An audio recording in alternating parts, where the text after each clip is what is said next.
Now, today, we are gonna see, what if Harry Potter killed his past self to save future? Join Patreon for early ACESS and exclusive content of Super Op Stories, Al. So adult and steamy Harry Potter stories too. Please subscribe this channel, because definitely I will try my best to provide a valuable content for you all. Also check the description to support the original author for this beautiful creation. Well, isn't that a sight for sore eyes? A smile bloomed on Hermione's face and she turned with a look of anticipation. Harry, the same, he agreed. I'm so glad you came, Hermione said happily. It's been what, 7 years? Close to 8, Harry replied. I figured this reunion would be small enough without me missing it. You know what they call us. Hogwarts Lost Class, Hermione said. They even folded the year above us and the year under us into it. Not many classes have survivors rather than graduates, Harry mused. Who's showed up? Luna, Susan, Dean, Neville, Harry interrupted. So he's the same, Hermione said sadly. No change. They put him in a bed next to his parents. Why's he here? The healers thought it might do some good to have him around familiar faces, she explained. Did it? No, she sighed. Not that I could tell. Did they bring Ron? He asked, fearing the answer. No, Hermione shook her head. No point. There isn't any hope that he'll come back. They're only keeping his body alive for Molly. Ron's dead, his heart just doesn't know it. He never did know when to quit, dumb bastard. Yeah, so what have you been doing with yourself? Harry asked to break the silence. Aside from being the youngest charms professor in 2 centuries. 2.5, Hermione said with mock arrogance. And the youngest deputy in 4. Deputy headmistress too, Harry said with a grin. I'm impressed. Hello Hermione, Luna said as she walked up. Harry, I'm surprised to see you here, considering. Considering what? Hermione asked. Considering that I'm the lead suspect in several murders, Harry said calmly. And because Luna here is an Auror. Murders. You didn't hear? Luna asked. Someone hunted down every alleged Death Eater that escaped prosecution. Didn't wonder why you haven't seen Malfoy. Harry said with a shrug. Took them 3 years to get them all. And the majority of them died very nasty deaths. From Luna's tone of voice she could have been talking about the weather. Harry here is the lead suspect. They say it took poor Draco 3 days to die, Harry mused. Someone wasn't happy about what he did to Ginny. How do you hear that? Luna asked. The 3 days thing I mean. When you're the boy who lived, and the slayer of Voldemort, people tell you things. Harry replied. I think it's because of the hyphens. That must be it, Luna agreed. Did anyone tell you things about the possible fate of Umbridge and Fudge? I thought Umbridge committed suicide. Harry asked. She picked a particularly slow and painful way to do it then, Luna giggled. Let me put it this way, Harry began. So far as I know she committed suicide. Oh, thank you Harry, and Fudge. Quote, drained every account he could and fled to Bermuda, Harry said. To retire to the sandy beaches. Thank you again Harry, Luna said serenely. I'll have to pay him a visit. Assigned to the Fudge case. Yes, why do you ask? Because the only way he's coming back here is in a box, Harry responded. Seems that someone broke into his villa and set him on fire. They did all they could. But he died in the hospital 1 week later. So sad. You always did know how to hold a grudge Harry, Luna laughed. What are you doing with yourself Harry? Hermione asked to change the subject. I kill people, Harry said bluntly. If a country has a blossoming Dark Lord they call me and I take care of the problem. Enthusiastically and cheerfully, Luna chirped. What can I say? I love my job. Besides, it was the only thing I've ever been really good at. Dumbledore dedicated his life to bringing peace to the magical world. I like to think I'm continuing his work. I doubt that Dumbledore would have agreed with your methods Harry, Luna said dryly. Different men, different methods. There are better ways to bring peace to the world Harry, Hermione said calmly. Dumbledore's way brought us to the point where we barely have a sustainable population, Harry pointed out. Mine seems to be working much better. I didn't say I disagreed with you, Hermione replied. Just that there were better ways. Like what? You'll find out if my project is successful, Hermione retorted. 7 years of work, I started right after you left last time. What's this mysterious project then? Susan asked as she walked up to the group. Terribly mysterious, Hermione replied. How do you like the Department of Mysteries? I'd tell you, but you'd have to kill us. The rest of the group chorused. But it would bore you to tears, Susan corrected. My department has a cool name, but spell development and research aren't the things adventures make. I notice you're getting around better than you used to, Harry commented. Did they? No, I've just gotten used to the prosthetics. 2 legs isn't too bad a price to get through the war, considering what happened to some of us. Yeah, Harry agreed. So, the group looked at each other, all trying to find something to break the awkward silence. Could I have a few hairs from each of you? Hermione blurted. And some blood if possible. Why, that project I mentioned earlier, Hermione said. I swear to you that I have no reason to believe that it will harm any of you, or me. What is this project? Harry demanded. There was a time when he would have provided Hermione with whatever she asked without question. Then again there was also a time that he wouldn't have been able to skin a man alive. Sadly both times had passed. I've done the numbers, Hermione began. Thanks in part to Harry's efforts, the United Kingdom's magical population is no longer at sustainable levels. This year's graduating class will be larger than ours but you can count ours on 2 hands, Harry said with a nod. Fingers left over if you don't count Neville and Ron. There are things we could do to keep our numbers up, Hermione continued, but none of the palatable methods would leave our culture intact. Are you sure that's a bad thing? Susan asked. Look what our culture has brought us. It's a valid point, Hermione allowed, but at best it's a side issue, it's not important enough for me to worry about. So what's this plan of yours? Have you ever wondered what it would be like to go back? Hermione asked suddenly. To change the past, every day, Susan said quickly. But it's impossible, you can't change time. Not with a time turner, Hermione said with a grin. You can send your personality back and you can change the past. I've already successfully tested it and it works. What? We spent a normal night catching up with each other, Hermione said. Party broke up around midnight and we all agreed to keep in touch, but as of 2 months later none of us except Susan and I have said a word to one another. I had Susan check my calculations the day before I came back and she agreed that everything should work. So you came back. So I came back, Hermione agreed. I should be able to get us back about 20 years with a 5-year margin of error. How about it? We can save everyone. I figure the addition of a battle-hardened Auror, a spell developer, the deputy headmistress of Hogwarts, and a psychotic assassin, should be enough to bring about a more favorable outcome. And if not, well then we can always try again and again until we get things right. I'm in, Harry said immediately. I do what I do to make the world a better place. Seems that this'll give me a chance to do just that. I'm in as well, Luna agreed after a moment of thought.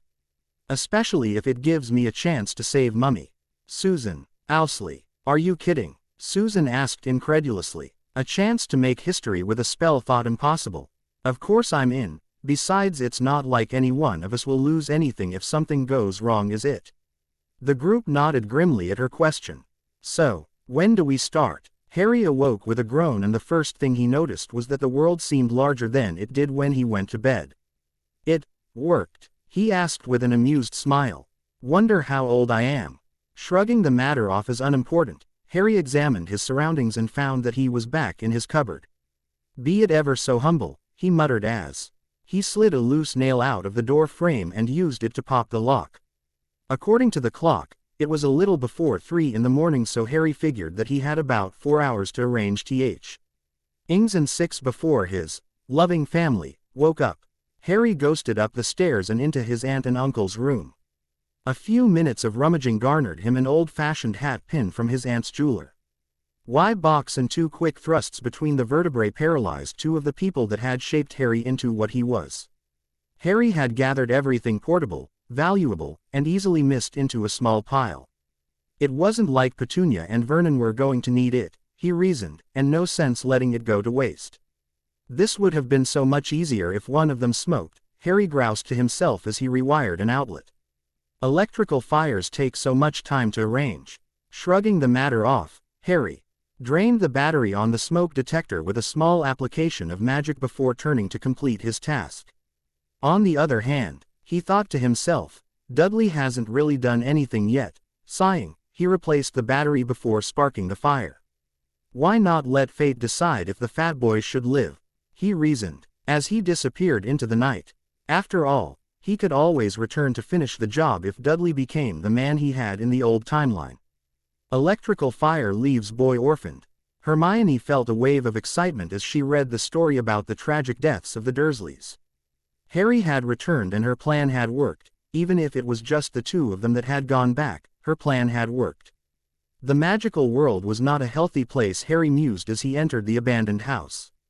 2 dark uprisings and the London Blitz had done a lot to reduce the population and, as an unintended consequence, leave hundreds of unclaimed properties sitting around for anyone that chose to exploit them.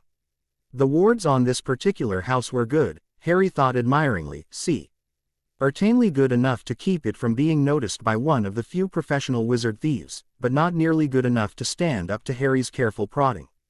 Thanks to his chosen profession, Harry could give the best cursebreakers a run for their money. A ward like this hardly served to slow him down. Let's see what we have here, he said to himself as he made a slow search of the house.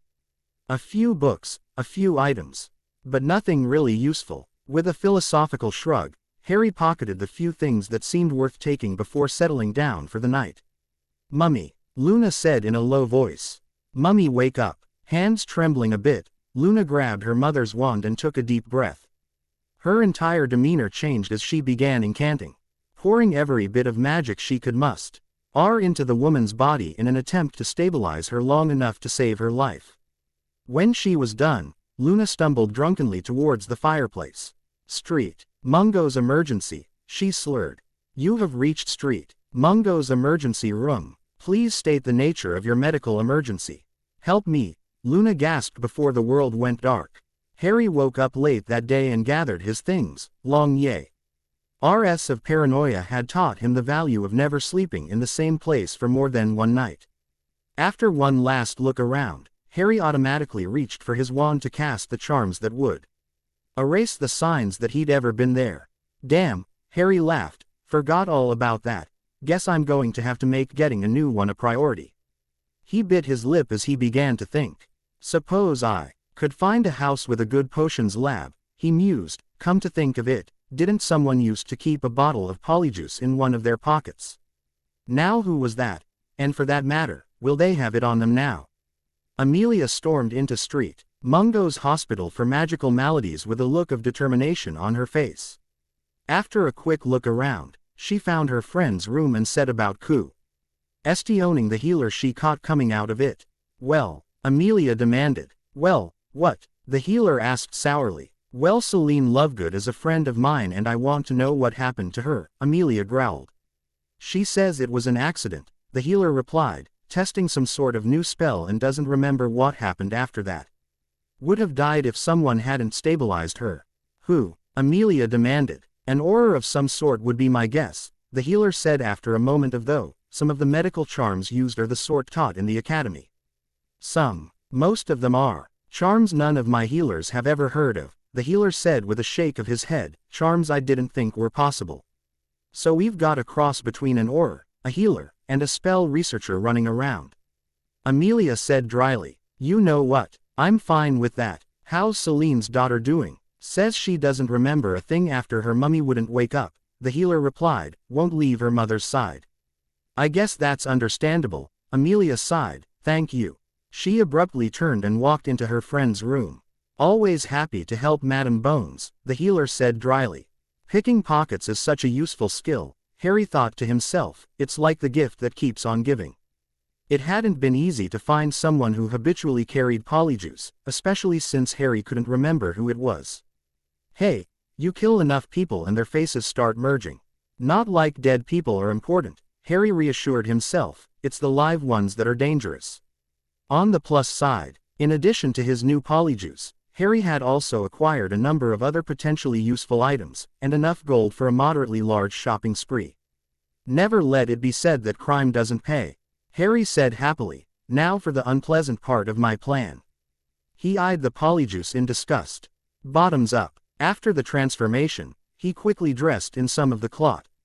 He'd looted from one of the empty houses and made his way to Nocturne Alley and the used wand shop that he hoped existed in this time. Can I help you? The wizard behind the counter asked without looking up from his pornography. It was the July Centaurs on Goblins, hot stuff. I need a wand, Harry said coldly. Pick one you like and bring it to the counter, the shopkeeper said as he admired the centerfold. He didn't know that goblins could hold their breath that long, or that centaurs were so flexible. Harry took a few minutes to browse the shop until he found one that felt right. This is the one, Harry said confidently. Mistletoe 13 inches, filled with the ichor of Talos, a very unusual combination. True, Harry agreed, but one that makes it very adept at one thing. What would that be? Killing, Harry said simply. Reducto. Harry really hated to be so messy, but, needs must, and all that. A few flicks of his new wand packed everything in the shop in AF. More waves ensured that a nice fire would consume everything left behind. Harry whistled happily as he walked out the back door. With any luck the fire would spread to the neighboring shops and GIV. Nocturne Alley a bit of much-needed renovation. If not, well, it wouldn't be too much trouble to come back and handle a little urban renewal himself. Hermione's parents walked into the headmaster's office with twin looks of worry on their faces. What could have possibly happened to make the man call them in for a meeting in the RMI? One had always been such a well-behaved child and they hoped her recent change in behavior wasn't the cause of this latest difficulty. Ms. Granger, Mr. Granger, thank you both for coming. What's this about? Hermione's mother asked in a slow measured tone. It's your daughter, the headmaster replied. I'm afraid that her current classes just aren't challenging enough for her. He ignored the looks of relief that had appeared on their faces at that pronouncement. We'd like your permission to have her tested. Of course, Hermione's mother agreed cheerfully. What grade do you think she'll get into? Well, the admin began slowly, considering fact that the teacher caught her reading a book on advanced physics rather than the assigned reading, which was, Mr. Toad is my MP. I'd say she'll skip quite a few of them, mint. Grave robbing is such a distasteful term, Harry thought to himself as he excavated the Riddle family cemetery. What is it that separates this from the noble Gringotts employees that loot the tombs of Egyptian kings?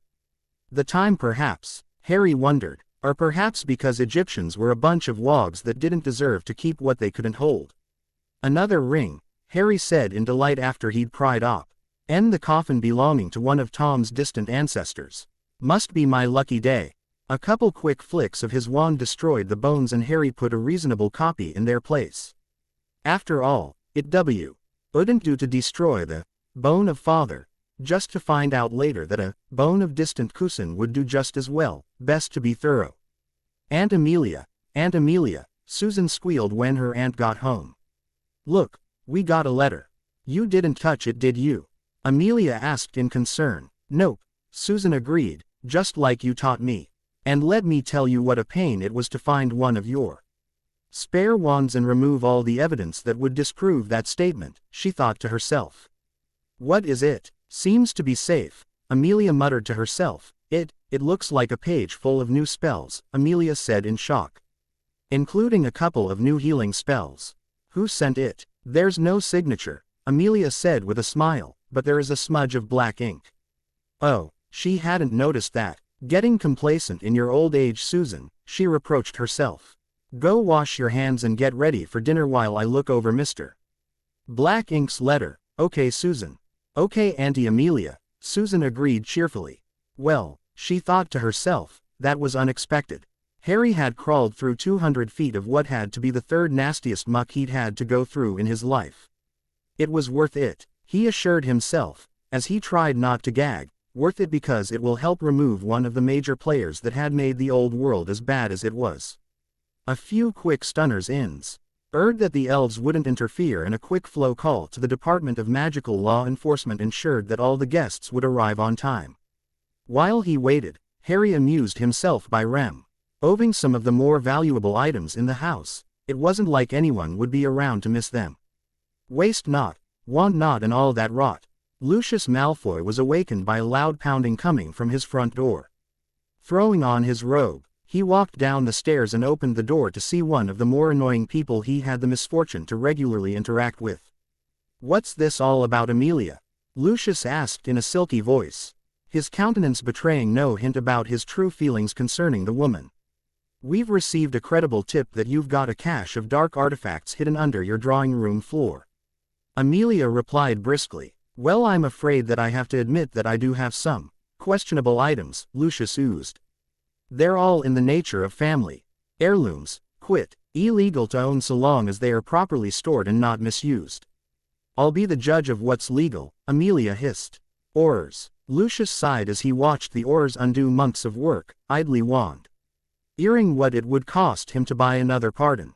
Perhaps he would pay the extra charge to have the Aurors disbarred for planting evidence against him, he mused. It would be amusing to see the bones bitch put in her place. Yes, he decided, he would pay the extra amount. "Reducto," a voice whispered from behind, and Lucius watched in horror as the spell flew past him and destroyed the face of one of his old colleagues.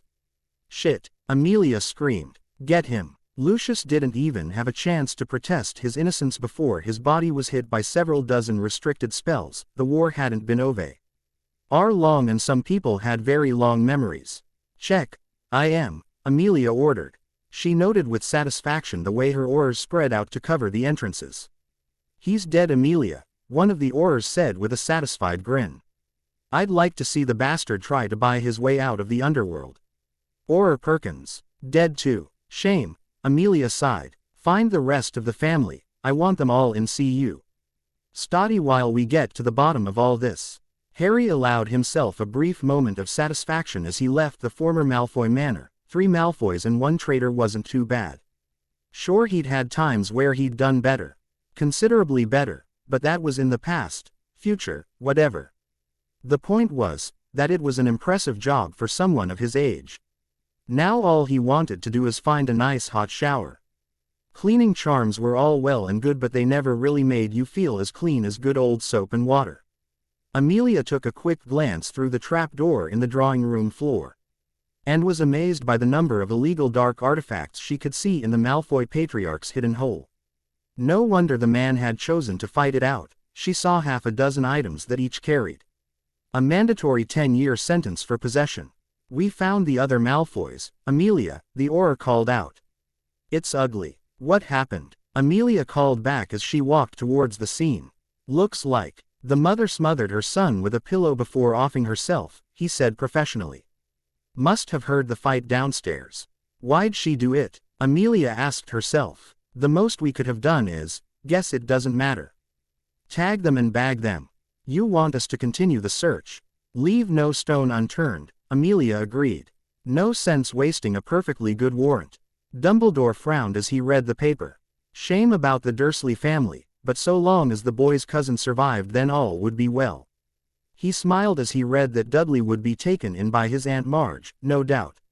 The wards had prevented the paper from mentioning Harry. Dumbledore decided to reward himself with a lemon drop. "Damn, I'm good." The headmaster briefly considered checking on Harry in person, to ensure that all would be well, and if necessary moving the wards to the new house. "I'm sure it'll all work out without my hand," Dumbledore said to himself. "The wards should move on their own. The Dursley woman will probably be overjoyed to have 2 children dumped, or that is to say placed in her care. Yeah, he thought to himself, that must be right." Deciding to reward himself with another lemon drop, Dumbledore put the entire matter out of his mind. The years passed and the body count rose as dozens of former and possible Death Eaters perished in a variety of horrific ways. Here was no proof that any of these deaths could be attributed to anything that couldn't be easily explained, but that didn't prevent the more astute members of society from noticing that something odd was happening. Over the last few years, Amelia began, there have been a number of strange events. "Define strange events, please," one of her fellow cabinet members asked politely. "It started N. Celine Lovegood was found injured in her home," Amelia continued. "Someone had stabilized her using a number of unknown charms. 2 other things happened that week. A mysterious fire burned down LF of Nocturne Alley, and I received the first of many letters containing strange new SP been calling Mr. Black Ink. Or Mr. Black for short." "Is that all?" That was all that happened in that week, Amelia replied. If you expand the time frame, you have the tip that led us to Lucius Malfoy. Bad business that, losing an aura. We found the dark mark on his arm when we did the postmortem examination, the chief healer at St. Mungo's interjected. It was thought best to keep quiet about that. Why would he kill a fellow Death Eater? The head of the Dom blurted. We're not sure he did, Amelia reluctantly admitted. An examination of his wand did not show any combat spells cast in the last several cycles. There's also what happened to the Malfoy family. Taken alone it's strange, and when you consider the fact that several other suspected Death Eaters have died under mysterious circumstances, it paints quite a different picture. Have any proof? The head of the Dom asked calmly. None at all, Amelia replied. Just a lot of strange events that add up to something even stranger when taken all together. We'll keep our eyes out then, the chief healer offered, for any other signs of this, Mr. Black. That's all I'm asking, Amelia said with a nod, thank you. Harry was sitting in a cheap hotel room in Romania, watching through the window as a group of wizards below concluded a deal. If asked, he'd have to admit that he was more than a bit disappointed by what he was seeing. The men below weren't dark wizards, not if you took the conventional use of the term anyway. They were criminals and thugs, yes. Terrorists, no. Harry briefly considered calling the authorities in and washing his hands of the entire business. It was none of his business what they were doing, nothing he cared about. Although, he mused, that is quite a lot of money down there. What the hell, not a one of them was on the side of the angels. Not like I give a damn what happens to them. In a flash, Harry's spare wand appeared in his hand. Now who wants to go first? Hoot. How'd you get in here? Harry muttered. He took the letter from the owl and glanced over it. To Harry Potter. Grungy Romanian Flophouse. My Hogwarts letter. Huh. Hoot. The owl confirmed or possibly called him something insulting in bird language. Harry was never quite sure when it came to any owl. But his own, and after hearing the way most snakes spoke about other species, he wasn't sure he wanted to know. Harry wrote out a quick acceptance letter and handed it to the owl. Now where was I? He said to himself as he walked back to the window. Right, I think I'll take Mr. Beardy Beard first. Say cheese. Luna, what are you doing? Celine demanded. She'd woken up early that morning and was shocked to find her daughter doing spells in the kitchen. Luna plastered a smile on her face. I'm trying to help with the housework, mummy. She winced. That excuse even sounded weak to her. Really? Celine asked with a proud smile. How did you learn? I learned by watching you, Luna said quickly. She couldn't believe this was working. See, a couple quick flicks of her wand cleaned the dirty dishes are in the sink. Very good, Luna, Celine said proudly. Now why don't you go play with Daddy? I need to make a flow call. Okay, mummy, Luna agreed. Hogwarts School of Witchcraft and Wizardry, Celine said as she threw a handful of flow powder into the fire. Minerva, it's so wonderful. What is? I caught Luna using my wand earlier today, Celine replied. Looks like I've got a prodigy on my hands. I'd like to enroll Luna a year earlier than expected. Are you sure? She's only a few months too young as it is. Celine waved off the older woman's concerns, and I'm afraid I don't have the skills to teach her for a year myself. If you're sure, Minerva agreed, I'll speak to Albus and set things up. Thank you, Minerva. Happy to help, Celine. Amelia was going through her mail when she came across 2 letters addressed to her niece. Susan, Amelia called out, come out here. What is it, Aunt Amelia? We've got a new letter from Mr. Black, Amelia said with a smile, and, more importantly, your Hogwarts letter came. Really, Amelia said, oh, if only your parents were here to see this. Your mother would have been crying and your father LD be so proud he'd burst, or the other way around. The important thing is that we need to do something special to celebrate this. Would you like to go out to eat later? Okay, Aunt Amelia, and spend the day shopping for your school things, Amelia continued. I'll call the office to let them know that I'm taking the day off. After her aunt had gone, Susan lifted up her skirt and stared at her legs for a few seconds. She was determined to keep her aunt alive this time. Keeping her ability to tap dance would be a nice bonus too. Minerva was more than a bit confused when she walked into the physics building. But this was where the girl's neighbors had said she would be at this time of day. "Excuse me," Minerva said as she walked into the office. "But there isn't a child named Hermione Granger here, is there?" She knew it had to be a mistake. What kind of child took advanced classes at one of the most prestigious universities in the country? "Dr. Granger, this has to be a mistake," Minerva said slowly. "The girl I'm looking for is a child." "That sounds like her," the woman agreed. "I shouldn't have said doctor though." "Not yet anyway," the receptionist said quickly. "Both of her parents are doctors of dentistry. She's got her master's in physics but she hasn't finished up the PhD yet." "She has a master's?" Minerva asked in shock. "I've got a letter here for her." "I'll let them know that you're waiting out here," the receptionist offered. "Please take a seat." "I will, thank you." "This is odd," Dumbledore muttered to himself. "I would have thought that Harry's family would have been more difficult." He took a few minutes to mull over the information. Perhaps Marge is more tolerant of magic than her brother and sister-in-law were. Yes, that must be it," Dumbledore said confidently. "I deserve another lemon drop for that brilliant piece of deduction," Dumbledore said happily, "and I must remember to send another letter to Harry explaining where and how to get his school supplies." Harry walked into Gringotts with a cocky grin on his face and a very special coin in his pocket.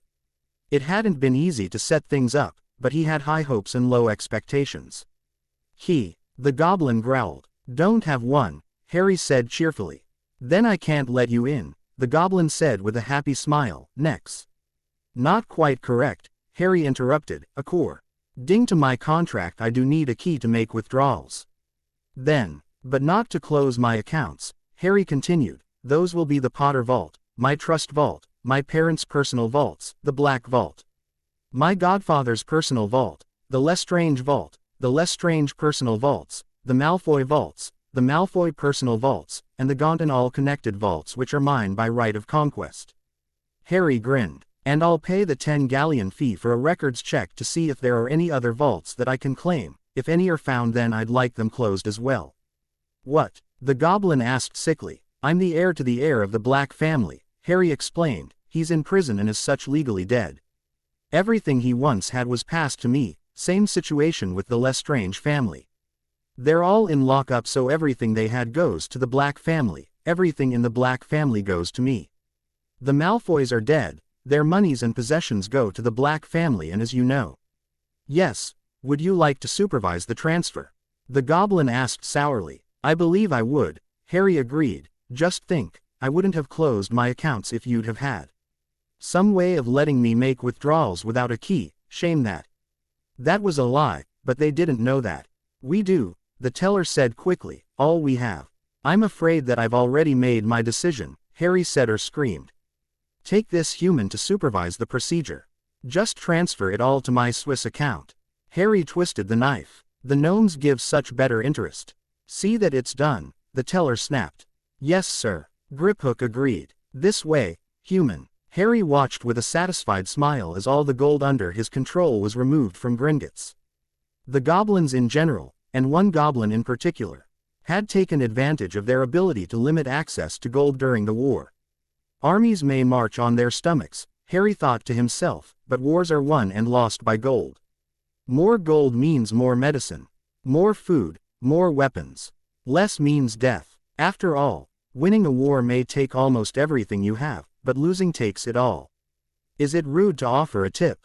Harry asked, after the gnomes had confirmed possession of the Potter fortune. "Not at all," Griphook said quickly. "Here you are then." Harry passed the goblin his special coin, specially covered in contact poison. The thought that Griphook would spend the next week dying in horrible agony warmed Harry's heart. Griphook's conduct had been especially bad during the war, even compared with that of the other goblins. The thought that some other goblin might handle the coin before the poison lost its effectiveness bothered him not at all. "That's it." Griphook looked at the canute in his hand in disgust. "If you'd rather I keep it." "No," Griphook said quickly. "All right then," Harry said. He left the bank whistling cheerfully to himself. Minerva led Hermione through the leaky cauldron and into the magical world's largest shopping district. "Dr. Granger." Minerva felt a bit odd addressing a small child that way. "Obid Professor," Hermione said cheerfully. "Could you just call me Hermione?" Of course, Hermione, Minerva agreed. And you may call me Minerva when we're outside of class. Thank you for taking the time to escort me to Diagon Alley, Hermione said politely. Do you mind if we pick up a few extra things while we're there? What sort of extra things? Books mostly. Of course, Minerva agreed. In fact, I believe I know of several Transfiguration books that might interest you. Have you ever thought of taking a mastery in Transfiguration? I'm not even sure what that is, Hermione said as convincingly as she could. Well, from what I understand of physics, very little. It will complement your studies in Transfiguration quite well. And of course I'll always be on hand to help you with your work. Thank you, Professor. Amelia looked over the parcel that had a arrived for her niece with a bemused look on her face. Susan, Amelia called out, come in here please. What is it, Aunt Amelia? Susan asked. Looks like you've got a package, Amelia replied. IW. Anted your permission to check it for traps. I'm also going to have to open it to make sure that it's safe. Okay, Aunt Amelia, Susan agreed. Amelia looked up with a smile. Looks like Mr. B.L. Ackink sent you a gift to celebrate your entry to Hogwarts. Really? Susan asked in shock. She inspected the contents of the package. It's an old Roman manuscript on spell creation. Guess NKSU have the potential to follow in his footsteps, Amelia said with a pleased smile. Looks like it, Susan agreed. Thanks, Harry. Around the country, 2 other girls were also opening packages from their secret admirer. What is it, Hermione? Her mother asked. It's a book on Romanian history, Mum, Hermione replied. That's nice, dear. Luna's parents were a bit more enthusiastic about the book their daughter had been sent. Look at this, darling, Celine said happily. It's a compilation of magical animals written up by scholars in the Library of Alexandria. I knew it, Luna's father cheered. I knew mug-footed warbies weren't just a product of my imagination. What do those healers know? Celine agreed disdainfully. They're of the opinion that we're all crazy, so that just goes to prove that they don't know anything. Right you are, my love. Luna watched happily as her parents embraced. While a normal child of her physical age would be disgusted by witnessing such an enthusiastic show of affection, Luna was anything but normal, and she was no more a child now than she had been 6 years from now, 3 years ago. She loved to see her parents together. Every time they kissed helped heal the void in her heart that had formed after the death of her mother in the old timeline. Every time they hugged helped her forget her father's long downward spiral as he lost himself in grief. Hermione was the first student to board the train, and she immediately staked out her favorite car. She couldn't wait for her friends to arrive and longed more than anything to have a conversation with the 3 other people on Earth that remembered the old world. Harry, Hermione said cheerfully when she walked into the compartment, I was wondering if I'd see you. Wouldn't miss it, Harry replied. There are a few loose ends I'd like to tie up here. Snape, if the mountain won't go and all that, Harry agreed. They were joined a few minutes later by Luna and Susan. What are you doing here, Luna? Mum caught me casting spells a few months ago, Luna sighed, and so I've been sent here a year early. It's no big deal, I was almost old enough to come this year anyway. What happens when you get complacent? Susan admonished. So what's everyone been doing? Nothing much, Harry replied. Seeing the world, meeting strange and interesting people. Then killing them, Hermione suggested. Yes. We all know. And would it have killed you to visit? It might have, Harry replied, having kept an extremely low profile despite his rather high-profile hobbies during his time back. Why don't we all yell at Harry for being inconsiderate and not visiting any of us later? Luna suggested. What have you been doing, Hermione? Nothing much, Hermione replied, just going to school. You know, Auntie mentioned that one of the Muggle-born students had an advanced degree from Oxford, Susan mused. So I was bored, Hermione replied quickly. I lasted about a week before I broke. Besides, don't think I didn't get a look at the Daily Prophet, Luna. I'm not doing anything too noticeable, just spending as much time as I can with Mum, Luna said serenely. They have no idea who sends in that column. Not like Susan and her spells. They have no idea who invents those spells either, Susan growled. What do you mean not like Susan? Luna blinked. Sorry, that was supposed to be just like Susan and her spells. Everyone should have a hobby after all. What spells? Hermione asked. I wrote most of our first-year charms books, Susan said with a shrug. Auntie is convinced that there's an insane spell inventor. Wandering the earth doing good. Oh, and killing lots and lots of people. What? She's nicknamed him Mr. Black, Susan said with a giggle, coincidentally. It's the same nickname she has for another friend of hers.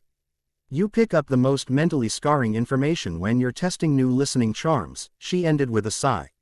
Other friend. It lives in her sock drawer, Susan explained. Oh, I don't get it, Harry said with a frown. What kind of friend lives in a sock drawer?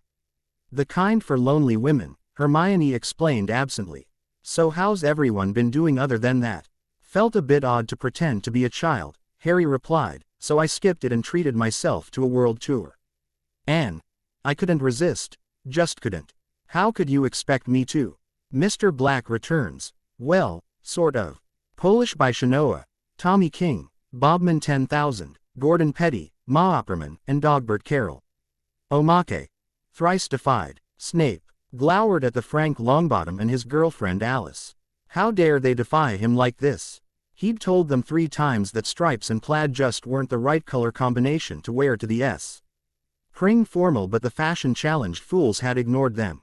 That's it, he said to himself. Severus Snape the fashion consultant is no more, why don't we try Severuster? And Death Eater. Omake by Dogbert Carroll. Harry patted Neville on the back as he stared despairingly at his potions quiz. I got a troll minus. No one has ever got a troll minus on potions before. He even took points off for the way I spell my name. It's not that bad. I got a hold of his old potions book and look at this. Harry held out an old and heavily folded test being used as a bookmark. Neville unfolded it and began to snicker. He got a troll minus on his first one too. He marked me the same as his first one. I guess you're right, I'm not that hopeless. If Snape can go from troll minus to teaching, then I can at least get an EE. And he shall mark him as his equal. Omake by Meteoric Shipyards. Another conversation at the reunion. Harry and Susan watched Luna as she went to get more drinks. Amazing that Looney Lovegood turned out to be one of the best Aurors since Mad Eye, the blonde Spellwhite commented. That's just because people didn't pay attention to her. She was always so quiet in the DA that no one noticed she needed hardly any help when learning new spells, or that her aim was so good. When we went to the Department of Mysteries, she rescued a half-crazed Ron and a Ginny who was in too much pain from her broken ankle to cast a spell, and once she became responsible for them, she didn't let another spell hit them until we were all overwhelmed. And when she encountered that group of junior Death Eaters, they were over 17 and all marked, Susan commented. Yes, but there were 5 of them against Luna and myself. They thought I'd do anything to protect her. You wouldn't. I would. But only if she needed it. You should have seen Parkinson's face when they found out how bloody _competent Looney Lovegood was with a wand. Harry laughed, until he remembered what they found in the next room after defeating their former schoolmates. Susan put an arm around him, as she saw his expression change. She knew what he was remembering, and gave him a squeeze. We all miss them, she whispered. Harry nodded, as Luna and Hermione also enveloped him with their arms. Another Omake by Meteoric Shipyards. Where are we? I don't know. Did it work? I think so. Everyone here. I am. Who are you? I mean, we're not talking.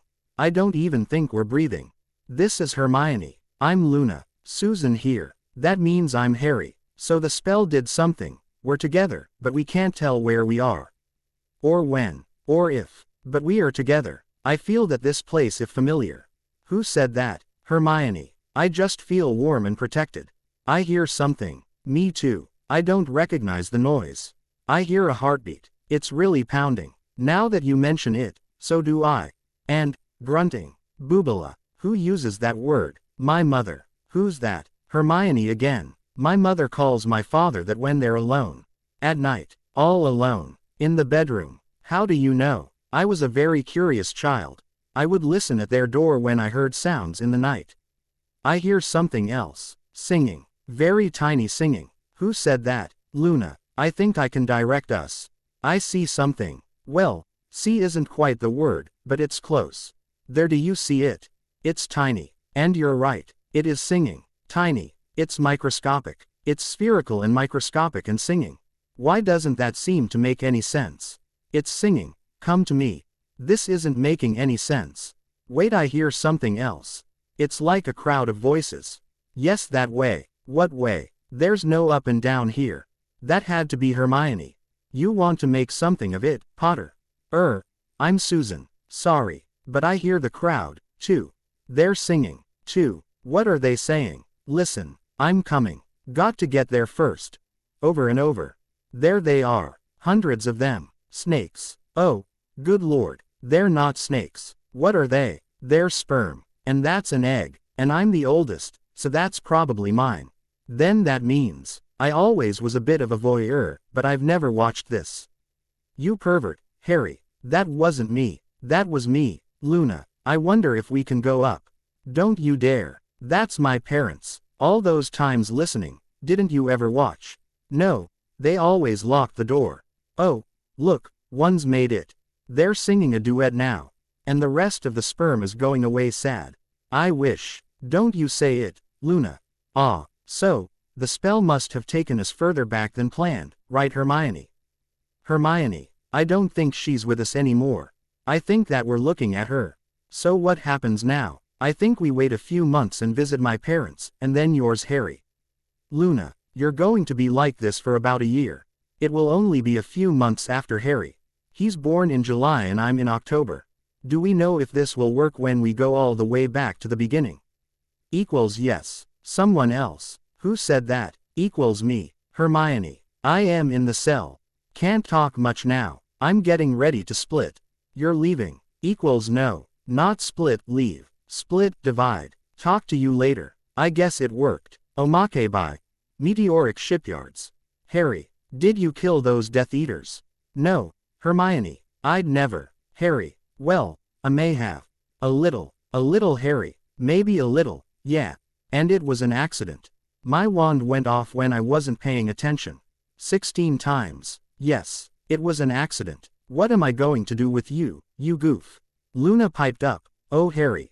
You know being dark and daring makes me hot. Hermione turned on the blonde. Not now, Luna. Ah. Hermione continued. We're only 6. At least wait until puberty. Okay. It's a date. Omake by Uberang. Damn, Harry said, as I was doing that last job. You mean the Goyles? Interrupted Hermione. Yeah, Harry replied. Anyway, I felt all giddy and happy. Like I even wanted to hug and kiss Mrs. Goyle. Yek, I mean, am I finally losing it, Hermione? Hermione turned her head and coughed. The cough might have sounded a little like, finally. Luna piped up. It's your nargles, Harry. That's what they do. Nargles. What nargles? Your wand's crawling with them. Let me see it. Harry pulled his mistletoe wand out of his back pocket. Luna took it and took a small jar out of her purse. This is a pepper shaker. She sprinkled pepper along Harry's wand. Several tiny achoo's could be heard along the length of it. This is insecticide, Luna said as she pulled a spray can out of her purse.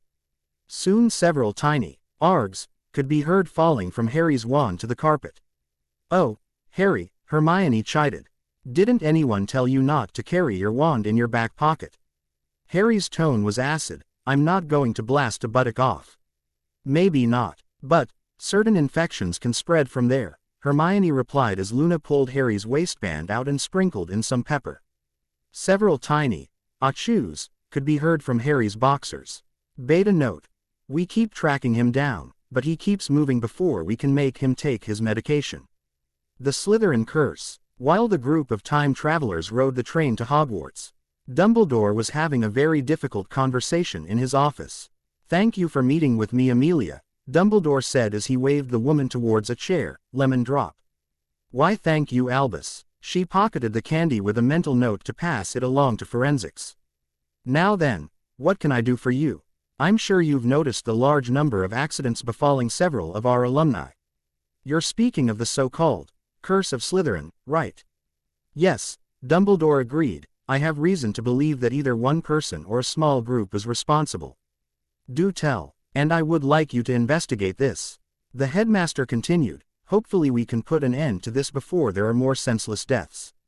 I'm afraid that I'm going to have to turn down your request, Albus, Amelia said sweetly.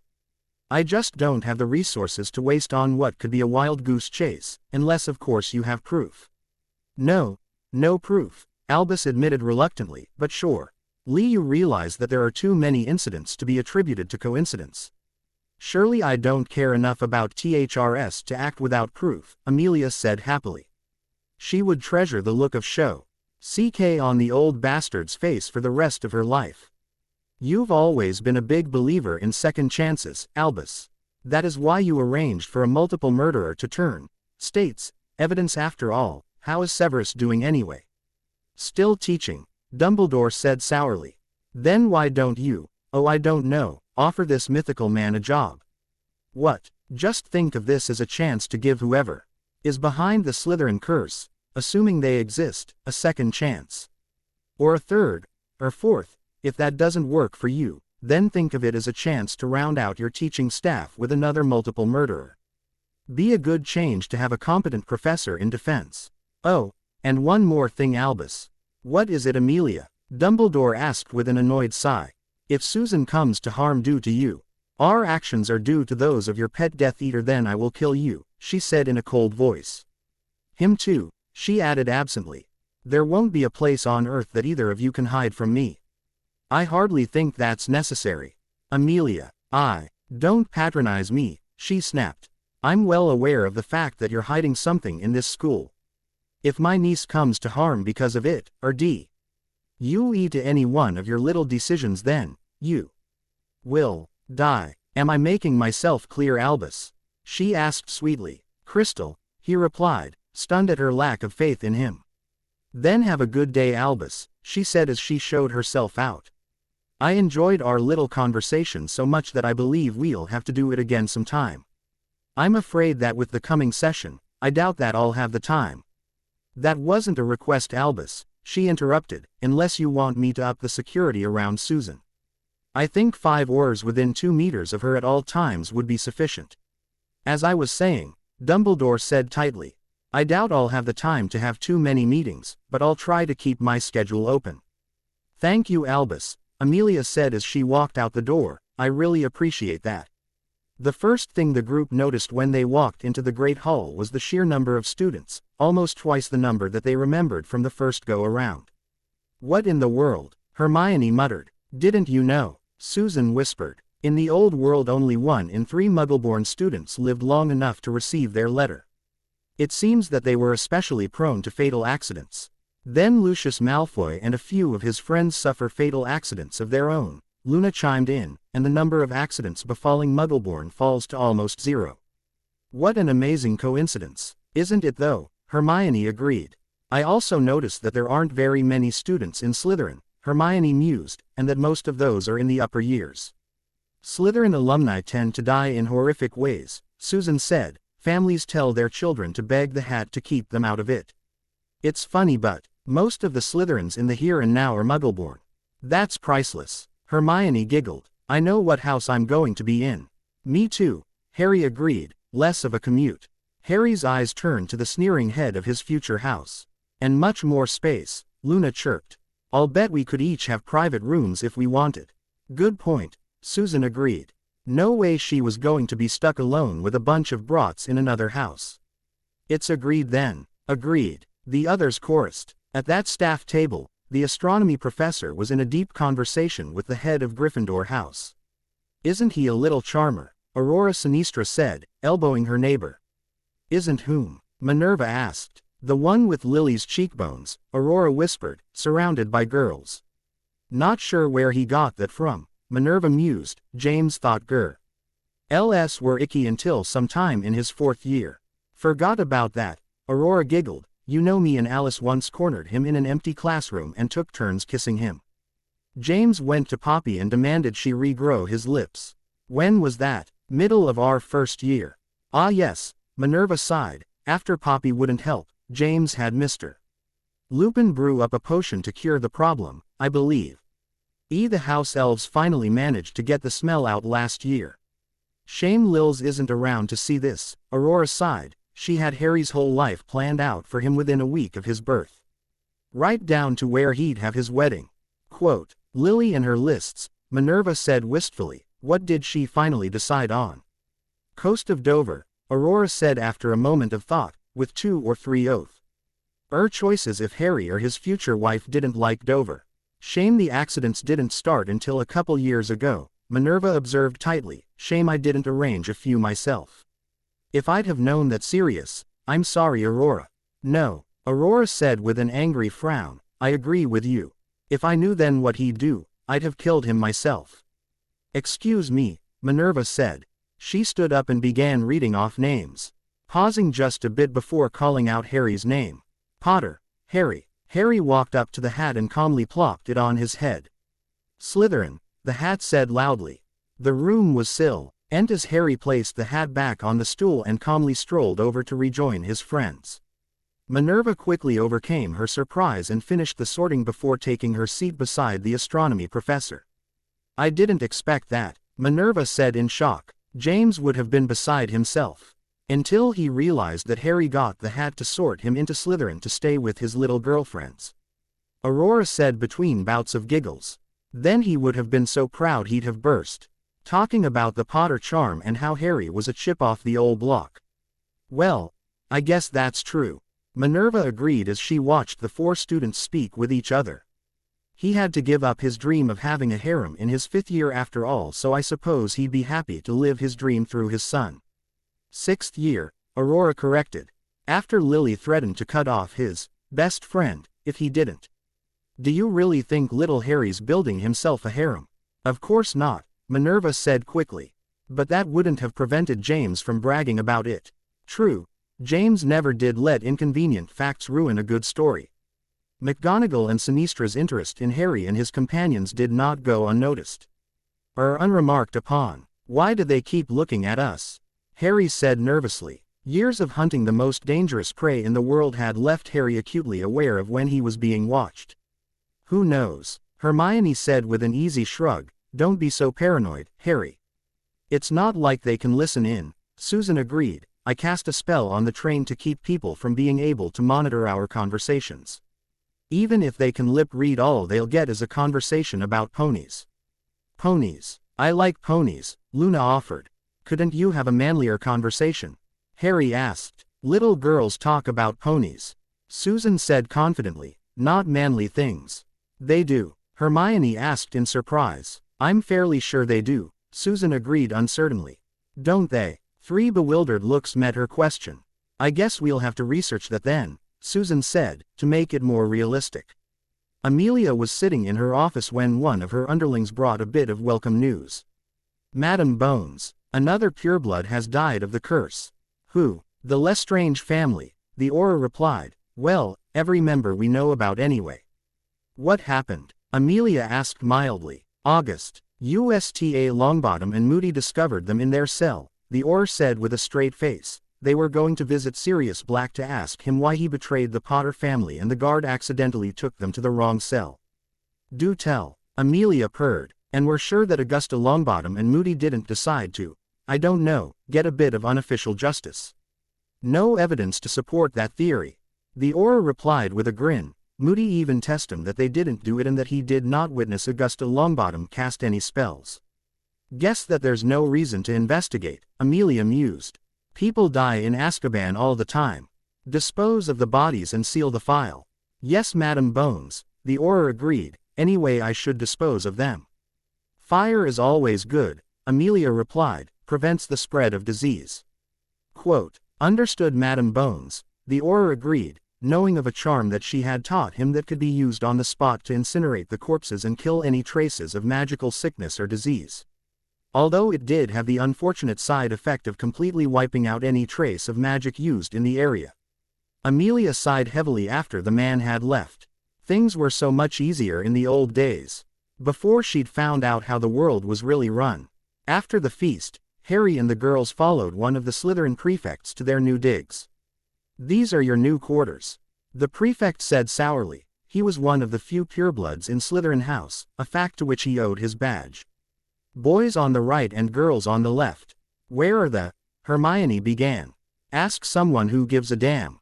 The prefect snapped. Professor Snape is our head of house and he's always happy to accept my recommendations on detentions. Fine, Hermione agreed. She wait. Ed until the boy had left before turning back to her friends. Harry, I don't usually ask favors but... He's going to hang himself, Harry interrupted. Stress of his position was too much for him. Thank you Harry, she said sweetly. Her face fell as she continued. I remember him from before. He was one of the ones who... Ron, she finished tightly. Oh, Harry smiled. I guess he's going to botch the job then. You know, if you make the rope just a hair too long, then he'll be on his toes and it'll take most of the night before he finally goes. Any others that had a hand in what happened to Ron? I think you got most of them. Hermione sniffed as she wiped a couple tears off her face. I'll make a list for you later. Thank you, Harry said, wrapping an arm around his best friend. Could you also, all of you, take a look at everyone else at Hogwarts? I'd like to compare lists to make sure no one gets left out that deserves a place with the others. The three girls nodded in agreement. Speaking of not leaving anyone out, what were you planning to do about Sirius? Susan asked. I can't imagine that you'd forget about poor Peter. I'll think of something, Harry replied. Peter has been spending most of his time behind the Weasley family wards or in Hogwarts, so I haven't spent too much time thinking about the problem. I didn't think the Weasley family had anything special around their house, Luna commented. They don't, Harry admitted, but it's all tied to a ward that prevents entry to anyone that means harm to someone being protected by the wards. 15 minutes to bring down, but then I'd have a whole new set of problems to deal with. Not sure if I could find Peter and set everything up before things went to pot. There's also the fact that Auntie Amelia would take notice if you ended up having to harm a member of the Weasley family or one of the responding Aurors. True, Harry agreed. I'd also like him intact enough to confess. Not a major requirement, but it'd be nice. And you can always kill him later, Luna said impishly. And I will just kill him later, Harry corrected. Great things come to those who wait. Well, I have things to arrange, Harry said with a fake yawn. Good night all. Good night Harry, Hermione said. Night, Susan echoed. Would you like a hand? Luna asked serenely. The 7th-year boys prefect is someone I have an interest in seeing too. I don't remember him doing much. Not until after you left the country, Luna explained. I arrested him 2 years before we left. What did he do? He had a thing for Muggle children, Luna continued. Committed suicide in his cell by bashing his head in with a rock. Such a shame too. As I understand it, his family had raised enough funds to convince a judge that it was a case of mistaken identity. Dumbledore walked into the Great Hall the next day with a grave look on his face. May I have your attention please, he said loudly. Thank you. Due to unforeseen circumstances, potions classes will be cancelled for today. He waited until the cheers had died down before continuing. Instead, Professor Snape says that there will be a quiz on everything in the RST 5 chapters of your books tomorrow. Thank you. Ignoring the groaning students, Dumbledore left the Great Hall and walked to the hospital wing. Good of you to join us, Albus, Poppy said dryly. Did I miss anything? We decided to wait until you got here to perform the autopsies, Pomfrey replied. She led the group to a pair of tables and lifted up the sheets. Pulling out her wand, she cast several diagnostic charms on the first corpse. Male 15 years of age, no sign of glamour or polyjuice. Died of slow strangulation, appears to be self-inflicted. Can you tell us anything else, Poppy? Dumbledore asked quietly. I could tell you several things if I chose to, Pomfrey agreed. What sort of details did you want? Was he under the effects of any spells or potions? No sign that he was, Poppy replied. I assume that Severus could do a more detailed examination of his blood if he so chooses, but I have all the information I need to rule it as accidental. Thank you, Poppy. Severus. I'll do them both at once, Headmaster, Snape agreed. Moving along, Poppy said as she directed her attention to the other body. Subject is a male of about 17 years, no sign of glamour or polyjuice. Death is from injury to the spinal cord, appears to be the result of a fall. No signs of foul play. An accident and a suicide then? Minerva asked. Seems to be, Poppy agreed as she put the sheets back over the bodies. But that's for the Aurors to decide. Bad luck having both happen on the first day of school. Bad luck and a Slytherin curse, Aurora muttered under her breath. I found no signs that any magic was used on either of them prior to their deaths, Poppy said sharply. I'm sorry, Poppy, that isn't what I meant. 3 sets of eyes followed the headmaster out of the Great Hall. Is everything going to be all right? Hermione asked after Dumbledore had left the Great Hall. Perfectly fine, Harry agreed, didn't use a bit of magic. And magical law enforcement is useless when it comes to non-magical techniques, Luna chimed in, take it from an Auror. Well, an Auror that stayed in after things got quieter anyway. Even then, we took the time to erase the signs that a good investigator would notice. Impossible to hide everything from the best, Luna said professionally, something the DMLE doesn't have, and I doubt that they'll be willing to call in the yard on this. How long before you go after Snape and Dumbledore? Susan asked. I'll give it a couple weeks for Snape, Harry said calmly. Dumbledore isn't on my list. Be happy to help one of you if he's on yours though. He's not. I'd have thought that after everything he did, she trailed off. No doubting that the old man's an idiot, Harry agreed, just not a malicious one. I kill evil people, not incompetence. If I started offing people on the basis of incompetence, I'd never finish. Hey, you should have heard how he planned to defeat Voldemort. That bad Voldemort takes over, kills most of the Muggleborn, and hits me with a killing curse. That's a victory plan, Luna asked in shock. Admittedly, there were a few details I left out. Like what? Hermione, Ron, and D.I. tracking down a few soul fragments and living in a tent. That's his great plan. I think old age might have been catching up with him, Harry explained, that or he got dropped on his head a lot as a child. Any suggestions on how to deal with class? Hermione spoke up. Do we all act like children or do we go to the top of our year? What do you think we should do, Dr. Granger? Susan asked sweetly. Elv got a PhD. Abed. Hermione interrupted. Whatever. Susan waved it off as unimportant. My aunt is convinced that some brilliant but insane spell researcher has made me his heir. N.D. Harry is the bloody boy who just won't bloody die. So tell me, Hermione, what do you think would stand out more? Fitting in or running to the front of the pack? When you put it that way, Hermione said with a blush. Besides, Harry said with a grin. What's the fun in being normal? We didn't come back here to play things out the same as they did in the past, we came to shake things up a bit. Agreed, Luna said with a nod. Motion carries then, Hermione asked. Good, I don't think I could have survived being a normal student again. When were you ever normal? Hush you. After the autopsy, Dumbledore reported the deaths to the Department of Magical Law Enforcement and was only mildly surprised when Amelia Bones herself arrived to take charge of the investigation. What about now, Amelia? Dumbledore asked the woman as she watched her Aurors go through the dead student's possessions. Now I'm noting that I just saw a Class 4 restricted artifact taken out of that trunk, Amelia said conversationally. And wondering if you have any evidence to present to me. You know, I can make your life very difficult if I chose to. And I can do the same to you, Amelia agreed. It would quickly get very nasty and I suspect that both of us would end up retiring. As I've said before, if you want to investigate then do so with your own resources. If I pay for the overtime, will you loan me a couple of Aurors? If they want to work for you, they can do it in their own time. May we go off the record? Certainly. Your word on it. On my magic, Albus agreed as he made the oath. I find it hard to care about the deaths of a bunch of people that bribed their way out of Azkaban, Amelia said coldly. I know you believe in second chances, but there are some things in this world that can't be forgiven. Severus has shown that he has a dark mark, Amelia interrupted. Do you know what you need to do to get rewarded with a dark mark? We had 2 undercover Aurors that got to that stage. They were both withdrawn before it came to that at their own requests, and they required a very long course of therapy before they were fit to take up their duties once more. There are better ways of getting information. I guess we'll have to agree to disagree then, Dumbledore sighed. For what it's worth, Albus, I wish you the best of luck and I promise that I will act if you bring me proof. You just aren't willing to exert yourself.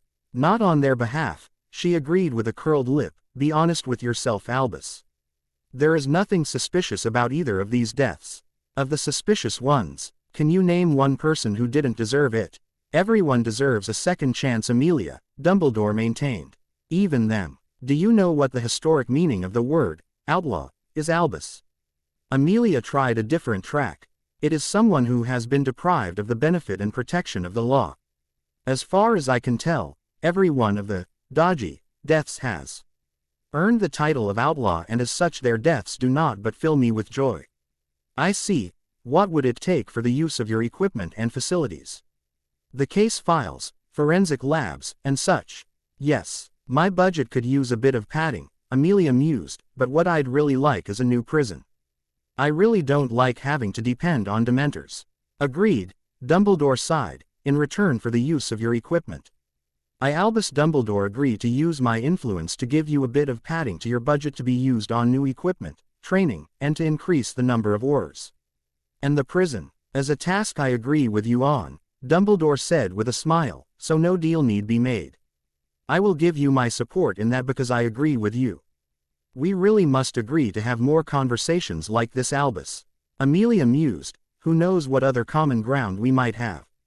Doing anything on Sunday. Nothing important. Why? I usually take tea around 4 if there aren't any emergencies that require my immediate attention, Dumbledore replied. Feel free to join me if you can make the time. Anne added the scene where Harry talks about Dumbledore because so many people speculated on the headmaster's fate. Made a few small changes to this, but it's mostly the same as the version that went into Odd Ideas. Polish by Bobman 10,000 and more by Dogbert Carroll. Uberang. Minerva. Professor Vector asked, why do those girls keep saying, I wanna ride the pony daddy? The way they're talking reminds me of those, special pensive episodes. Yes, quite evocative. Oh, you suppose some upper years are pranking them, or us? Harry managed to keep his resolution not to do anything to directly threaten Snape's life for about 12 hours, but he just couldn't resist. After what he found on one of his jaunts through the Forbidden Forest. The next morning's breakfast was interrupted by a highly distressed potions professor running into the Great Hall screaming his head off. Troll in the castle. A badly injured Snape screamed as he stumbled into the Great Hall. It's right behind me. I thought you took care of Squirrely Mort. Hermione asked, when Harry didn't. Answer. She turned to him and raised an eyebrow. I'm sentimental, sue me. Harry sighed. Without that troll, we might have never become friends. Besides, I just happened to have that bottle of Tro.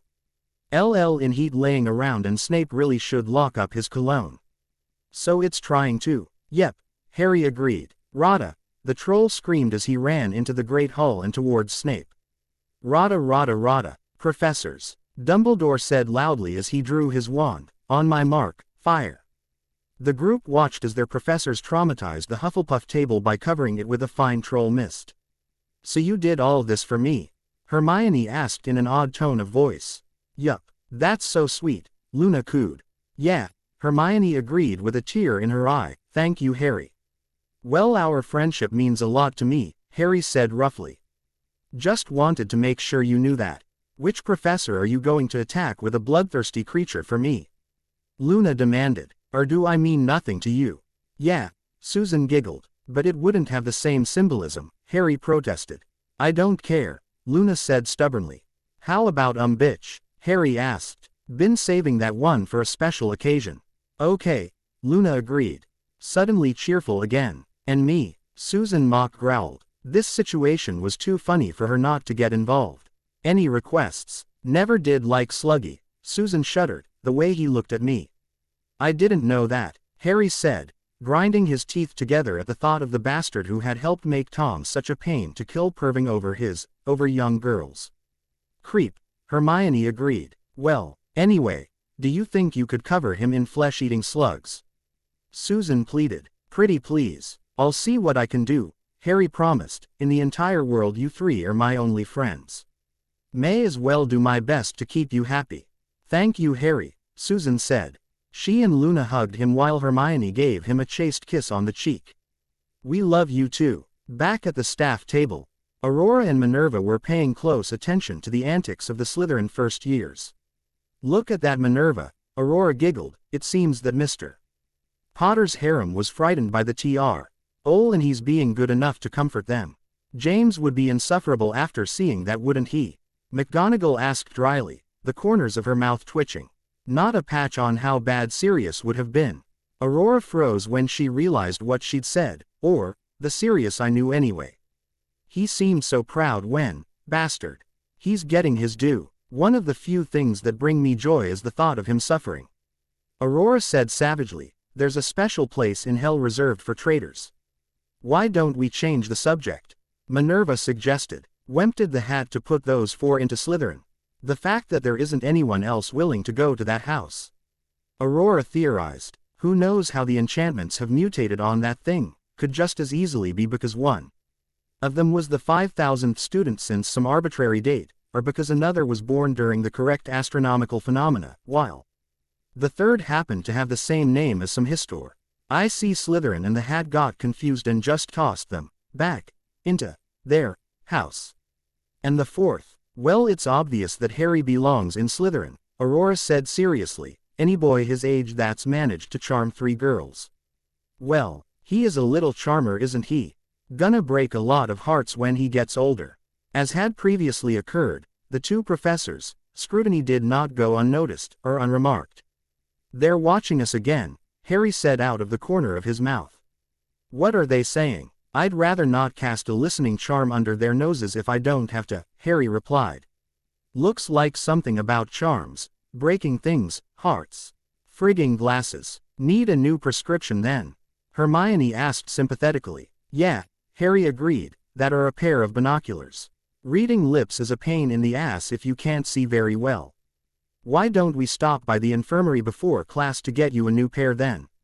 Hermione suggested. You can do that, Harry asked in shock. Didn't you know? Hermione replied dumbly. Of course I didn't know, Harry said incredulously. Why else did you think I would wear these damn things? He tapped the frames. I figured that you had no fashion sense. Hermione admitted with a blush. I thought you liked running into things, Luna volunteered. I just assumed that you hid some sort of gadget in them or something, Susan said reluctantly, like in James Bond. Quote, how do you know about James Bond? Hermione demanded. A few of the Muggleborns showed the rest of us, Susan explained. We all loved, will love. Whatever, we liked Q. Figures. Are you saying you don't find smart girls attractive? Hermione arched an eyebrow at him. Harry's eyes widened in alarm. Are you kidding? I always thought smart girls were sexy. Look at who I hang out with. Minerva grinned. See, I told you they had him wrapped around their fingers. Look at the way he's doting on them. Probably going to have him go out of his way to do things for them too. Like what? Pick flowers, help with homework. They are only 11, so I doubt it'll be anything all that strenuous or complicated. Meanwhile, the headmaster was busy assuring himself that his favorite project had not been harmed. Are you sure, Severus? Dumbledore asked in concern. I'm sure, Snape agreed. I am not going to put off my classes any longer. Or give the little bastards any more free time to study. We put off classes once, we cannot do so again. Very good then, Albus said, his eyes glowing with approval. Educating the children is the most important thing after all. Yes, he agreed, educating. You know, Harry said to the girls as they walked to their first potions class. I wonder how Snape is going to handle this. Is he going to go easy on us because we're in his house, or is he going to be a bastard because we aren't real Slytherins? Bastard, Luna said. Agreed, Hermione said. Damn, guess I'll have to go with the other option since you two already took bastard, Susan giggled. Swat I figured too, Harry continued. Now do we surprise him with our potions knowledge or do we hold it back, advantages and disadvantages to both? Why don't we just wing it? Hermione suggested. Whatever we can do to make him suffer an embolism, Luna said firmly, it'd be so funny. I used to do that with Vernon, Harry offered. Never seemed to happen. I think I got close once though. The group switched to safer subjects when they walked into the potions classroom and selected their seats. They didn't have long to wait. Before Snape swept into the room and fixed the students with a fierce glare, his customary sneer gracing his top lip. I will have silence in my class, he pronounced. I do not expect any one of you to understand the subtle grace that is the art of brewing potions. He allowed his gaze to sweep over the Slytherin section of the classroom. Especially not when standards have been allowed to drop so far, even in my own house. In fact, I could teach you many things, many wonderful things, but I shall settle on cramming enough into your tiny brains to ensure that you will recognize your limits anew. To leave brewing to a competent professional. His scowl transformed into a smile. To that end I am giving you all an exam, one that you should all be able to pass easily considering the amount of time you were given to study. Clear your desks. While the girls amused themselves by providing overly detailed answers, Harry passed the time fantasizing about Snape's upcoming death. Perhaps he LD make a mistake when brewing one of his potions, Harry mused, or neglect to do things safely. There were so many possibilities. Is there something you would like to share with the rest of the class, Mr. Potter? Snape asked nastily. Several things, Harry agreed. Are you sure you want to hear them? Sit down and be quiet or I will assign you detention for the remainder of the year. Harry complied with a sigh. Detention would have made things easier, but he was fairly sure that a child of his age wouldn't push things much further. He still had a couple weeks until Snape was scheduled to sue FFER an accident, so it wasn't like he didn't have plenty of time to get into trouble. Time is up, Snape sneered a few minutes later. Hand in your answer sheets and wait quietly until after I have finished grading them. Snape went through the tests, apparently grading based on who filled them out rather than on the work done. Take your tests and get out. How'd you do? Hermione asked after a glance at her page. Dreadful, Harry said with a laugh. Apparently confounding the professor to mix your test up with someone else's doesn't help if he manages to switch it with someone he plans on crucifying anyway. Who'd you switch with? Hermione asked. Gran'll kill me, Neville wailed. What's wrong, Nev? Harry patted Neville on the back as he stared despairingly at his potions quiz. I got a troll minus. No one has ever got a troll minus on potions before. He even took points off for the way I spell my name. It's not that bad. I got a hold of his old potions book and look at this. Harry held out an old and heavily folded test being used as a bookmark. Neville unfolded it and began to snicker. He got a troll minus on his first one too. He marked me the same as his first one. I guess you're right, I'm not that hopeless. If Snape can go from troll minus to teaching, then I can at least get an EE. See, Harry consoled, 'Snot so bad. Thanks, Harry, Neville said happily, you're not so bad. I don't care what Ron and the others say about you. Ron and the others, Harry muttered after Neville had left. He did always hate Slytherins, Hermione mused. I'm sure he'll see around after he has a chance to grow up. So, never then? Susan asked. Probably, Luna agreed. Doesn't matter, Harry said with a shrug. He's not Ron. Ron lasted 4 days before he spilled his guts, and I spent several months spilling their guts in return. The kid is Ron's relative that happens to look like him. No more, no less. Eat like him, stink like him, Hermione said as she raised fingers. That, and he's a child, Susan added. I think Luna's probably the only one of us that won't slip up if we decided to spend more time with the other children. Why wouldn't I slip up? Quote, because everyone knows that the whole bloody Lovegood family are a bunch of bloody nuts, Hermione said quickly. True, Luna agreed, it's certainly made things easier for us. Slipping up's YIH. Haven't even tried to spend time with Hannah, Susan continued. Every time I see the kid I think about what happened before won't happen again. Other than that, well, it's not the same person.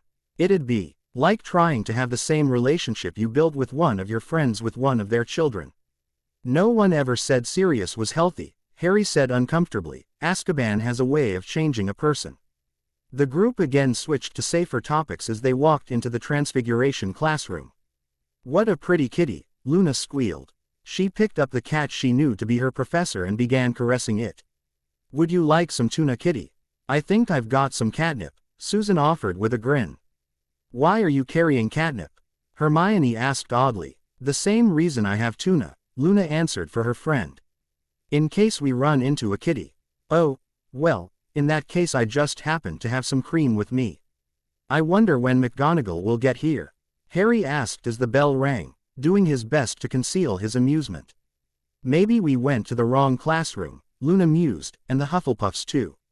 Maybe, Harry agreed. Or maybe the professor is stoned out of her mind and eating tuna while guzzling milk. Bit of a glutton, isn't she? With a regal glare, the cat strode out of the room, pausing only to send a glare over her shoulder at the son of James and Lily. I think you angered the kitty, Luna said with a pout.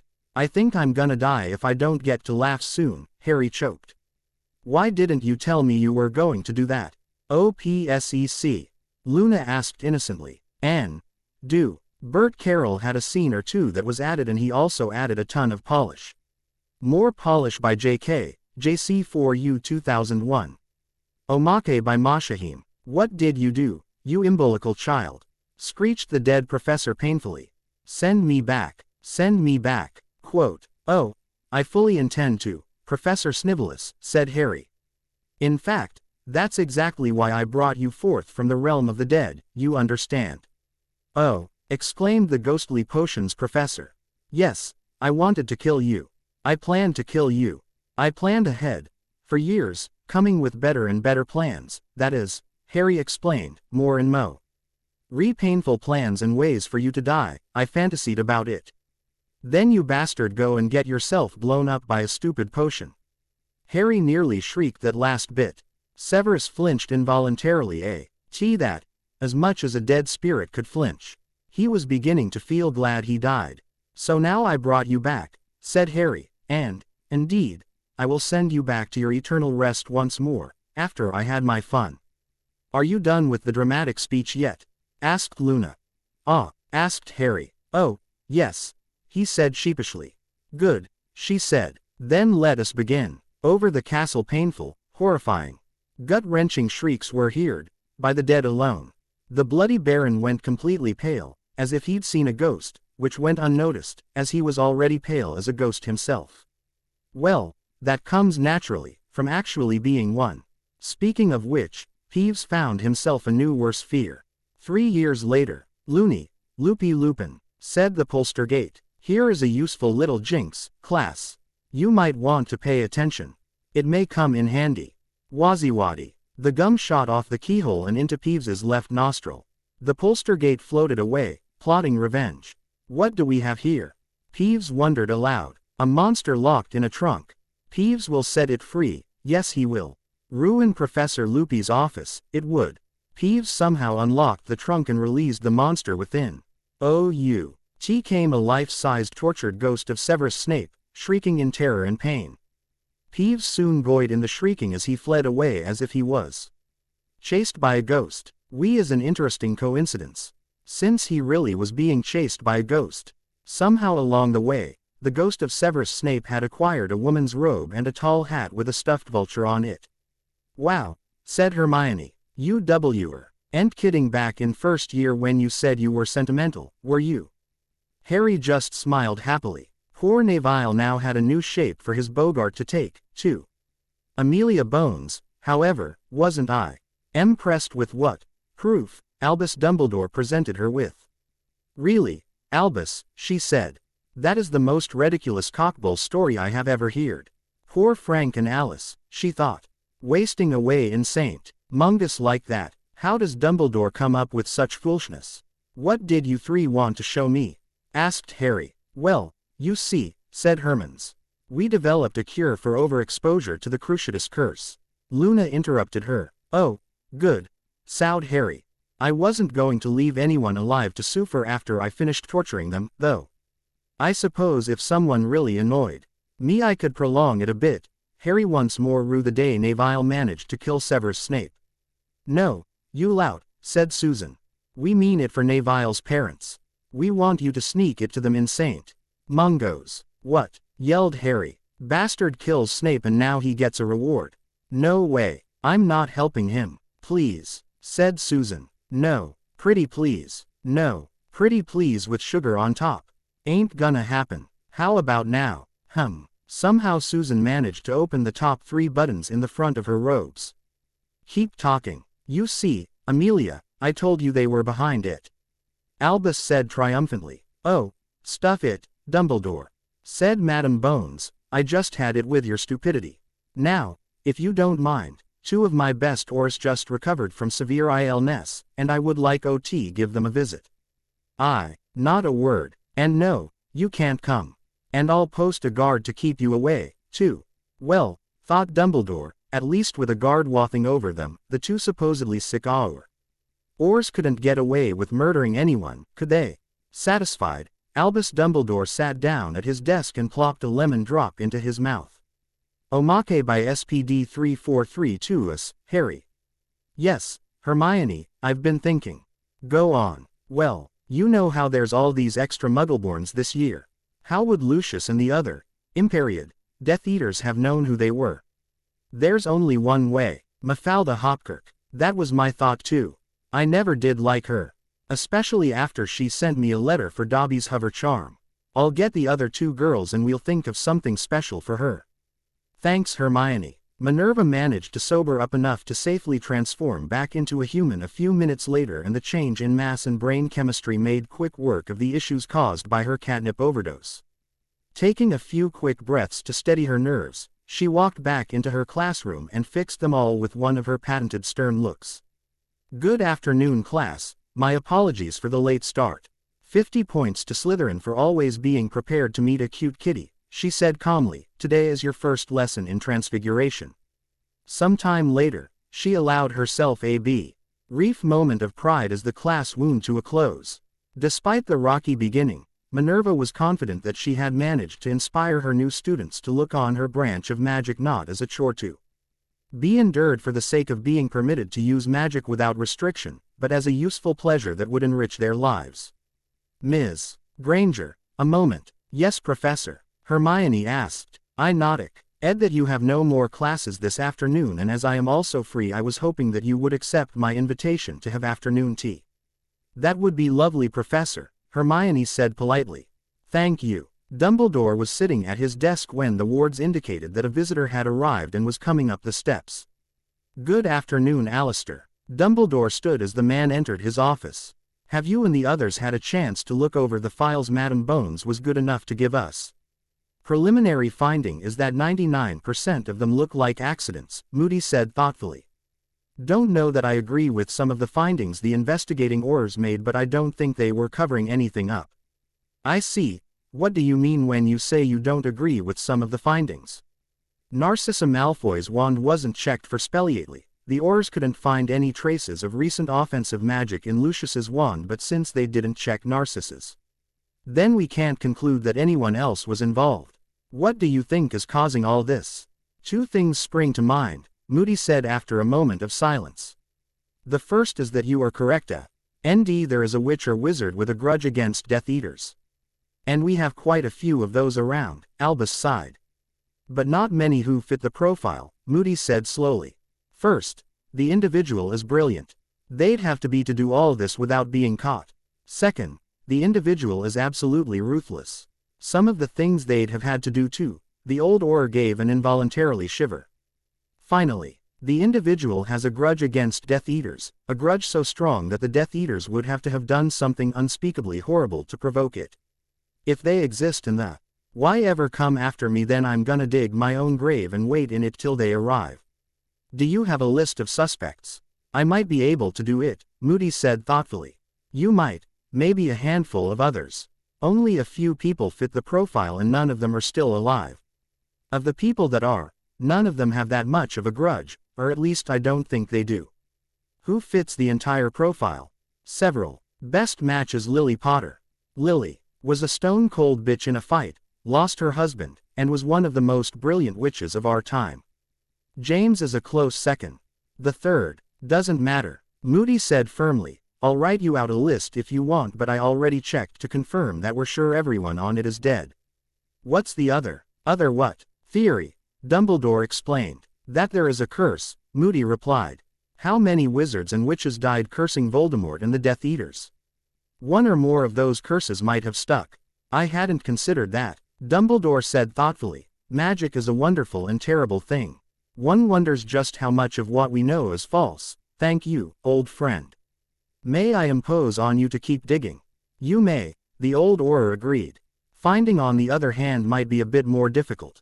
Moody wasn't sure what was eliminating the Traditional dark families. What he was sure of was that he didn't much care. Good riddance. The head of Gryffindor House smiled at the student across the table as they settled down to have their meeting. I must say, Minerva began as she poured the tea, that I was shocked to see you go to Slytherin rather than Ravenclaw. Your fault, Professor. Hermione laughed. I told the hat that I wanted to be the best Transfiguration mistress in my generation and he had M.E. in Slytherin before I could get in another word. The others are the same, of course. Really, Slytherin is such a small house that the hat sends as many students to it as possible, Hermione explained. Mostly Muggleborn since purebloods have been avoiding it, what with the curse and all. They see that most of the people who died in mysterious ways were mostly from Slytherin and forget that. They were all supporters of the last Dark Lord. Thank you for the tea, by the way. You're very welcome, Minerva said. She so enjoyed having a chance to speak with an equal. The fact that her guest was a young girl bothered her not at all. Do you mind sharing why the others got in Slytherin? Not at all. I'm not sure about Harry.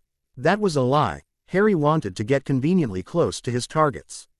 But Susan wants to be either an Auror or a spell researcher, perhaps both. And Luna wants to be the best reporter that ever lived, or a Zogbot. Zogbot. I have no idea, Hermione confessed. Luna's a rather odd girl.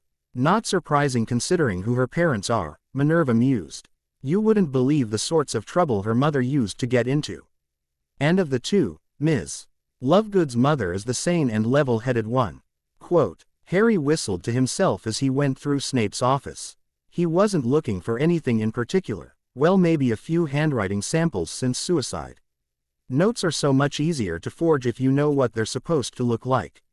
No, he was just hoping to stumble across a few things that would make it easy to arrange things so that it looked like pure bad luck. Suicide was Plan B and he always hated to go with Plan B when he could find an A. What have we here? Harry asked himself. Promising, he mused, enough to earn our friend a few Rs in Azkaban if it gets found by the right people. Well, assuming Dumbledore doesn't ride in and explain how. His voice took a slightly mocking tone. His good friend Severus would never dream of leaving the light and is quite trustworthy. After putting everything back the way he found it, Harry erased the signs that he'd entered the office and left. He still had plenty of time to think of something. Patience was the quality above all others that had allowed him to succeed so often. He found the girls waiting for him upon his return to the Slytherin common room. Harry, Hermione began, may I ask you a question? Sure, Harry agreed. What do you want to know? You avoided us for almost 10 years, why did you show up to the reunion? McGonagall tracked me down on one of her better days. Don't say that, Hermione interrupted. She was normal most of the time. She only had her moments about once a week. She was a tough old bat. Harry sighed. I'm not sure I could have come out of it half as well as she did. Yeah, Hermione agreed. It was one of the uglier things I saw. You're lucky then, Luna said simply. Please continue, Harry. Well, she looked me in the eye and said, Mr. Potter, I have had enough of your foolishness. You will attend and you will spend time with your friends. Then she slapped the invitation against my chest, glared at me and told me I wasn't too old to get a detention if I crossed her. She said that. Hermione giggled. When I pointed out that I was no longer in school, she told me that I wasn't too old to be put across her knee. Glad I went, he continued. To be honest, I was kind of afraid that you guys would greet me the same way the rest of our old classmates always did. How's that? Oh God, not you, Gerard. You think you were the only one that got a little unofficial justice after the war? Luna asked calmly. I figured one, maybe two, Death Eaters on average from some of the survivors, Harry admitted. Hermione killed at least 12 people. Luna said calmly. She'd call parents in for conferences and dose the tea. Once she pushed a pair down one of the moving staircases. Susan arranged for 5 Death Eaters that had been given pardons in exchange for agreeing to work for the Department of Mysteries to suffer a rather large accident. I assigned myself to investigate any sensitive cases I came across and I wasn't known for making arrests. I bet that went over well. Half your bloody coworkers were collaborators. The other half were young enough to have relatively clean hands, Luna said calmly. One of them once asked me if I could beat the whole department in a duel. Kids, what did you say? That I would only be able to kill about 10 of them before they took me down, Luna said with a serene smile. And then Harry would come home to kill the rest of them, and their families, friends, pets, neighbors, and so on. Several plans had to be cancelled at that point, pity for them. Hagrid was confused, and despite what some would say, that was not his normal state of mind. Sure, it was true that there were things in the world that he didn't understand, but he didn't tend to dwell on them. Deciding instead to concentrate on things he did understand, like his creatures. That in fact was the source of his confusion. Young Harry's eyes looked very much like some of the more cuddly creatures. Makes sense, Hagrid rumbled. Harry's a good lad. Just like Fluffy and the others, makes sense that they'd be the same. Hagrid nodded to himself. He was aware of what other people sigh. About his friends and what their teeth and claws were designed to do. He just lacked the natural fear that most beings had. There were few things in the world that were a danger to a half-giant. It was easy to understand Hagrid's attitudes with that in mind. Hermione smiled as she watched Ron struggle through the levitation charm. It brought back so many fond memories. Like this. Hermione grabbed Ron's wrist and forced it through the correct motions. Your pronunciation needs work too, but I think most of your problems are stemming from your imprecise wand movements. Ron stewed through the rest of Charm's class and could hold it no longer once he was out from under the professor's direct supervision. It's no wonder she got sorted into Slytherin, Ron said nastily. She's a nightmare. Ron, Hermione said sweetly. That's no way to talk about a lady, she finished with a right cross. Oof. Ron went down clutching his bleeding nose. Shall we go then? Hermione asked her friends. He kept her mouth shut until they were out of sight. Took him forever, but Ron finally gave me a real apology for what he said, she said conversationally, adding that if he could then he'd go back in time and break his younger self's arms for saying such a terrible thing. I of course told him I thought it was a bit harsh, so he replied that a broken nose would be as nice as he'd be. Just doing Ron a favor then, huh? Harry asked tightly. It was a week before. Hermione trailed off. I had to do it. That's right, Luna agreed. You did. That's why I get to punch him in the nose the next time he makes a cruel remark. Susan can be next. Then it'll be Harry's turn, and you can start the whole cycle again after Harry. We want to do that to him? Hermione asked. He's not going to learn his lesson anytime soon, and if we hit him enough we're going to start causing brain damage. Ron's got a hard head, Susan said with a giggle, and he's got nothing important in it to damage. Now his stomach on the other hand. We wouldn't want to hurt that. He'd never forgive us, Luna said seriously. Which reminds me, I heard the most remarkable rumor the other day. Is it the one about all of us being in Harry's harem? Susan snorted. Why can't they just mind their own damn business? That's the one, Luna agreed. I'm just wondering if we want to go along with it. Well, pretend to anyway. Could be a fun way to play with their heads, Hermione agreed, and it would save us the trouble of having to turn down dates in a couple years. Are you sure you want to do that? Harry asked with an odd look on his face. Why do you ask? Sorry, Harry said. I just thought what? Well, rumor had it that the three of you all had special people who got killed by Death Eaters. What of it? Wouldn't you like to start dating them again? Not a chance, Hermione sighed. They aren't the same people for one. And lusting after children is a bit odd for another, Susan said firmly. Luna, I don't know, Luna said as she favored her friends with a sultry look. Aren't I lustworthy? Let's not go there, Luna, Hermione said firmly. You're all knobby knees. You look a bit underfed too, Susan said critically. Not as bad as Harry, of course. Of course, I don't look underfed, Harry protested. I've had plenty to eat. I'll bet your diet hasn't been the best though, Hermione said critically. What have you been eating? Whatever I want, but not enough fruits or vegetables, I'll bet. Probably cold takeout, Susan added, eaten why? Watching his targets and plotting their demise. Maybe we should take him to the nurse, Luna suggested, and she'll talk to the house elves and he'll only get rabbit food to eat. You look underfed too, Luna, Harry warned. But I'm not, Luna said with a smirk, so I'll be eating real food while you eat what food eats. My revenge will be swift and bloody, Harry said with a straight face. No, it won't, Luna replied. You love us too much to do that.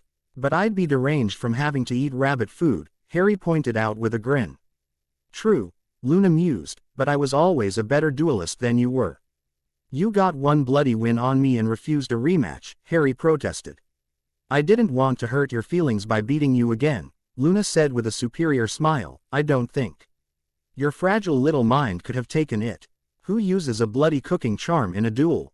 It worked, didn't it? Very creative, Harry agreed. Saved my ass in Singapore. You were the one who took Ming the Merciless. He wasn't nearly as tough as I was led to believe, Harry replied, but he had this hench girl who, bloody frightening. She went into this martial arts routine, bouncing and jumping everywhere while spinning her wand like a bloody baton. How'd you beat her? Used a non-stick charm on the floor. She landed on it and broke her ass bone. A quick stun and Bob's your uncle. Stun? Hermione asked in disbelief. Harry. She looked pretty stunned when she noticed that her intestines were wrapping around her head, Harry said smugly. Caused by a spell that was much more useful than one might think.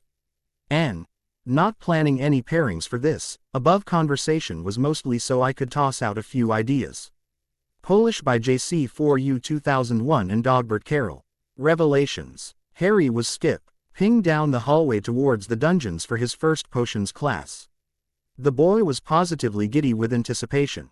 Time for potions class, Harry cheered. Come on guys. It's time for potions. Today's the day, huh? Hermione asked with a yawn. Not yet, Harry said cheerfully. Still have a couple weeks to set things up.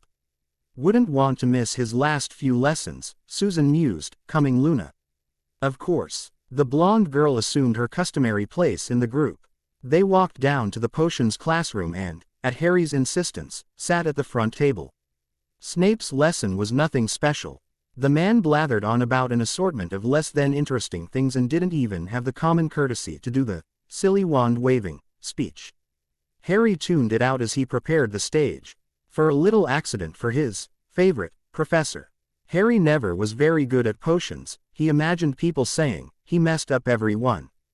3 weeks of work and bam, Snape would be no more. Wise plotting came to an abrupt end when it was Neville's turn to turn in his attempt at brewing a potion, and that was when things went wrong, horribly wrong. Harry could only stare with a look of shock on his face until events had taken their course. After everything had been resolved, the girls led the nearly catatonic Harry back to the Slytherin common room. God damn it, Harry screamed after tea. He door closed and he'd assured himself that they were alone. I can't bloody believe it. Stop sulking, Hermione ordered. It's your own fault. It's not, Harry snapped, and that's the problem. You try spending as much time as I have planning Snape's death and see how you like it when your plans are foiled. I still say that Neville deserved it, Luna said serenely, both for what happened in the last world and for what happened in this one. It wouldn't have been so bad if Neville had actually done it, Harry whined, but all he did was hand in an assignment that looked good. That's all he frigging did. Snape died because he's an idiot and because Neville somehow managed to brew an exploding potion that just happened to look and smell like a perfect hair growth potion. I think it works out. Susan tried to console her friend. Look at it this way. Snape died because he's a bastard. He dropped Neville's perfect potion and it exploded. How were you planning to kill him? Well, something similar, Harry admitted with a small grin. I was going to drop a potion on him and watch in horror as it dissolved his skin. You see, Susan cooed. Snape was going to die anyway and in a similar fashion. But I was gonna make it slow, Harry protested. Do you know how painful it would have been for the bastard? Were you going to do it in front of a first week of class?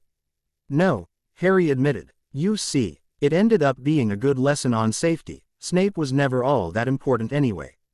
I guess you're right, Harry sighed. You'd think I'd have learned to deal with disappointment after the life I've lived. You gotta admit, Hermione said in an attempt to cheer the boy up, the look on his face when the potion exploded was priceless. And he did die slow, Luna added quickly. If I'd have known that you wanted to do it yourself then I wouldn't have taken so long to get the healer. How do you explain that? It's my first week, Luna said innocently. A.T. Ear trickled down her face and her breathing became ragged. I got lost. The group laughed at Luna's puppy eyes.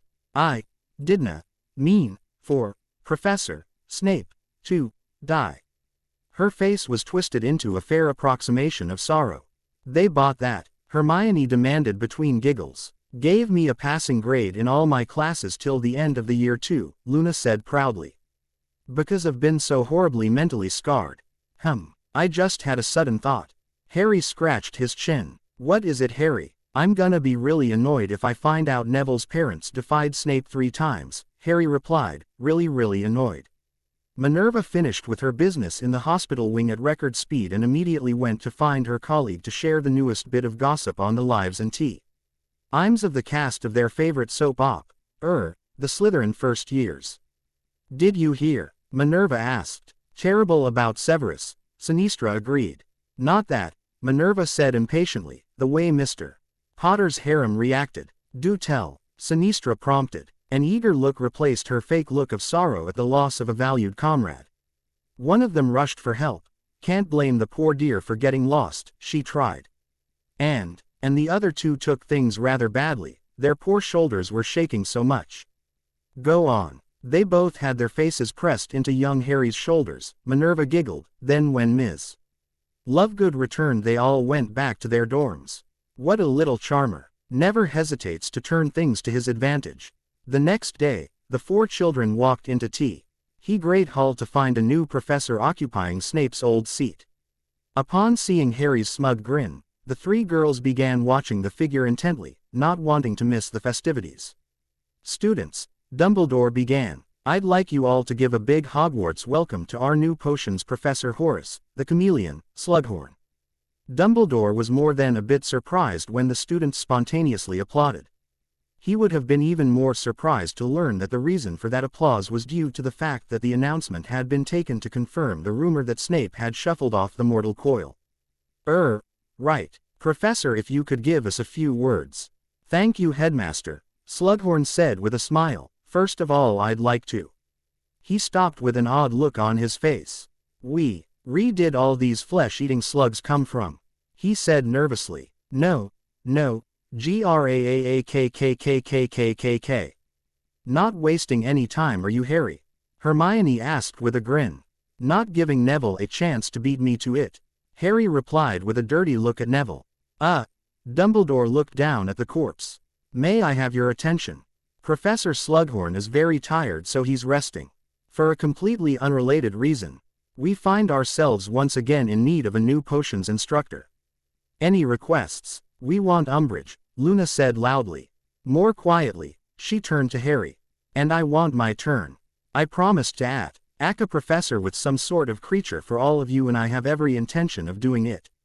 Thank you, Harry. Susan tearfully embraced her friend. I really appreciate that. The other 2 girls giggled and joined the 4-way hug.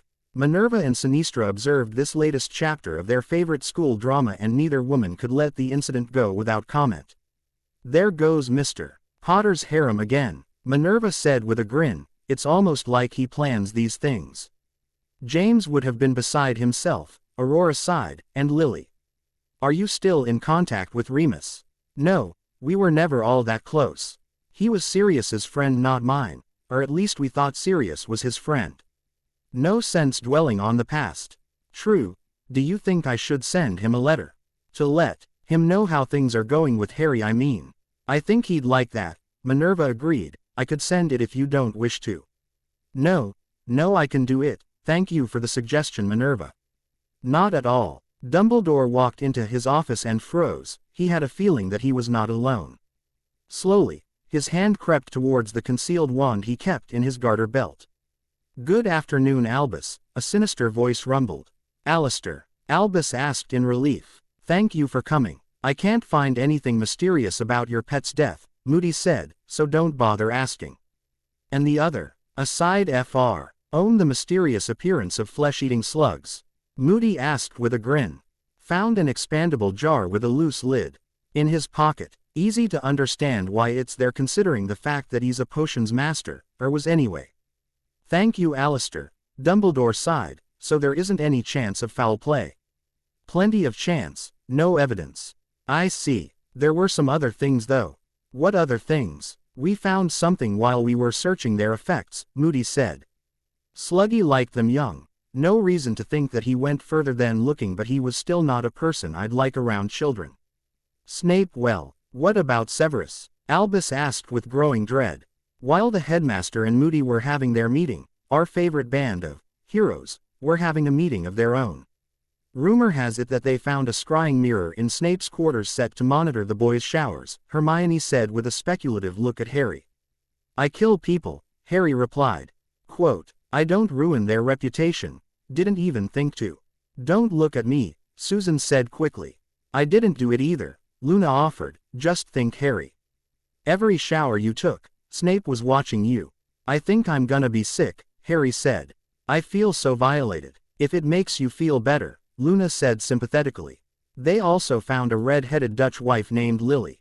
Oh God, Harry retched. That doesn't help, Luna. Even after he's dead, I keep bloody finding things out about Snape that makes me want to kill him. Why would you think that would make him feel better? Susan asked. I didn't want to assume it wouldn't. Luna replied cheerfully, which neatly paid Harry back for that time he did that thing at that place. She'd told him she'd exact a bloody revenge, and this would teach H. I am to think that it was okay to drink the last of the coffee and not make more. You want me to start researching necromancy? Hermione asked sympathetically as she held Harry's head. Would it make you feel better to raise him from the dead and cause him unspeakable pain? It might, Harry agreed, thanks Hermione. And I'll try to develop some spells to torment him in death, Susan agreed. I'm sure Luna can think of something to help too, right Luna? Big-breasted Bixbys like to cause horrific pain to greasy wizards, Luna agreed. You see, Susan said gently. Thanks, Harry said between heaves. You guys are the best friends a bloke could ask for. The very foundations on which Dumbledore had built his world had been shaken by the things that Moody had revealed. Oh God, Dumbledore said sickly, I never knew. We'd have a very different conversation if I thought you did, Moody said simply. A shorter and much more fatal one. The safety of the children at Hogwarts was something that Moody felt very strongly about. I would like you to do me a favor. You want me to check out your other professors? Please, Dumbledore agreed, start with me. I don't want there to be any rumors that I am playing favorites, Dumbledore said. I want you to start with me and take as much time as you need, get whatever help you need. Just make sure that none of my her professors are like. The important thing is to make sure the students are safe. We can go back to our investigation later. Will do, Albus, Moody said with a smile. Good to see you have your head on straight. Hermione walked into the great hall for breakfast and calmly noted Peter Pettigrew hanging from one of the rafters, apparently having hanged himself. Snape got away and I needed something to cheer myself up, Harry explained. Haven't forged a suicide note for a while, but it's like riding a bicycle. Confessed his crimes and hung himself in remorse, huh? Hermione asked. Close enough, Harry agreed. One thing. Yeah, you got sluggy. Isn't Peter a bit much? You don't want to have too many suspicious deaths all at once. I only got sluggy so Neville wouldn't take him from me, Harry explained with a glare at the Gryffindor table. Quote, and Peter, like I said, Harry said, I needed something to cheer myself up. Why hasn't anyone noticed him yet? Remember that spell we used that time to do that thing? I hardly think we need to worry about being prosecuted for a crime that hasn't been committed yet, Hermione said with a smile, one that can't happen because a number of other crimes committed by an as yet unknown person or persons. It's still good to stay in practice, Harry said with a grin. I suppose, she agreed. Well, the spell drops in the middle of breakfast and so does Peter. Bit more elaborate than usual, isn't it, Harry? Had to make up for Snape, Harry replied. Everyone needs a hobby. And if he'd timed things just right, the Bowie LS would release a little something extra into his least favorite surviving professor's morning porridge. Well, assuming it was one of the rare occasions she decided to show up anyway. Neville was enjoying his breakfast more than any other he'd ever had in his short life. It had all started when he'd sat down to find his usual place surrounded by large portions of all his favorite foods. It had continued when the seats around him were filled by an assortment of his favorite girls. And it had gotten even better when dozens of post owls had delivered a mountain of letters and packages each, congratulating and thanking him for his role in the destruction of the Dark Lord of Hogwarts. As one can imagine, the whole thing had done wonders for the boy's burgeoning confidence.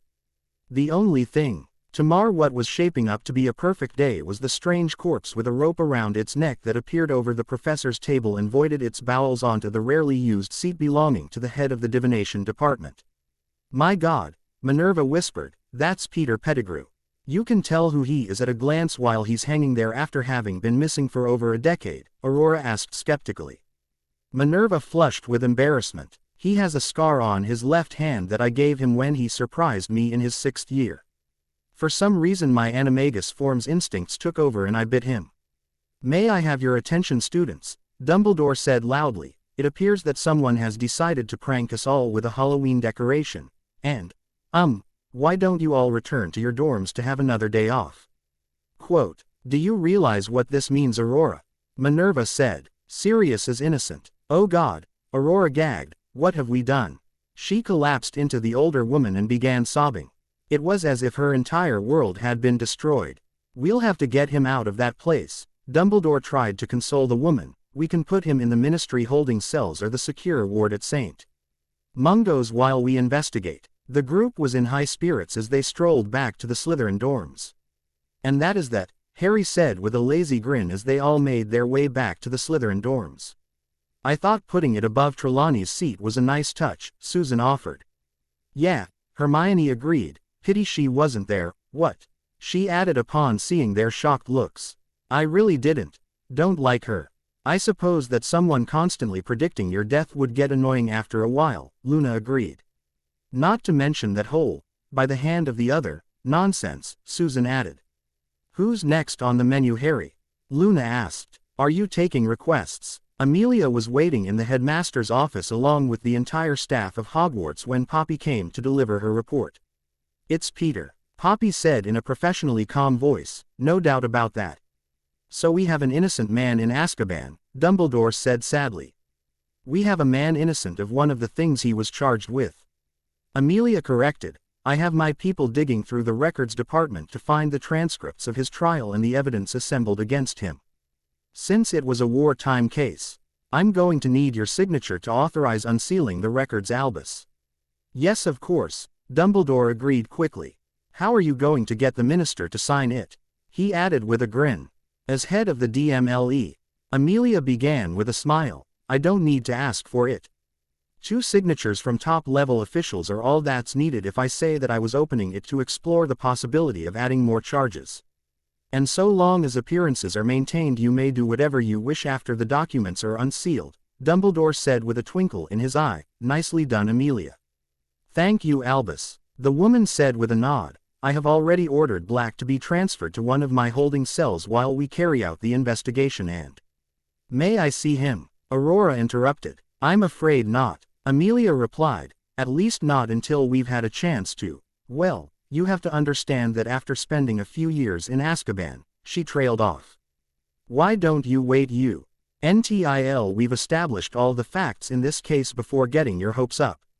Sirius was laying in his cell doing the exact same thing he did every day since he'd been picked up by the Aurors.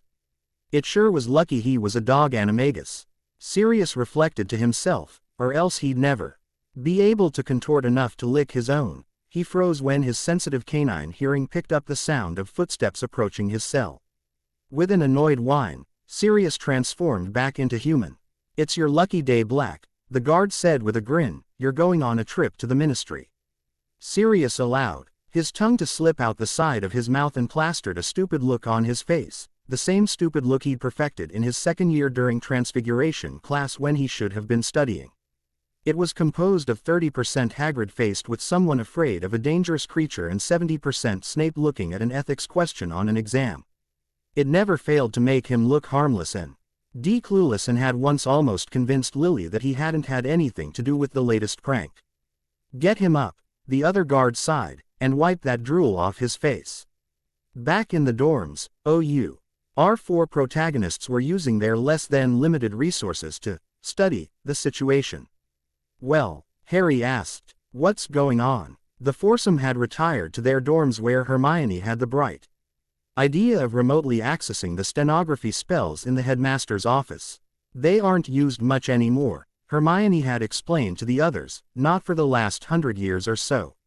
We started using them again after Minerva's ordeal. It wasn't hard to modify them to alert us when she needed assistance. Nor it seemed was it difficult to access them remotely.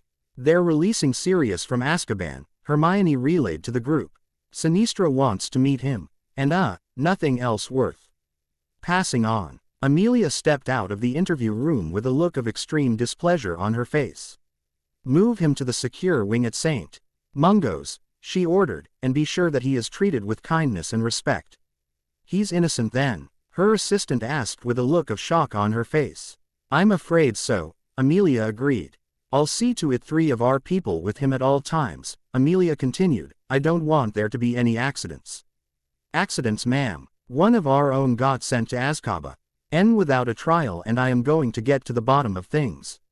While that happens, I do not want our most important witness to disappear. We failed him once. We will not fail him a second time. Minerva nodded when Sinistra flashed a hand signal asking to meet after the meeting had broken up. She followed the other woman to the teacher's wing and into Aurora's quarters. I need your help, Aurora blurted. Oh, I need to pretty myself up a bit, Aurora confessed. It's been years since I put on any makeup or worn anything more flattering than a sensible teacher's robe. And just what makes you think that I'm any better? Your 7th-year girls always look good, Aurora replied. I thought that you'd been giving them pointers. I have not. Then could you have them help us with this, please? When did it become we?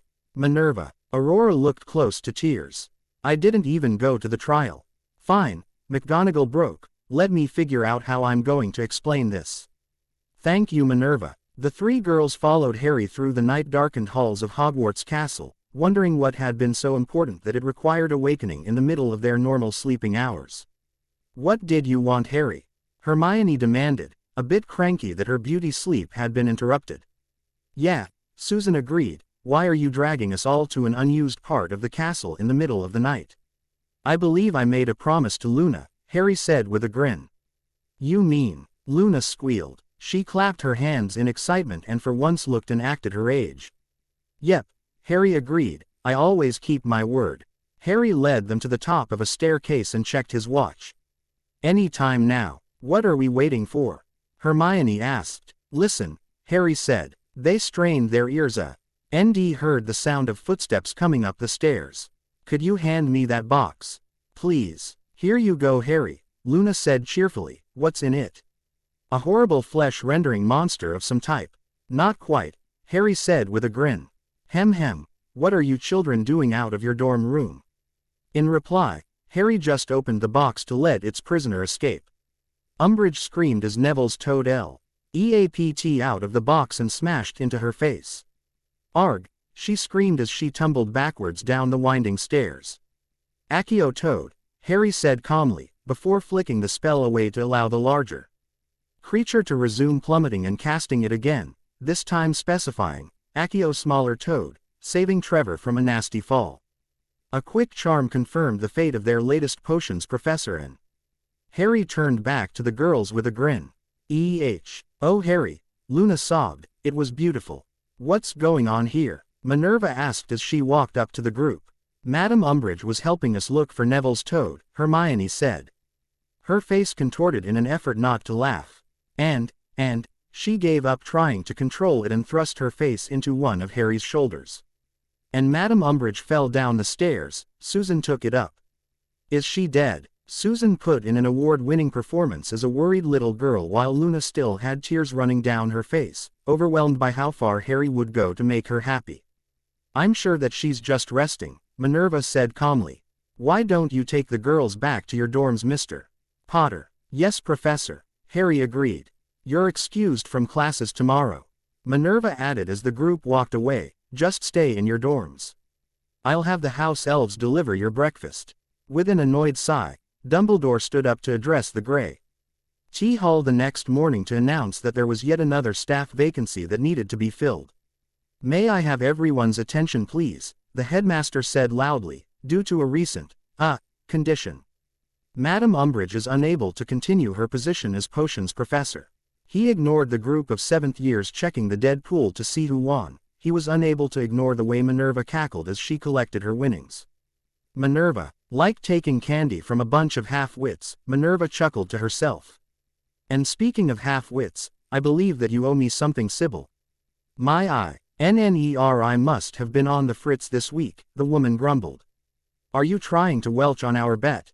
No, I'm trying to explain how I lost it. And I'll post a public admission that Devi Nation attracts the weak-minded by tomorrow. Thank you, Sybil, Minerva said sweetly. Was there something else you wanted to share with us, Albus? Just that I'll be taking over potions classes. Until we can find someone that doesn't regard the position as an automatic death sentence. Dumbledore was a bit upset. At least with the curse on the Dada position you could get a year's work out of them, and as a bonus could skip paying them at the end, a net gain for his school he felt, but this curse was just too disruptive to the school curriculum. Something had to be done. Harry was reading a book in one of the more comfortable chairs in their plush common room when he felt another warm body plop down next to him. Harry, can we speak with you for a moment? Hermione asked with a pensive look on her face. About what? He turned to see the look on her face. Oh, one of those discussions. Harry Potter laughed at Bogarts. It was the best way to get rid of them, but even if it wasn't. He had mastered his response to fear long ago in either timeline, but a female wanting a serious talk still had his male DNA screaming, retreat. Afraid so, she agreed. I've been talking to the others about something. Oh, he asked nervously. Yeah, it's just, do you ever get tired of it all? Of what all? All the killing, Hermione replied. Doesn't it bother you? It's the only thing I've ever been good at. Harry said uncomfortably. That's not an answer. No, Harry agreed with a sigh, it's not. He found himself worrying about losing his friends all over again. Was he too callous for them? Well, what else would I do? Harry demanded. Work a job at the ministry. As long as we live in this country I have to do my best to make it safe for all of you. I can't let these vipers slither around when I know it's only a matter of time before they do something stupid and put one of you in danger.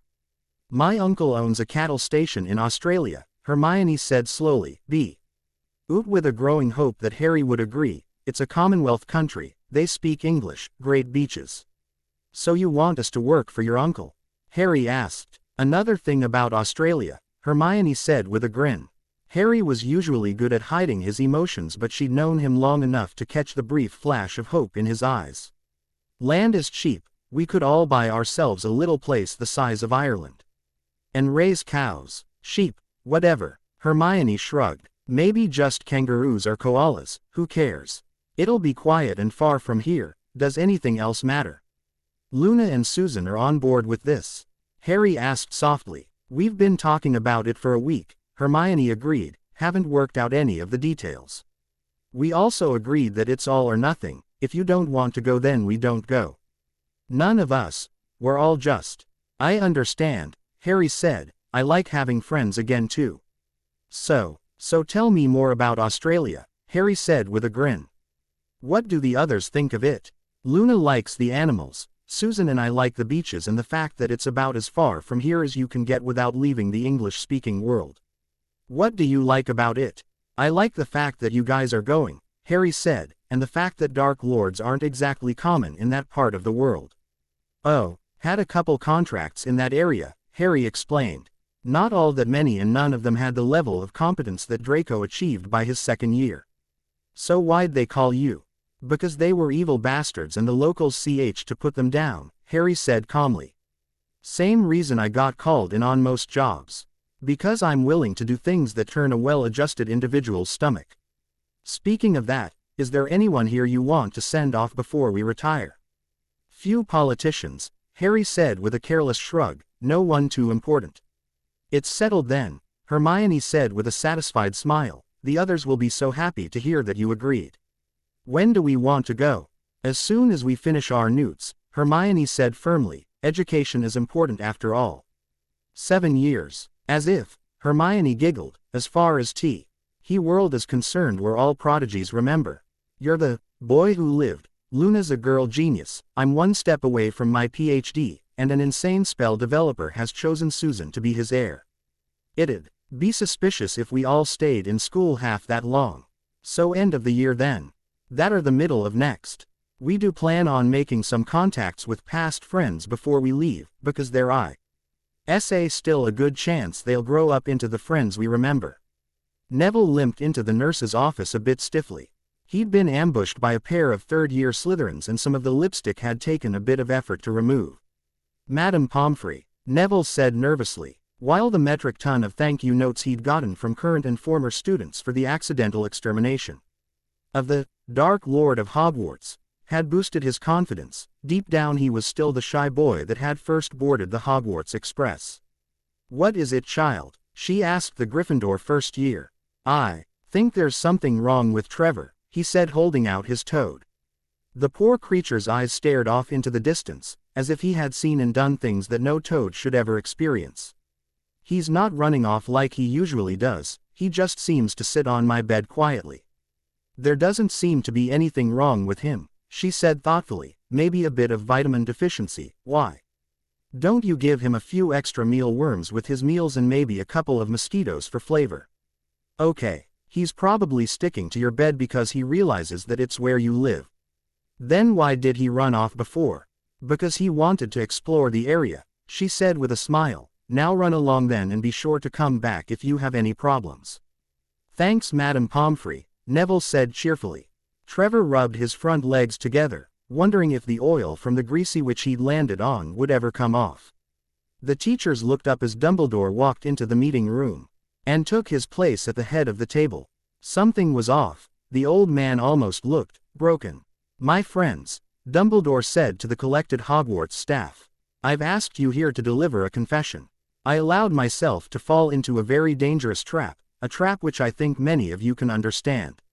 Minerva, what do you first think of when I mention Molly Weasley? A nervous little girl that wet herself on the train. McGonagall said immediately. Why?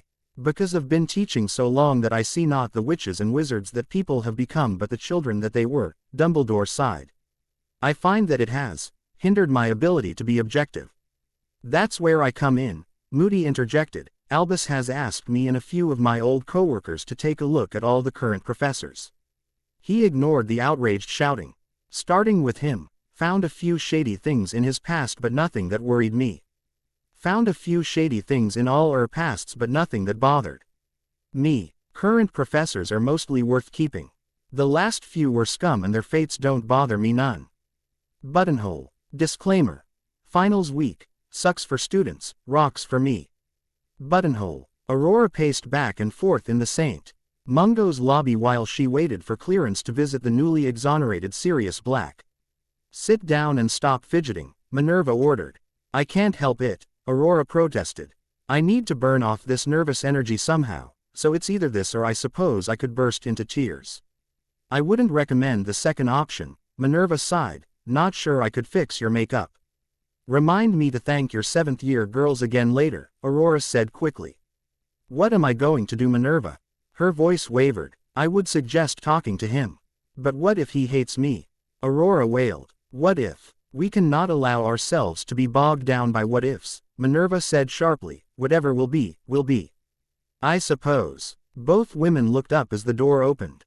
To admit the head of the Department of Magical Law Enforcement. Amelia, Minerva said calmly. Minerva, Aurora, Amelia, I hear that the two of you would like to visit a patient that was admitted to the special dignitary wing. Amelia said calmly. Why? Sirius and I were. Aurora bit her lower lip. Very close friends. Oh, I thought. They had an understanding. Minerva chose to rescue the younger witch. About how their relationship was going to progress if they both survived the war.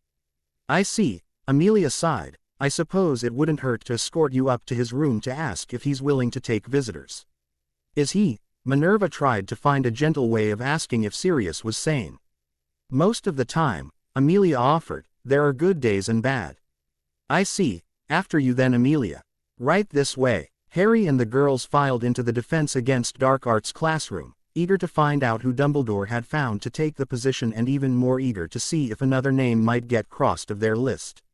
Harry was disappointed and the girls were intrigued to find out who it was. My name is Mad-Eye Moody, Moody growled his introduction, and I'm gonna be Erda Fence professor for what's left of the term, possibly the rest of the year. His gaze swept the room and locked onto Harry. There was something about the boy that screamed menace to his battle-honed senses. You, Potter? Yes, Professor, Harry asked with just the right hint of confusion in his tone. Never mind, Moody grunted. All right, Professor, Harry agreed. He gave the man a reassuring smile. If you say so. Amelia stepped out of Sirius's room and nodded to the two women. So he's agreed to see us? Minerva asked. He's agreed to take visitors, Amelia said with a frown, and he let She slip that he'd throw his bedpan at anyone he didn't want to see. We'll be sure to duck, Aurora said with a poor attempt at a smile. Minerva strolled into the room as if she owned it and fixed the man in bed with her patented glare number 3. Slacking off again, Mr. Black. Didn't think I'd ever see you again, Professor, Sirius said with a grin. How have you been? It's been quieter with you gone, Minerva said honestly. Or at least it was until the Weasley twins enrolled. Troublemakers. Almost as bad as you and James, Minerva agreed. Good to know that someone has taken up the standard. The grin fell from Sirius's face. I have a question for you, Professor. What is it, Mr. Black? Is Aurora doing well? Sirius asked slowly. Is she happy? Why don't you ask her yourself? Minerva glanced over her shoulder to the woman in question. Aurora, Sirius croaked. Sirius. Aurora had tears flowing down her face, ruining her makeup. I'm so sorry. Why don't I leave you two alone for a few minutes? Minerva suggested. Sweat poured down Moody's face as he stubbornly resisted the urge to pull his wand. He didn't know what it was, but his danger sense screamed Lou. And louder the longer he resisted it. You, Potter. Yes, Professor. Dodge this. Moody flung a stunner at the boy. He almost missed it when the boy hesitated for a split second before dodging out of the way. He did miss the fact that 3 girls drew their own wands and held them ready under their desks. Good work, Moody laughed. 10 points to Slytherin. The Potter boy had the reflexes of a well-trained duelist. His spinning eye caught 2 of the 3 girls stowing their wands. Make it 20, Moody added. He tried to ignorance to see how the children held themselves. Thank you, Professor, Harry said with a grin. Moody squinted at the class. Now all he had to figure out was why the 4 first-year Slytherins moved like wolves in a land of sheep, like they knew that they were the most dangerous beings to walk the school, like Moody himself had before losing his leg. Interesting, he muttered to himself. What's that, Professor? Hermione asked. Just talkin' to myself, lass, Moody said with a horrific grin. Very interesting. Aurora stuck her head out of Sirius's room. Some of the top few buttons on her shirt were in the wrong holes, her hair was mussed up, and she was a bit flushed. Upon spying Minerva, she waved her colleague over. What is it? Minerva asked with a poorly concealed grin. Could you come in here for a little while? Aurora asked with a blush. We need a chaperone. Oh, Sirius had me talked out of my top 5 buttons before I remembered where we were, the woman admitted. I see, Minerva chuckled. Good to know that Azkaban didn't change him too much. Minerva, Sirius said seriously, I need to ask you something. What is it, Sirius? Amelia told me that Harry was at Hogwarts. And, she prompted, how's he doing? Sirius said quickly, is he fitting in with the other Gryffindors? He's doing fine, Minerva assured the man, though to my disappointment he was not sorted into Gryffindor.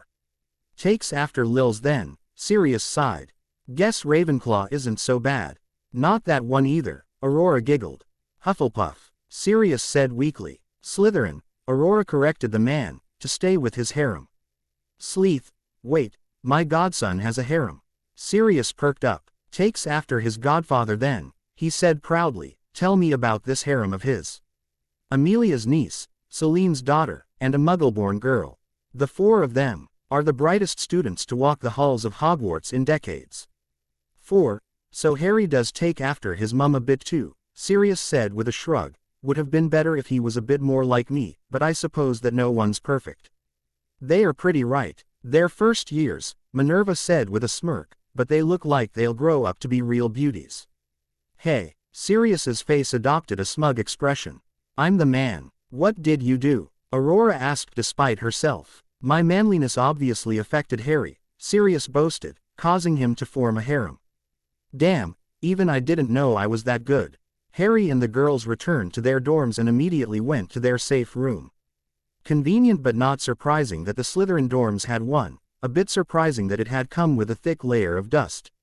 Evidence that the place had been forgotten and fallen into disuse. It was child's play to update the wards and remove the outdated monitoring charms connected to the head of house's office to make the place suitable for their needs. What's up with Mad Eye? Susan asked. What's up is that he's going to get himself killed if he tries that again, Luna said calmly. He knows that something strange is going on. Harry said with a shrug, we need to find an easy explanation. There's an old dueling hall in one of the unused towers, Hermione offered, complete with interactive training dummies. We let him catch us going to and from it and that's that, Susan agreed. And we'll have to keep going to it till we leave or he does, Harry added. Not a complaint, just an observation. Be good to get back into shape, Luna mused, and it'll be good to beat Harry again. One bloody time, Harry growled. And how many wins do you have against me? Luna asked in a lilting voice. It was none wasn't it? Just you wait, Harry said with a frightening look on his face. I've picked up a few tricks over the years. As have I, Luna agreed, not to mention the advantage Susan has now that she has 2 legs and Hermione's unparalleled knowledge of charms. This is gonna be fun, Hermione said, shocking the group.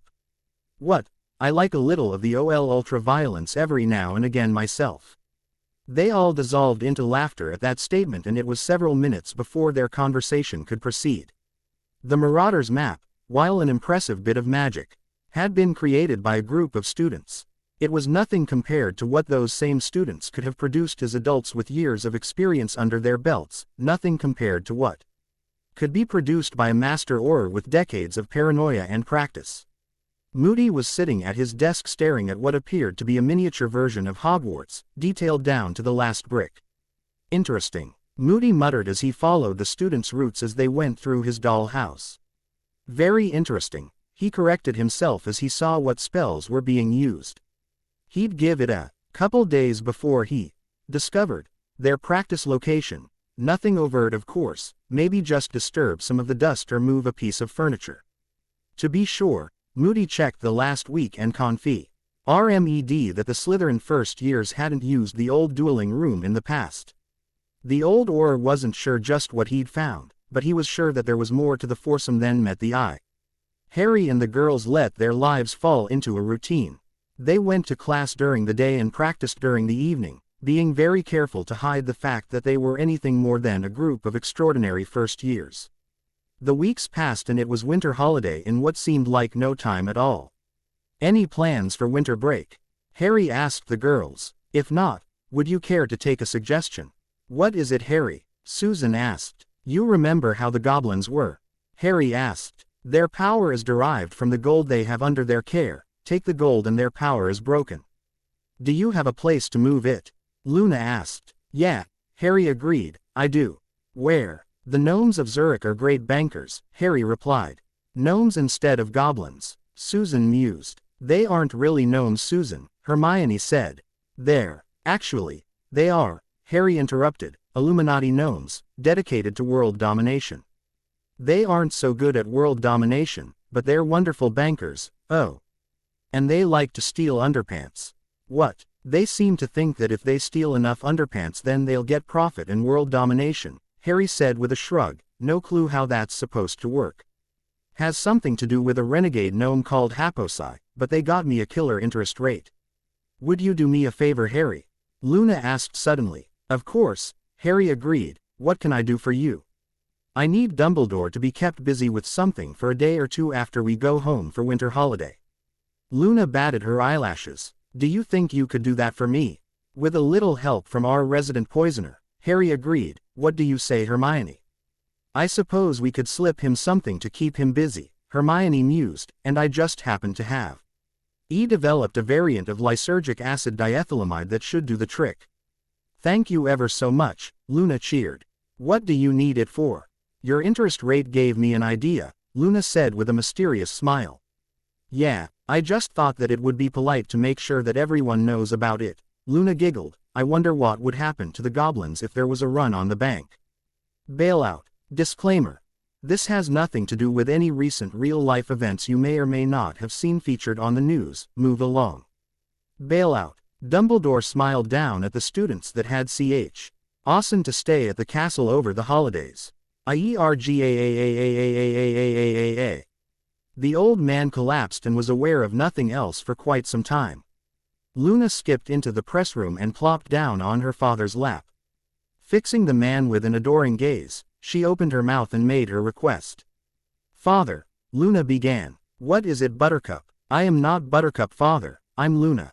Are you sure? Luna took a moment to examine herself. Fairly sure, father, she agreed. Then what is it, Luna? May I have the vault so I can empty all the gold out? Of course you may, he agreed. The man took a few minutes to look through his pockets. Ah, here we are. Thank you, father. Any time, Buttercup. Luna, father, not Buttercup. Right. Susan walked into her aunt's study and did her best to look like a child that was trying to look like an adult. To be honest, the sheer mechanics of it all gave her a headache. Aunt Amelia, may I speak with you a moment? What is it, Susan? I just wanted to know why we keep the family gold at Gringotts when it would be safer and more profitable in other banks. What do you mean by that?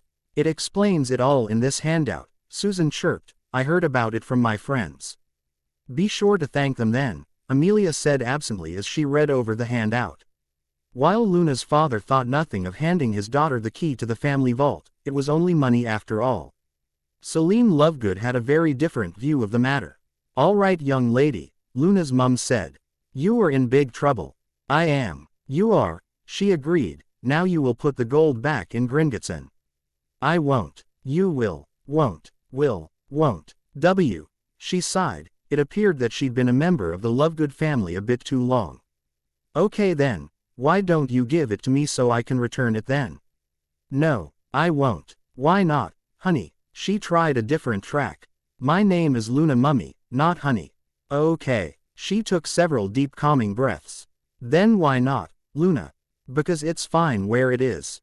But it needs to be in a bank so it will be safe. It's in a bank, mummy. So you put it back into Gringotts? No, mummy, I had it transferred. Where? To one of the gnome banks in Switzerland. They have 9.45% interest there, and that's much better than what we had at Gringotts. Oh Luna, the goblins only charge 2, so it's much better to put our gold back into Gringotts. Not charge, mummy, Luna said innocently. They give us a few percent if we let them guard our gold. It was a bit more complicated than that, but she saw no reason to blow her mother's fragile little mind. Give, the woman asked dumbly. You're sure? Here's the brochure, mummy, Luna said happily. Oh, good job, Luna. Thank you, mummy. She really did love having her mother back, but really, the woman had no common sense at all. Do you think that other people would like to know how much better the gnomes are, mummy? She added innocently. Good idea, darling. I'll put an article in the next Quibbler. My name is Luna, mummy, she sighed, not darling.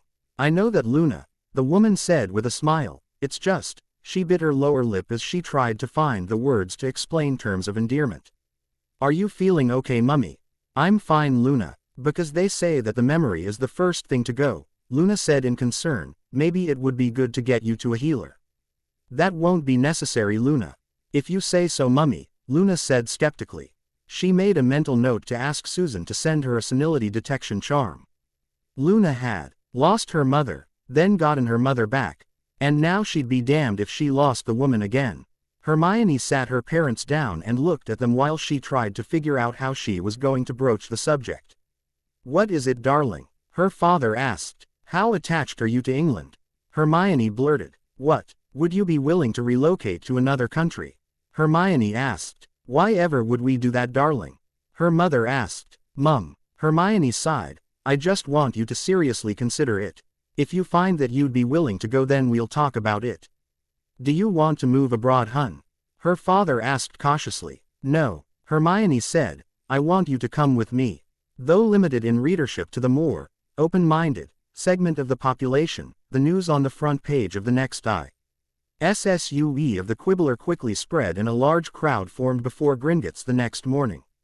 The first hint that the goblins had that something had gone wrong was when they threw open the doors to Gringotts and were nearly trampled by the crowd that poured into the bank.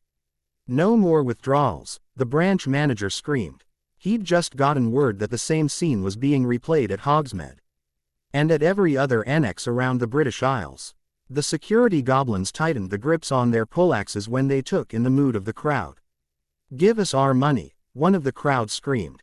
"I'd be delighted to," the manager said nervously. He was uncomfortably aware of how close he was to being lynched.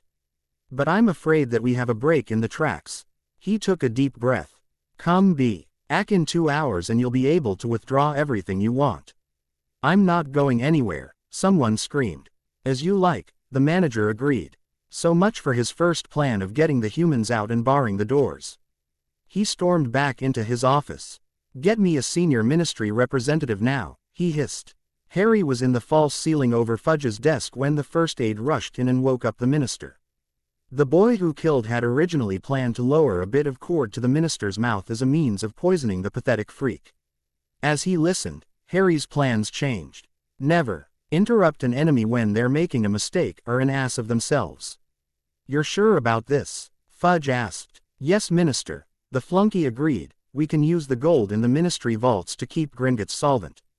And they'll pay me, us back with interest." "Yes, minister," the flunky agreed. "Make it so," Fudge ordered, his thoughts already on what he would do with his share of the take. "Yes, minister." The branch manager stepped back into the lobby to address the unruly mob. "Attention," he plastered a fake smile on his face which looked horrific to the assembled wizards and witches. "We have managed to temporarily resolve the problem we had with the mine carts and you may resume your withdrawals." His smile became more and more strained as account after account closed. Even with the injection of ministry gold, Gringotts would still be hard-pressed to cover all the accounts. A few hours later, he sighed in relief as the last of the humans trickled out of the bank and the security goblins closed the doors. "How solvent are we?" he demanded. "We have a bit less than 5,000 galleons left," the flunky replied. "What?" the branch manager snarled. "Nearly every account was closed," the flunky said quickly. "The ministry accounts are the only significant ones left open." "And we drained those." "Yes, sir." "Who else left their accounts open?" "The minister, Dumbledore, and a few minor officials." "Do we have enough to cover them?" "No, sir." "Pity." Harry tossed another piece of caramel corn into his mouth as he continued to watch the developing drama below. "Wouldn't do to duck out and miss any of this, would it?" "What do you mean our accounts are empty?" Fudge screamed. "It took all the gold in the ministry accounts to cover the withdrawals," the goblin said calmly. "Where the hell did all that gold go?" Fudge demanded. "Loans," the goblin replied, "much more productive to put money to work rather than let it sit idle." "How in the hell am I supposed to make pay tomorrow?" Fudge moaned. "I might have a suggestion," the goblin said with a feral smile. "Yes?" Fudge asked. "It's just a temporarily measure until we can refill our vaults, of course," the goblin continued. "How much is it going to cost me?" Fudge asked with a sigh. "Simply make a ministry loan to the Goblin Nation, interest-free, and we shall say no more about the matter," the goblin replied. "Not a chance," Fudge said quickly. No way was he going to let that opportunity for graft slip through his fingers. "We could of course add a consulting fee for you," the goblin added. "Why?" "The Goblin Nation has decided that it has an unacceptably low liquidity," the goblin began. "To that end we have concocted a scheme that we believe will refill our vaults." "What is it?" "We will refund 3 years of interest to anyone that pays off TTHE," Goblin said with a grin. It was an article of faith in the goblin banking industry that the humans were holding back gold. 2 years. For anyone that will pay off half their debt and so on. They'd sell off their offspring for a deal like that, any goblin would have.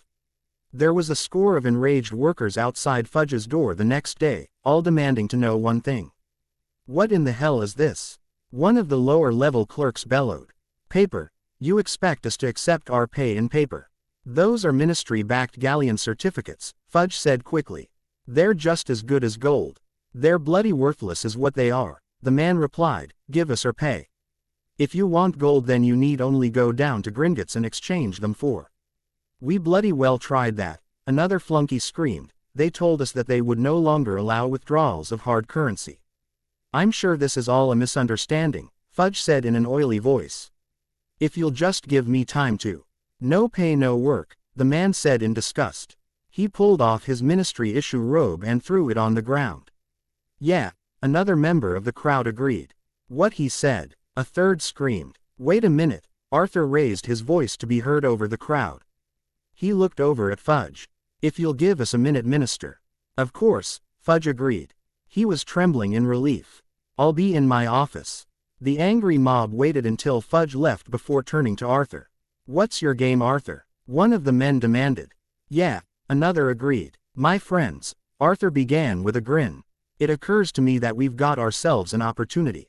Go on. Well, Arthur's smile deepened. He wasn't normally one to take advantage of a situation like this, but Fudge nearly wept with relief when they told him their terms, and he immediately signed his agreement. In exchange for the rest of the week off, 30,000 galleons in scrip each, and the promise of receiving hard currency at some point in the future. They agreed not to burn the ministry to the ground and hang the minister from the nearest light pole. It was an agreement thought fair by the majority of the participants. The branch manager smiled as he saw the line form in front of the accounts receivable desk. He'd never doubted for a minute that his plan would work. At the front of the line stood Arthur Weasley, ready to take on the debt that had impoverished generations of his family. And how much would you like to pay this month? The goblin asked with an oily grin. All of it, Arthur said proudly. But the interest payments alone should more than cover the rest of it, Arthur interjected. 3 years, right? Fine, the goblin sighed. They'd never expected the humans to scrape up enough gold to pay it all off. Here you are, Arthur said as he slid a pile of scrip across the table. I even included a bit extra for you. What is this? The goblin asked sickly. My family debts, Arthur replied with a feral grin. Take it. Just as good as gold, you know. The branch manager's world collapsed when he saw how the humans were paying their debts. They weren't supposed to do that. They weren't supposed to be able to do that. Hell, there wasn't even supposed to be that much paper in existence, only enough to cover the ministry's payroll. Albus Dumbledore looked up from his copy of Out magazine. He soon spotted the disturbance near his office door. A scruffy gray rat was twitching nervously and looking right at him. Fox, Dumbledore said, indicating the rodent to his pet, Lunch. Fox was not thrilled with his master's dietary choices and vowed revenge for later. Nevertheless, he sprang from his perch and dived at the indicated pest. Startled, the rat squeaked but did not run. Instead, it blurred and expanded into a pudgy pale man, just in time to get a serious gouges on his left cheek. Stop. Call him off. Incarcerus, Dumbledore answered. Pettigrew, please. He'll kill me. You must help me. The man, called Peter Pettigrew, answered. Nonsense. Fox has stopped and we can regrow your scalp. Not your damn turkey. Him. The demon. The curse of Slytherin. He says he'll give me a peaceful, painless death only if Sirius is given a fair trial this week. Pettigrew was visibly trembling and there was a yellow puddle at his feet. Dumbledore thought he could almost see fear boiling off him.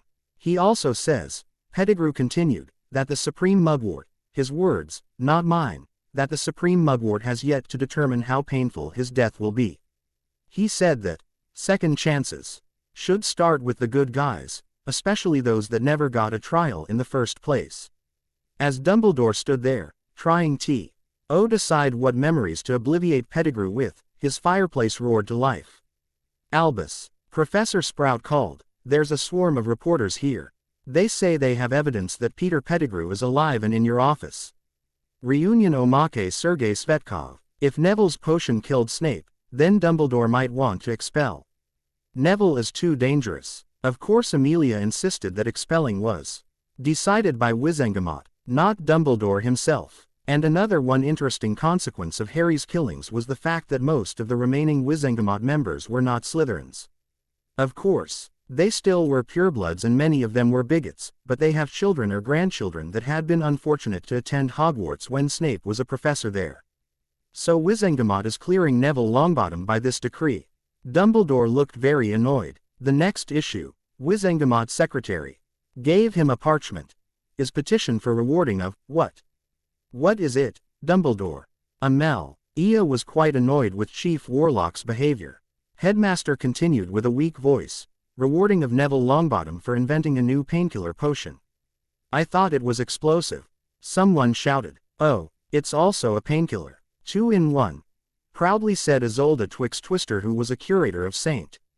Mungo. It was the morning of October 31st, and all of the students were already looking forward to the feast scheduled that evening. None of the faculty had the slightest idea that the room containing the Philosopher's Stone had been obliterated the night before by conscientious first years. As even the debris of the mirror containing the stone had been vanished, there wasn't anything anyone could use to try to retrieve the stone. The first hint that Dumbledore's and Voldemort's plans had been irretrievably derailed was the note in what looked like blood on the wall over the staff table. It read, Dumbledore, the next time you hide something I want to destroy in a school full of children, you will have to bury some of them. Hagrid, you should know better.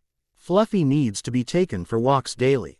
Akari Shinji. Harry stops heading towards the door when the goblet of fire belches out another paper. Asterisk. Dumbledore, Narcissa Malfoy, Lavender Brown, and the Potter twins. Harry. Yes, it worked. Dumbledore. You did this, Harry. You want them to compete with you. Harry. Hell no, I don't even want to participate. I wanted them to. They have the damned hottest bodies I've even seen. Draco. Oi, Dumbledore. How? Harry. Professor Lupin taught us the Confundus Charm S. Oh, I just used it on the goblet to let me make it think there was a fourth school. With that as the only entry. McGonagall. Why, are you just trying to suck up to them? Harry. I read about this tournament in first year. First task is always a battle against a magical creature, and third is always a maze of some kind. But the second always has swimming, and if I have half a chance of seeing those women in bikinis, then by Merlin I'm talking it. Men and boys of Hogwarts. Bowing to Harry's genius Akari Shinji. Lol. Tonks is 6 years older than Harry, why not put her into the harem rumors too? That'd be funny. Tonks. Mum, I'm not dating Andromeda. Now I know that the Potter men are cursed with enormous things. Tonks. They do. Drooling slightly. Andromeda. Ignoring her, after Al. Lieutenant with James, he made me unable to walk for several days. Tonks. Glazed eyes and drooling. Andromeda. And I know how unbelievably wealthy they are, what with that 250-room Potter mansion in West Esther. Tonks. Panting heavily with a flushed face. Andromeda. But he's too young for you, despite the fact that your Almoved were rented multiple orgasms from. Tonks. Gives out a suspiciously orgasmic scream before fainting on the floor. Andromeda. Smiles evilly. Just you wait, Lily. Our dreams of being sisters will come to pass. A cunning plan. Disclaimer. Like the last chapter, this chapter has nothing to do with any actual events, past or present. A cunning plan. Luna spent most of the next morning preparing to execute the next stage of their cunning plan. Look what I found, Mummy, Luna called out. She was wearing a set of robes that were several sizes too large. What did you? It took most of her mother's willpower to keep from squealing at how cute Luna looked in her old ministry uniform. What is it, Mummy? Luna asked. It's my old uniform, Celine replied. Uniform. I worked for a department in the ministry before I married your father, she explained. I wonder if it still fits. Try it on, Mummy, Luna commanded. I don't know. Please, Luna begged, her large gray eyes enhancing the puppy dog eyes technique till it was just short of the imperious in power. I don't suppose it could hurt, Celine murmured. She took the old robes from Luna and threw them on over her normal clothing. A bit tight, she admitted ruefully. Daddy, come look, Luna called out. Luna, don't, Celine said. She hurriedly tried to take off the uniform, not wanting her husband to see how much her body had changed over the years. No, Mummy, Luna said stubbornly. She grabbed her mother's hands. Hurry, Daddy, what is it, Dar? His eyes bulged when he saw what his wife was wearing. Luna, be a good girl and go play somewhere else for a few hours. Can I go look at the printing press? Luna asked. Of course, he agreed. Don't play with it, her mother called after the retreating girl, it's dangerous. Her husband agreed as he wrapped his arms around her waist. What's gotten into you? Seeing you like that reminded me of how we met, he muttered. I can think of worse witches to be trapped in an office with over the weekend. I've gotten fat, she complained. It just doesn't fit right anymore. Taking in his wife's lush figure and the way too tight uniform she had on clung to her, he leered and replied, well then we should get you out of those tight robes as quickly as possible then. Quote. Fudge glared at the goblin seated across his desk, hating the fact that he had to deal with the disgusting creatures. Our contract specifically states that he ministry loan to the Goblin Nation is to be paid back in gold, Fudge blustered. I will not accept that. You have to, the branch manager growled. Not according to our agreement, Fudge said smugly. What are we supposed to do with this? The goblin waved a handful of ministry scrip. No one will exchange it for gold and it's too rough to make good toilet paper. I wish I could help you, Fudge said with a shrug. But I have troubles of my own. What if I were to give you a solution for your woes? Then I might be willing to use it to prop up your bank again, Fudge said with a smirk, provided my consulting fees are paid. Quote. Of course, the goblin agreed. What's the plan? Fudge asked. Tax season is coming up, the goblin explained. Simply take off 10% if they pay early. 10% is worth it if it solves our problems, the goblin snorted. True, Fudge agreed. Fudge's wife walked into Gringotts and straight to the currency exchange counter. We're not exchanging for galleons, the goblin said sourly. Wonderful, the woman said with a grin. I would like to exchange galleons for ministry happy bucks. What? The certificates that they've been handing out, Madam Fudge explained. I want to buy them. How much do you have? 1,000 galleons, she replied. All right, the goblin agreed. It carefully counted out a stack. Here you are. I don't think you understand, she said with a grin. I don't want to exchange one for one. I want to buy all of them. But the face value is irrelevant, the woman interrupted. Every business I pass. Ed on the way here had a sign proclaiming that they would not accept ministry scrip and it's too rough to be used as toilet paper, so it is completely worthless. You tried using it as toilet paper? The goblin asked curiously. Indeed. The chance to wipe your ass with the minister's face was tempting and almost worth the galleons the paper is listed as being worth. True, the goblin admitted, ignoring the scowls and looks of horror on the faces of the script. Her smile deepened. She had him over a barrel and he knew it. Do we have a deal or not? Deal, the goblin said sourly. Luna felt a great sense of satisfaction as she looked down at the neat stack of ministry scrip. It was sometimes so useful to have access to a printing press and the knowledge of how to use one. Her original plan had been to dump piles of it on the street. That plan had changed when she and the other girls had received word from Harry. Oh, this will be ever so much fun, she squealed to herself. The faces on the script seemed to agree as they smirked and twirled their pencil-thin snidely whiplash mustaches. Luna gathered the counterfeit currency into a large sack with a galleon symbol on it. Sometimes it was best to play to tradition. Before tossing a handful of flow powder into the fire, Fudge's wife was sitting at a darkened table in the leaky cauldron. She was soon joined by another woman. Sue, the other woman asked. Yep, Fudge's wife agreed. Herm. The other woman agreed. She looked around the room. Where's Harry? He's keeping an eye on Fudge, Susan replied. Nice disguise. Thanks, Hermione replied with a grin. I took the hair off Fudge's secretary. I knew the face looked familiar, Susan laughed. Who are you? His wife. My condolences. Both the girls had a good laugh at that. Luna on the way. Quote. Nope, a mannish but rather weedy voice interjected. She's already here. The two girls turned to stare into the piggy eyes of Minister Cornelius Fudge. Luna, Hermione asked in shock. Is that you? It is Hermione, Luna agreed. I don't think I like having male equipment, Luna added thoughtfully. But I am grateful it's too small to get in the way.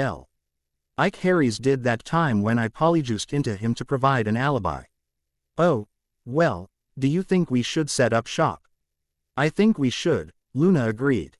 She raised his voice. May I have your attention everyone, Fudge called out.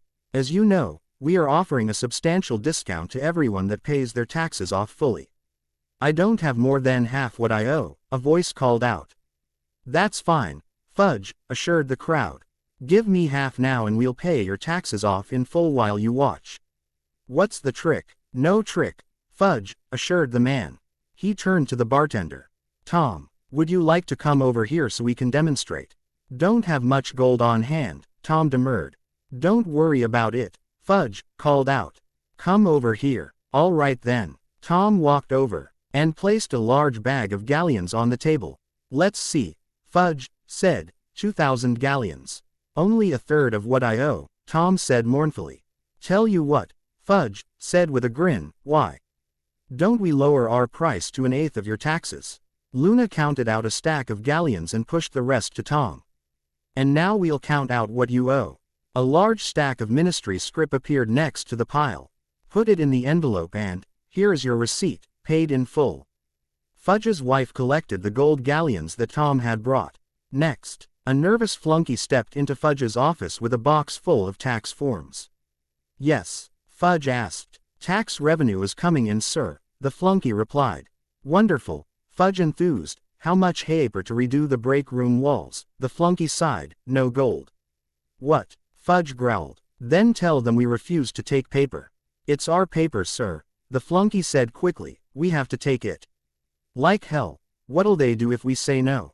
Hang us from the nearest lamp post. Yes, Fudge agreed. The thought of being lynched quickly brought focus to his mind. I suppose there is that. What should we do, sir? The flunky asked. All we have is pap. And there isn't a person in the world that will accept it at even a fraction of face value. We'll, Fudge was hit by a sudden bolt of inspiration.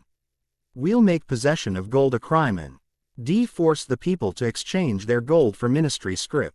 That could work, the flunky agreed. Providing the people cooperated, of course. Should I begin drawing up the papers for your signature, sir? At once, Fudge agreed. And that's my cue, Harry thought to himself. He waited for the flunky to leave before dropping down from the ceiling. Who are you? Fudge blustered. Who I am is unimportant, Harry said with a grin. He brandished a large glass jar. It's what this is that's important. What is it? Fudge took the bait. Harry just smiled. Hermione looked over the crowd with a satisfied smile. She loved getting the opportunity to stick it to the man while she was young enough to properly appreciate it, again. Did we get everyone? She asked the others. Think so, ma'am, Tom agreed. He'd never known that the minister and his wife were such wonderful people. Then it's time we made our exit, Luna said with Fudge's voice. Coming, girls. Not the same as the old boss. Disclaimer. Meet the new boss. Not the same as the old boss. Amelia was reading over the day's reports when the flow went wild. Calls began pouring in and it sounded like 100 people were all trying to talk at the same time. Calm down, she barked. It was the first time she'd seen a dozen people try to call at once. Now then, Thomas first, what's this about? Minister's dead, Madam Bones, the woman said breathlessly. What of? Several scenarios flashed through her mind. It was going to be a bitch of a time if it turned out to be murder. Just rounding up everyone that had a motive would cripple the magical government. And most of the local businesses, and, really it would be simpler to try and round up anyone without a motive to kill him, if they existed. Probably find a crumpled, horned snorkack with half as much effort as that'd take. Healers say it looks like a burst ulcer. I see, either natural or natural enough to safely ignore. She breathed a sigh of relief. Anyone, have something different to bring to my attention. 6 faces were left. Hot stuff. Goblins are threatening war, ma'am, the said calmly, something about Fudge betraying them. Send out the alert and cancel leave. Amelia sighed. Anything else? Dumbledore was horrified when he finally came out of his fit and Minerva apprised him of all that had happened. This is horrible, Dumbledore gasped. The stability of our society itself has been threatened by the information printed by the Quibbler. The cat was out of the bag. How were they going to keep violence from breaking out? As you say, Headmaster, Minerva said flatly, but I doubt the Goblin Nation will be too effective. Oh, several families have taken advantage of the situation and used ministry scrip to pay off their loans and taxes. A smile crept across the old woman's face as she contemplated the balance of her new Swiss account. I dare say that the goblins will have trouble doing anything without any gold to fund their plans. Their vaults are empty and they have no debts to call in. That's something anyway, Dumbledore admitted. Did you lose much, Headmaster? Minerva asked sympathetically. Since you were unable to withdraw your gold before Gringotts closed, I keep the bulk of my gold in the Hogwarts vaults, Dumbledore replied. It's much better protected than Gringotts. Not to mention more convenient. Is there any reason you chose not to offer this option to the staff? Minerva asked with just a hint of frost in her tone. Then everyone would have wished to use the vaults, Dumbledore explained. Best to keep it restricted. Same reason we keep separate from the Muggles. If we used magic to help one, then pretty soon they'd all expect us to help them. Really, it was like the woman didn't ever think about the big picture. I see. Her face could have been carved out of granite. Why didn't we put the Philosopher's Stone in the vaults? I'm afraid I can't get into that right now, Dumbledore said quickly.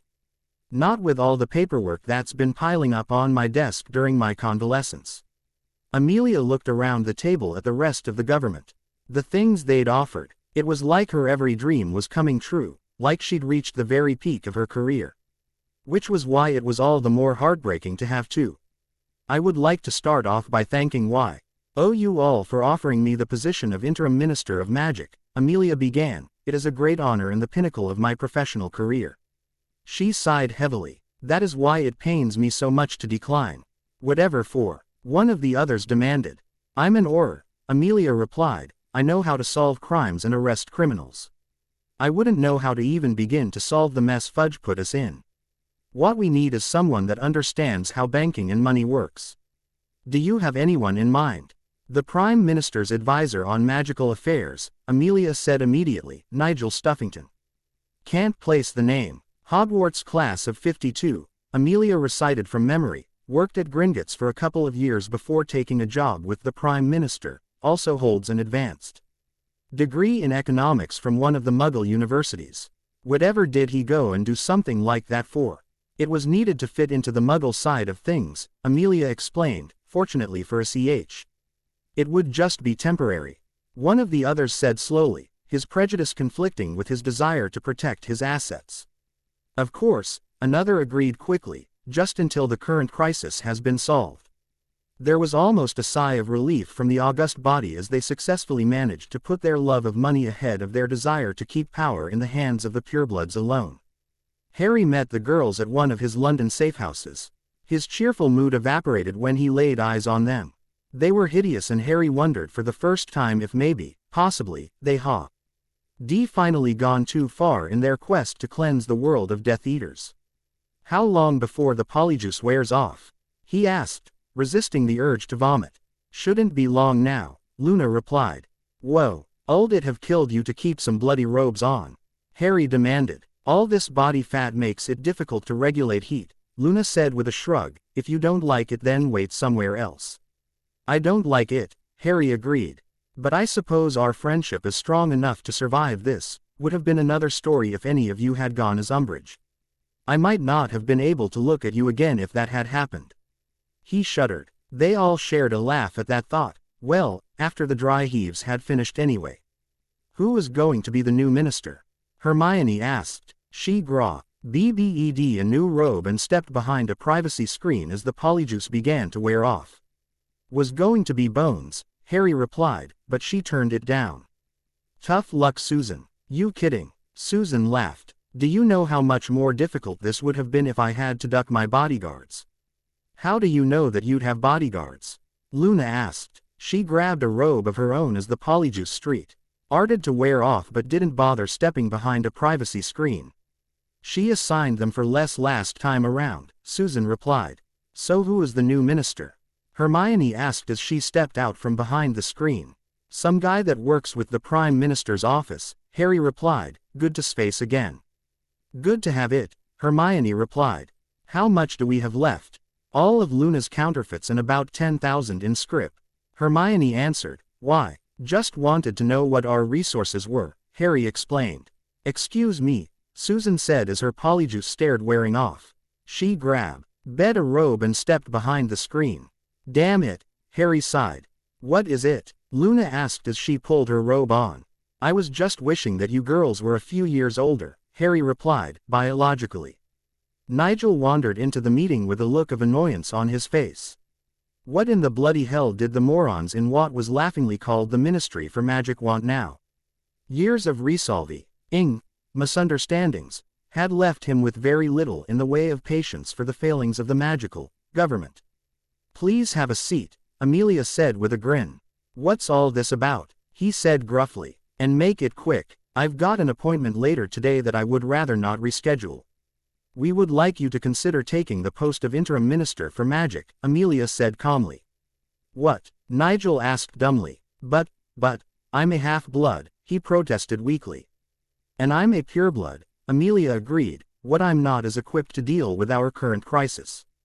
You are. What is the problem now?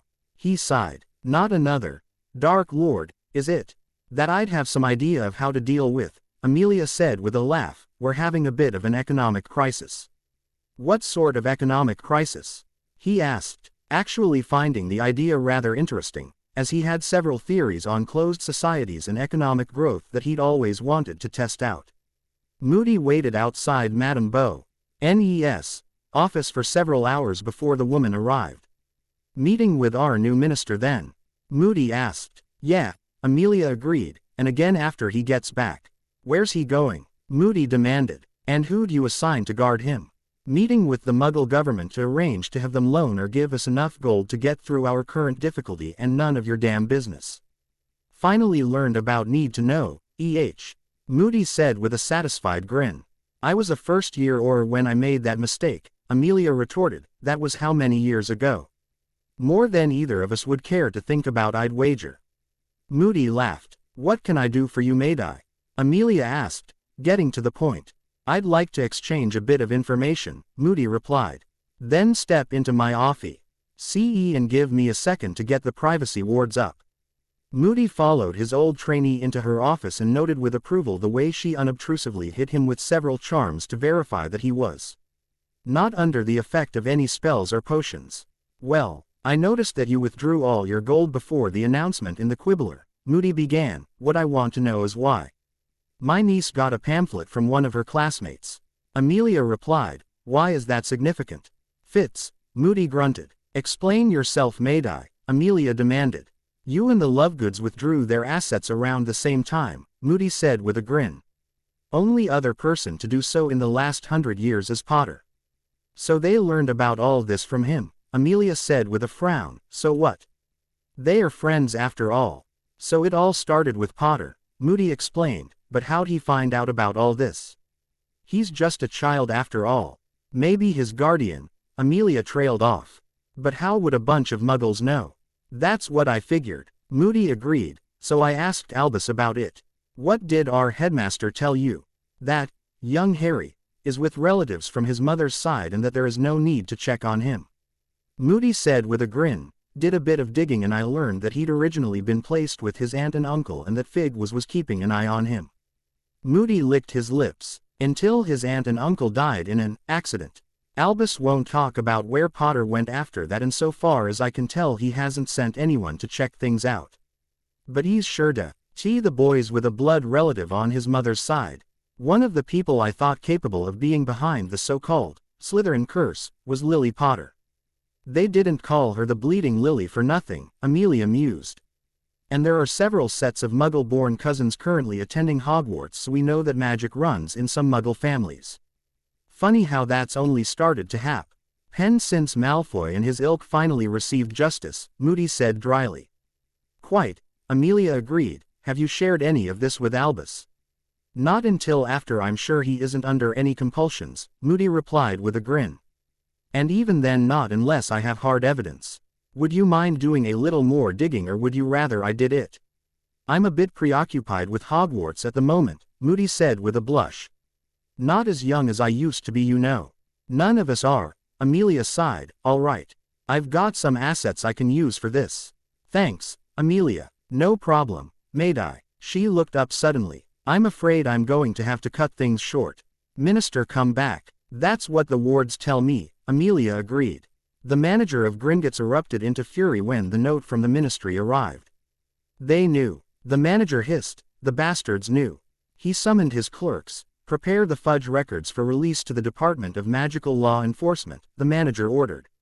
Sir, the new minister has changed their position and agreed to allow us to pay off our debts with ministry scrip. Fudge must have known what would happen and has his wife buy up all the script at just above the price for the paper itself.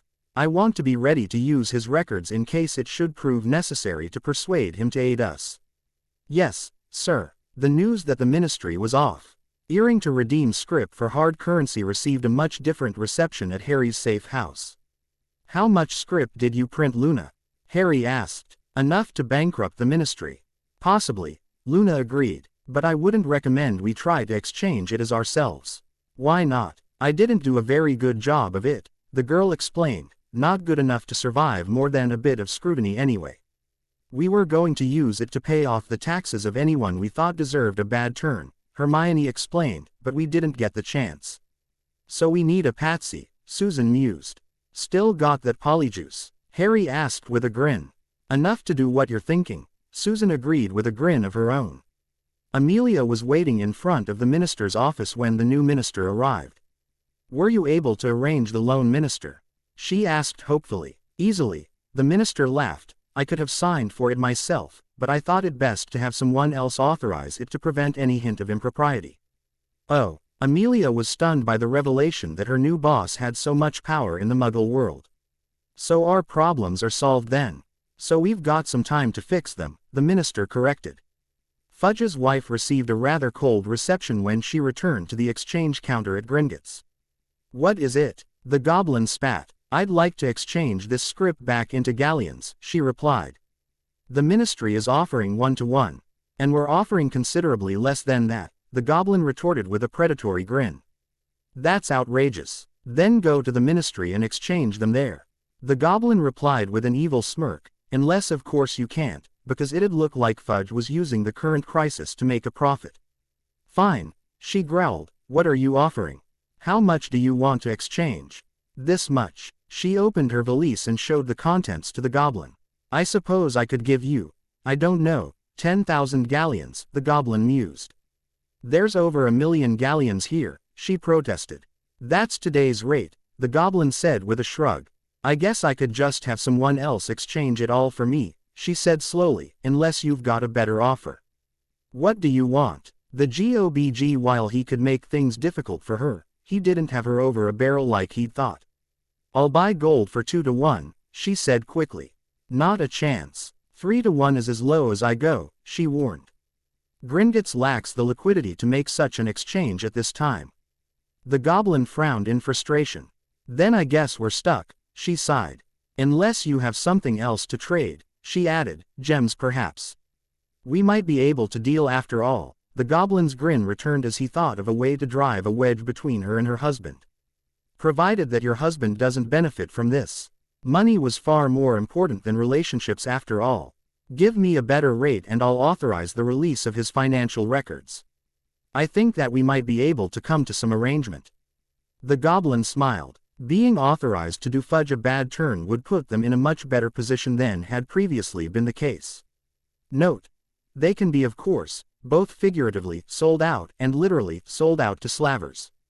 I didn't state that above because it would have ruined my marvelous rhyme. Old friends. Amelia growled when she heard that the Gringotts representative was demanding a meeting with the Minister of Magic, the sheer nerve of it. Show him in, the new minister ordered. You're going to take this disrespect, sir? Amelia asked. I'm going to take it, the minister agreed, unless throwing a tantrum will get me something. Understood, sir, Amelia sighed. Would it be all right if I sat through this meeting? Want to make sure that I can hold my own in a negotiation. He laughed. Something like that, sir, Amelia agreed. No way was she leaving him unsecured around a goblin, especially. LLY in light of several things she'd managed to learn about how Gringotts liked to do business. About time, the goblin sneered as it stormed into the office. It took a seat and propped its feet up on the minister's table. The minister's gesture was the only thing that prevented the normally level-headed head of magical law enforcement from losing her top. What can I do for you? The minister asked calmly. It's what I can do for you, the goblin retorted. I'm here to talk business. Oh, the goblin nation has found itself in possession of a large quantity of ministry script, the goblin said with a feral smile. More than you can redeem. Interesting, the minister replied with a placid look on his face. Isn't it? The goblin agreed. I was thinking that we could hold off on redeeming it all right now for say, 40%. Reasonable, the minister agreed, but I think we'll have to pass on that offer. What? The goblin shouted. We know that you don't have enough galleons to redeem all of this script. No, the minister agreed, but we will at noon tomorrow when the Royal Mint finishes turning out my order. Feel free to come and exchange your script like everybody else. Fine, the goblin spat. But understand that we won't settle for less than 70% if you can't exchange it all on the spot. I'm sure you think. He cut off as the goblin slammed the door. What an unpleasant individual, he said with more than a hint of amusement, as he'd met human bankers that were cut from the same cloth. Yes, minister. Be sure to post extra orders tomorrow, the minister ordered. I will, minister. And see if the yard can send up an expert on counterfeiting. I'll see to it myself, Amelia agreed, a touch of respect coloring her tone, certain the Magi. Cal World had finally gotten a minister worthy of his title. Hermione frowned in annoyance when she noticed the majestic white owl displayed in the window. Honestly, that boy could be so thoughtless sometimes. Her frown deepened when her eyes picked up a man with hair like spun gold, but then she began to smile. One bad turn did deserve another after all. She followed him into a gap between the buildings and carefully drew her wand after assuring herself that there were no witnesses. Excuse me, Hermione called out. No autographs today, the man said with a sparkling grin. Obliviate. She looked down at the drooling idiot. Obliviate, obliviate, obliviate, obliviate. Never hurt to be thorough after all. That task out of the way, Hermione walked back to the main alleyway and into the Owl Emporium to spring an old friend from Durance Vile. She emerged from the shop a few minutes later holding two cages, one containing the aforementioned owl, and another containing a squat neurotic brown owl. She returned to the safe house a few minutes later and fixed Harry with a fierce glare. What is it? Harry asked mildly. Look what I found in the alley, Hermione said with a wave at the snowy owl. How could you leave her there like that? Well, Harry said, to be honest, I forgot. How could you have forgotten poor Hedwig? Hermione scolded. Years of trying, Harry said tightly. Same way I did my best to forget a good number of our classmates. Oh, Hermione sighed. Sorry, I was just so excited when I saw her that. I know the feeling. Harry opened his hands to reveal a ball of orange fuzz. As that? Hermione asked breathlessly. I think so, Harry agreed, not so big now as he. Not yet, Hermione giggled. The minister gave a bland smile when the goblins arrived. The next day to exchange their ministry script for gold. To their surprise, that smile didn't disappear when they revealed just how much they were planning to exchange. Amelia, he called out, did the yard send over a specialist? They did, minister, she agreed, Beauxbaton's class of '85. Wonderful, Nigel said cheerfully. Inspector, if you would. Chief Inspector, the man mumbled he walked up and began inspecting the bills. He pulled out his seldom used wand and flicked it in the direction of the script. To the goblins, horror, the majority of their script flew into the air before piling itself in one of the garbage cans. What is the meaning of this? The head goblin demanded. Chief Inspector, Nigel prompted. Counterfeits, he replied. What proof do you have of that? The goblin asked in a haughty tone.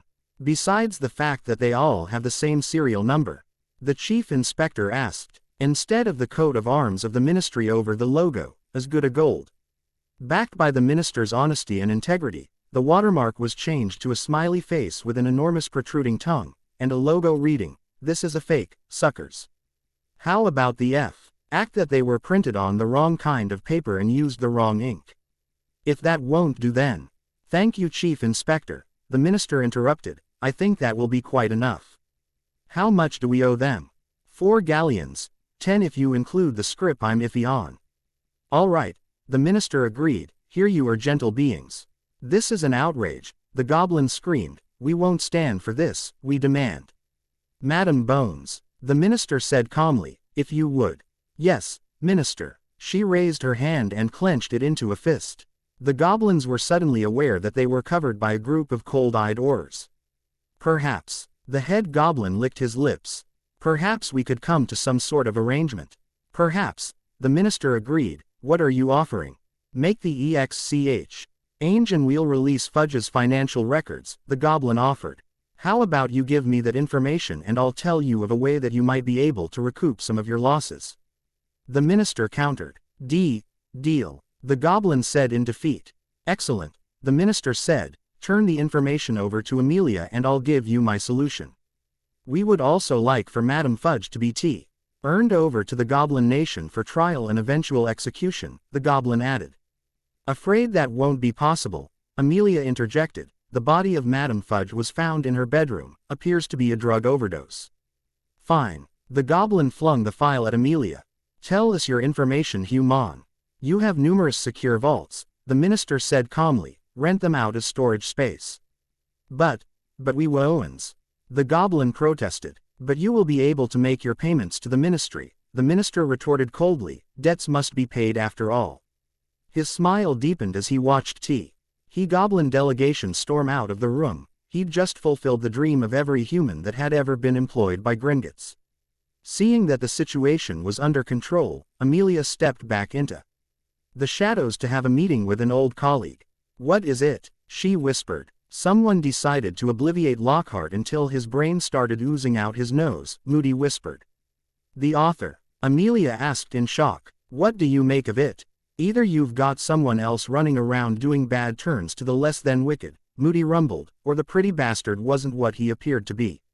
Check it out for me.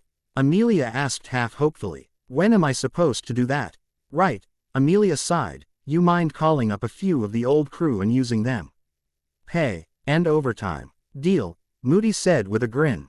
I'll send you a bill at the end of the week. Appreciated, Mad Eye. You got any information to share about Bleeding Lily's family?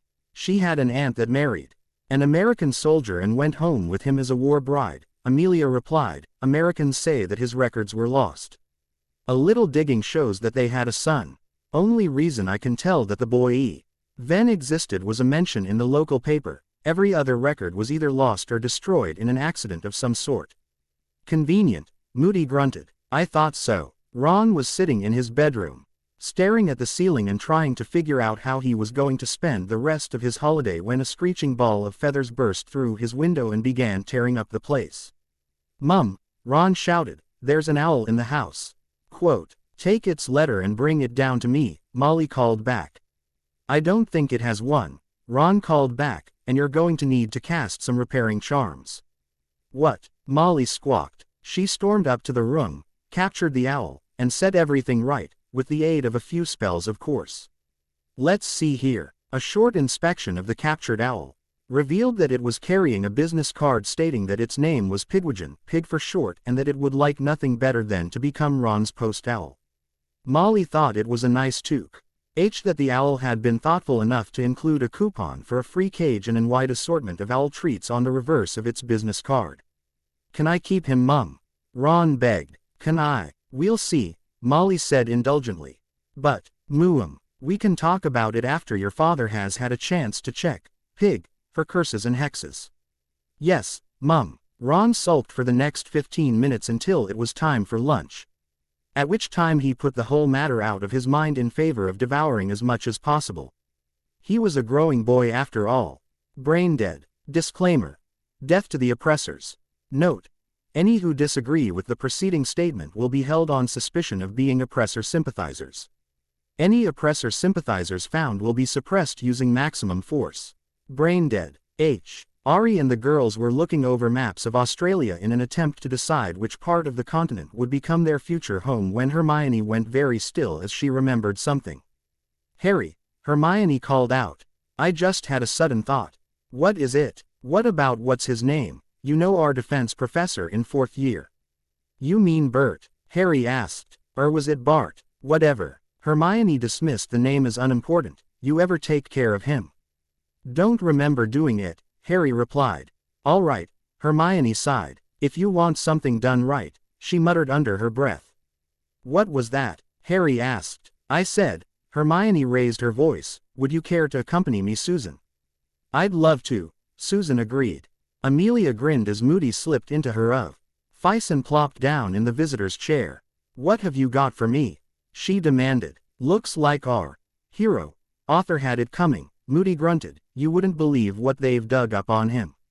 What did he do? Aside from his creative way of dodging paternity suits, something that would have merited several years to life in Azkaban if we'd found out about it when he was still kicking. Moody frowned. What is it? Amelia prompted. He got Hammer, Johannesson, and Marks. Moody seemed to slump, took their stories and then wiped the memories. How in the hell was he able to do that? Amelia demanded. They may have been old but... Drink, Moody interrupted. Least that's what I suspect. Is there anything we can do for them? Amelia regained control of her emotions. Possibly, Moody agreed. Healers say that it's a good thing the Ponce left such good notes or they'd never be able to do a thing. And it's a good thing for us too, Amelia added. Makes it easier to build a case against a vegetable. We've tried corpses before, Amelia said with a shrug, so the precedent is there. True, Moody agreed. One more thing.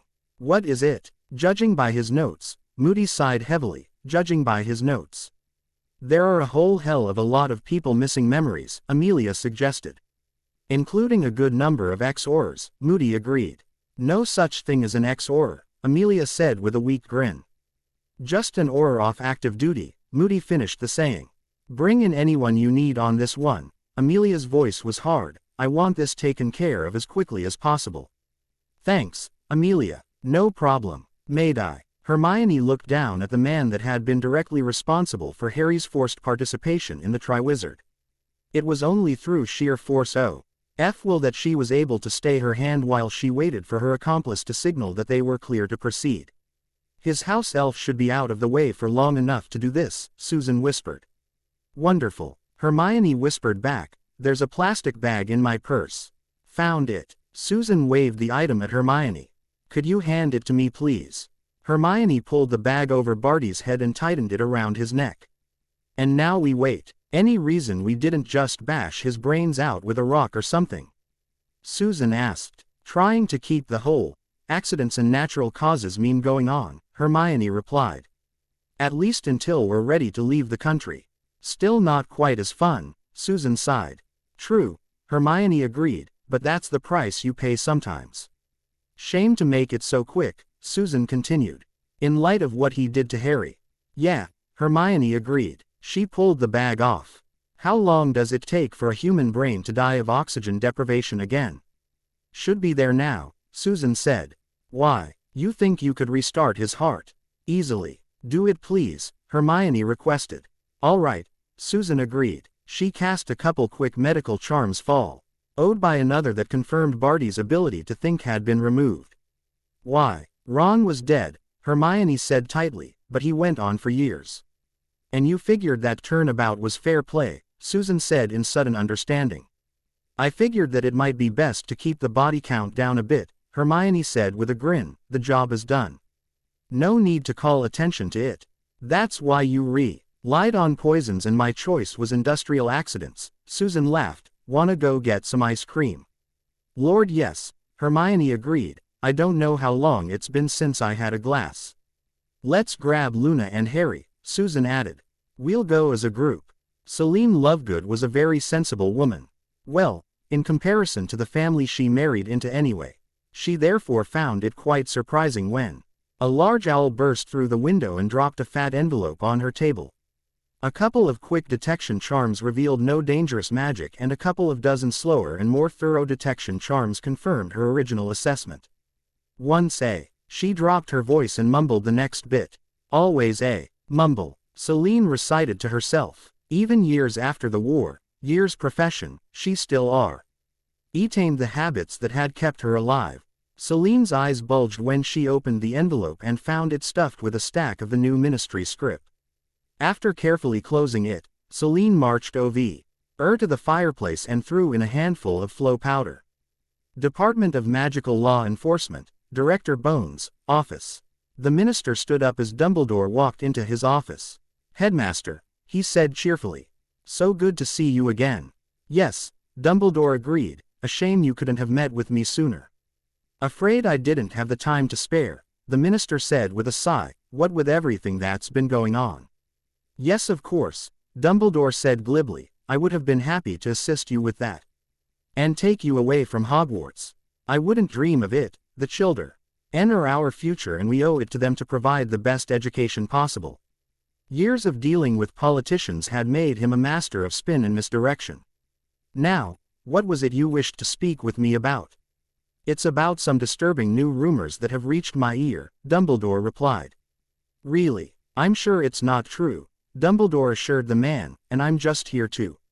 What are the rumors? It's silly, but I've been told that you are planning to end hiring preferences for purebloods and that you're going to institute a civil service exam as a prerequisite for employment in the ministry. Both of those are correct, the minister said calmly. But don't you understand the harm that would do to our way of life? Dumbledore cried. I see that since Amelia has begun rooting out the corrupt, the ministry has been running better than ever despite being short-handed. Imagine what will happen when we remove the incompetent and lazy. But don't you see, Dumbledore said quickly. The purpose of the ministry is not efficiency.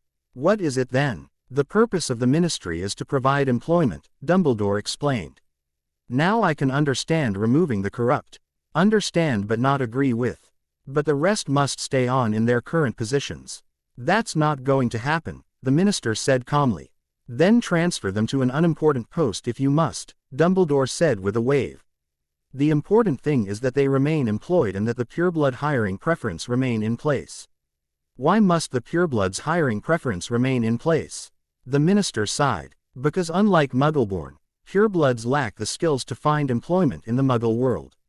Dumbledore gave his best grandfatherly smile. I'm not saying that you can't hire one or two of the best Muggleborn students every year. In fact, a good friend of mine once told me that the secret of good management is to hire one or two competent people for each department and then work them to death. Dumbledore's laugh trailed off when the minister didn't join him. So let me get this straight, the minister said in a frighteningly calm voice. Hogwarts is failing in its duty to educate our populace. I wouldn't say. You've told me that I must hire incompetents because they lack the skills to succeed in the world, yes. Yes, but, and it is your duty as headmaster of Hogwarts to ensure that they are given those necessary skills, yes. It is, but, then I'm going to have to take a very close look at the subsidies the ministry provides to Hogwarts, the minister said coldly. If Hogwarts has so fundamentally failed then, that won't be necessary, minister. Dumbledore assured the man quickly. Hogwarts is and shall remain the preeminent institution of learning in the magical world. We just have to revisit this issue at the end of the current school year, the minister interjected, and if there isn't a marked improvement then, well, we'll just have to see, won't we? Minister, you can't. Afraid our time is up, headmaster. The minister interrupted. I'm sorry we have to cut things off here, but I'm sure you of all people know how busy things can get. Yes, Dumbledore agreed sourly. Perhaps you should think about clearing up your schedule by dropping one or two of your positions, the minister mused, whatever it takes to make Hogwarts great again. Celine rushed into Amelia's office and locked the door. Celine, Amelia said in delight, so good of you to visit. Yeah, Celine agreed absently, visit. She hit the room with a dozen privacy charms.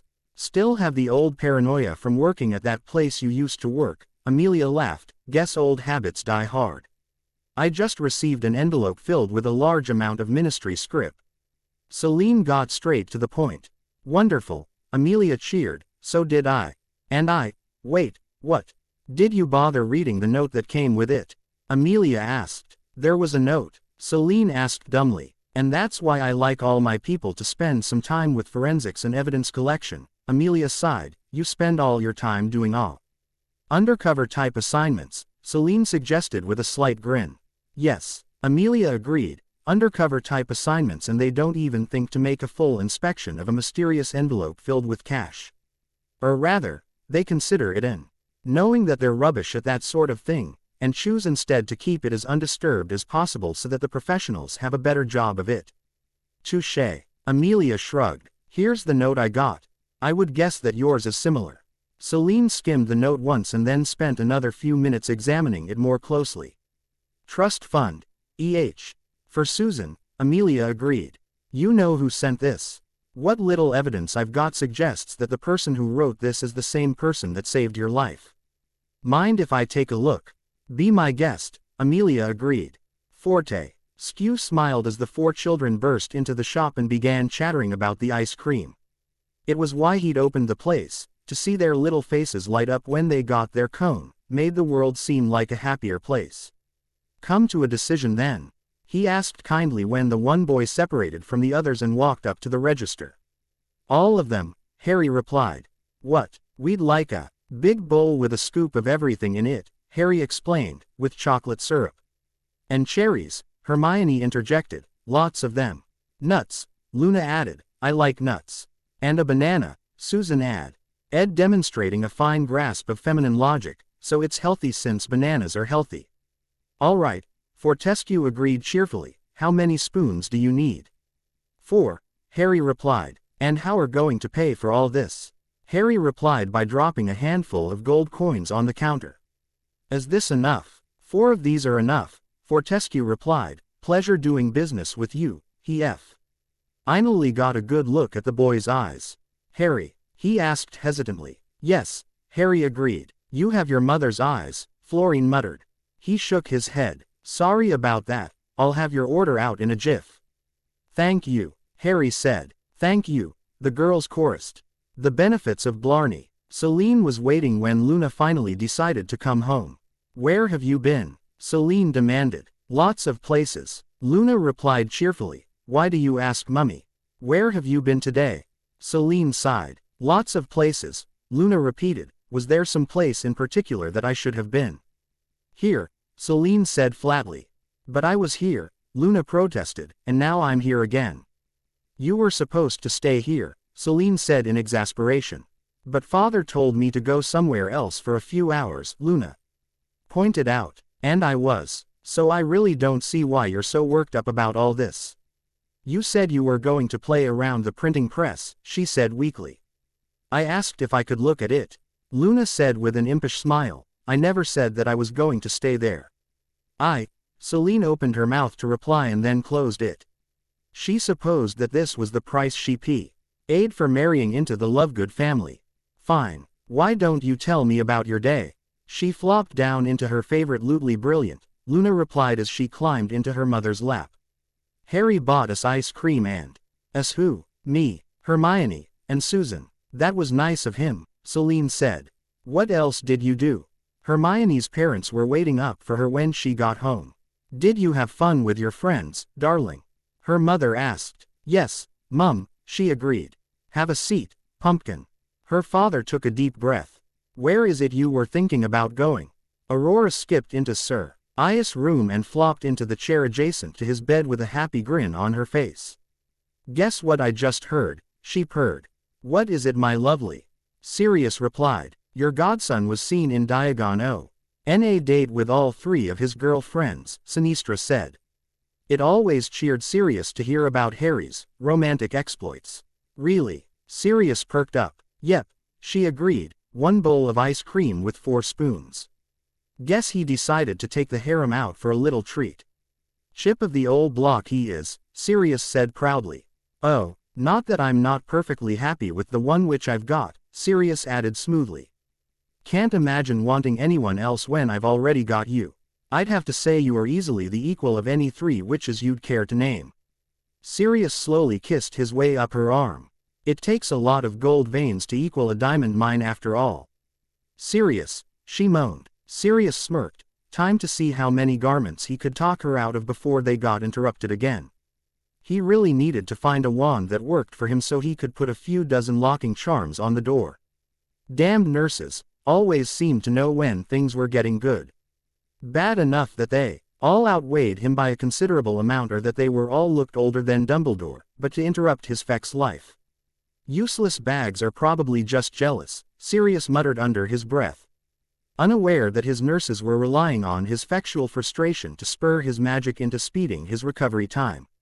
Amelia came home late that night and was happy to find one of her pre-made meals heated up and laid out on the table. You didn't have to wait up for me, Amelia said as she took her seat. It's the only way we get to talk, Auntie, Susan replied. I hear that you went out with your friends today, Amelia said neutrally. Did you have fun? Yes, Auntie, Susan agreed. Harry bought us ice cream. Ice cream you say? It was healthy, Susan added quickly. Oh, Amelia looked skeptical. It had a banana in it, Susan said with the air of one that knew they'd just won the argument. Well, the corner of Amelia's mouth twitched. I suppose that it's all right if it had a banana in it. How was your day, Auntie? Eventful, Amelia smiled. Why do you ask? Well, Susan bit her lower lip. The thing is, I've been thinking of taking my owls early and, the thing is. Yes, have you given any thought to retiring? Susan blurted out. What? It's just. There are some research opportunities overseas that we're interested in and I thought it might be nice if you'd come along. I see. It would allow us to spend more time together, Susan added in a soft voice, Hermione's asking her parents. I promise that I'll think about it. Oh, Susan drooped. And it's likely that I'll come along, Amelia added, so long as the ministry isn't in some sort of crisis. Thank you, Auntie, Susan squealed. Harry walked into his safe house and plopped down onto his bed. The girls hadn't been gone more than a few hours and he was already acutely aware of their absence. Guess it's true what they say, he muttered to himself, you don't know what you've got till it's gone.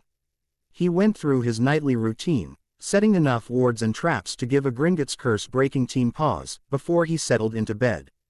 Tomorrow was another day and he'd be back with his friends soon enough. Dumbledore paced back and forth in his office as he tried to think of a way to make the current minister see sense, or failing that to find a way to replace the man with someone more malleable. You sent for me, Headmaster, Minerva asked breathlessly as she rushed into the room. One didn't dawdle when one received a note from the headmaster on a possible threat to the stability of the world. Thank you for coming, Minerva, Dumbledore sighed. I fear that I am at a loss. I know the problem but I can think of no solutions. You said it was dire, Minerva prompted. Are the Death Eaters back? She couldn't see how they would be. There couldn't be more than 1 or 2 survivors of the so-called Slytherin curse. If only it were so simple, Dumbledore said with a frown. Death Eaters are a problem we've faced before, a problem that I would know how to defeat. Oh, Minerva let the man's statement pass without challenge, a statement that would have never stood up to rigorous examination. Our problem is a minister that has no understanding of his duty to the world at large. Dumbledore shook his head. A man with good intentions to be sure, Dumbledore allowed, but one that will be the death of us all if we allow him free will to enact his new policies. Dumbledore shook his head sadly. You know me, Minerva. You know that the last thing I wish to do is interfere with our government. Minerva managed to turn her laugh into a cough. As you say, Headmaster. As I was saying, Dumbledore cleared his throat. The last thing I wish to do is interfere with our government. But I cannot stand by and do nothing while the world crumbles around us. I cannot guarantee success, not after seeing the number of people the minister has managed to bring to his way of thinking. No, I cannot guarantee victory even if we muster all our influence and oppose the minister with every fiber of our being, but I can guarantee defeat if we do nothing. Are you with me, Minerva? What is it that you expect me to do, Headmaster? The old woman asked neutrally.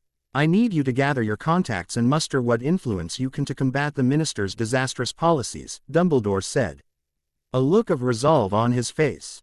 It will not be an easy fight, but I believe it is a just one and our cause will win in the end. Yes, Headmaster, Minerva agreed. Exactly what policies are we blocking?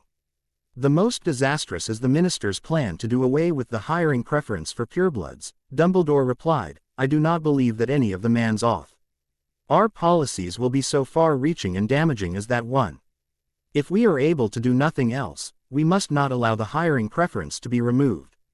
I fail to see what the problem is, Headmaster.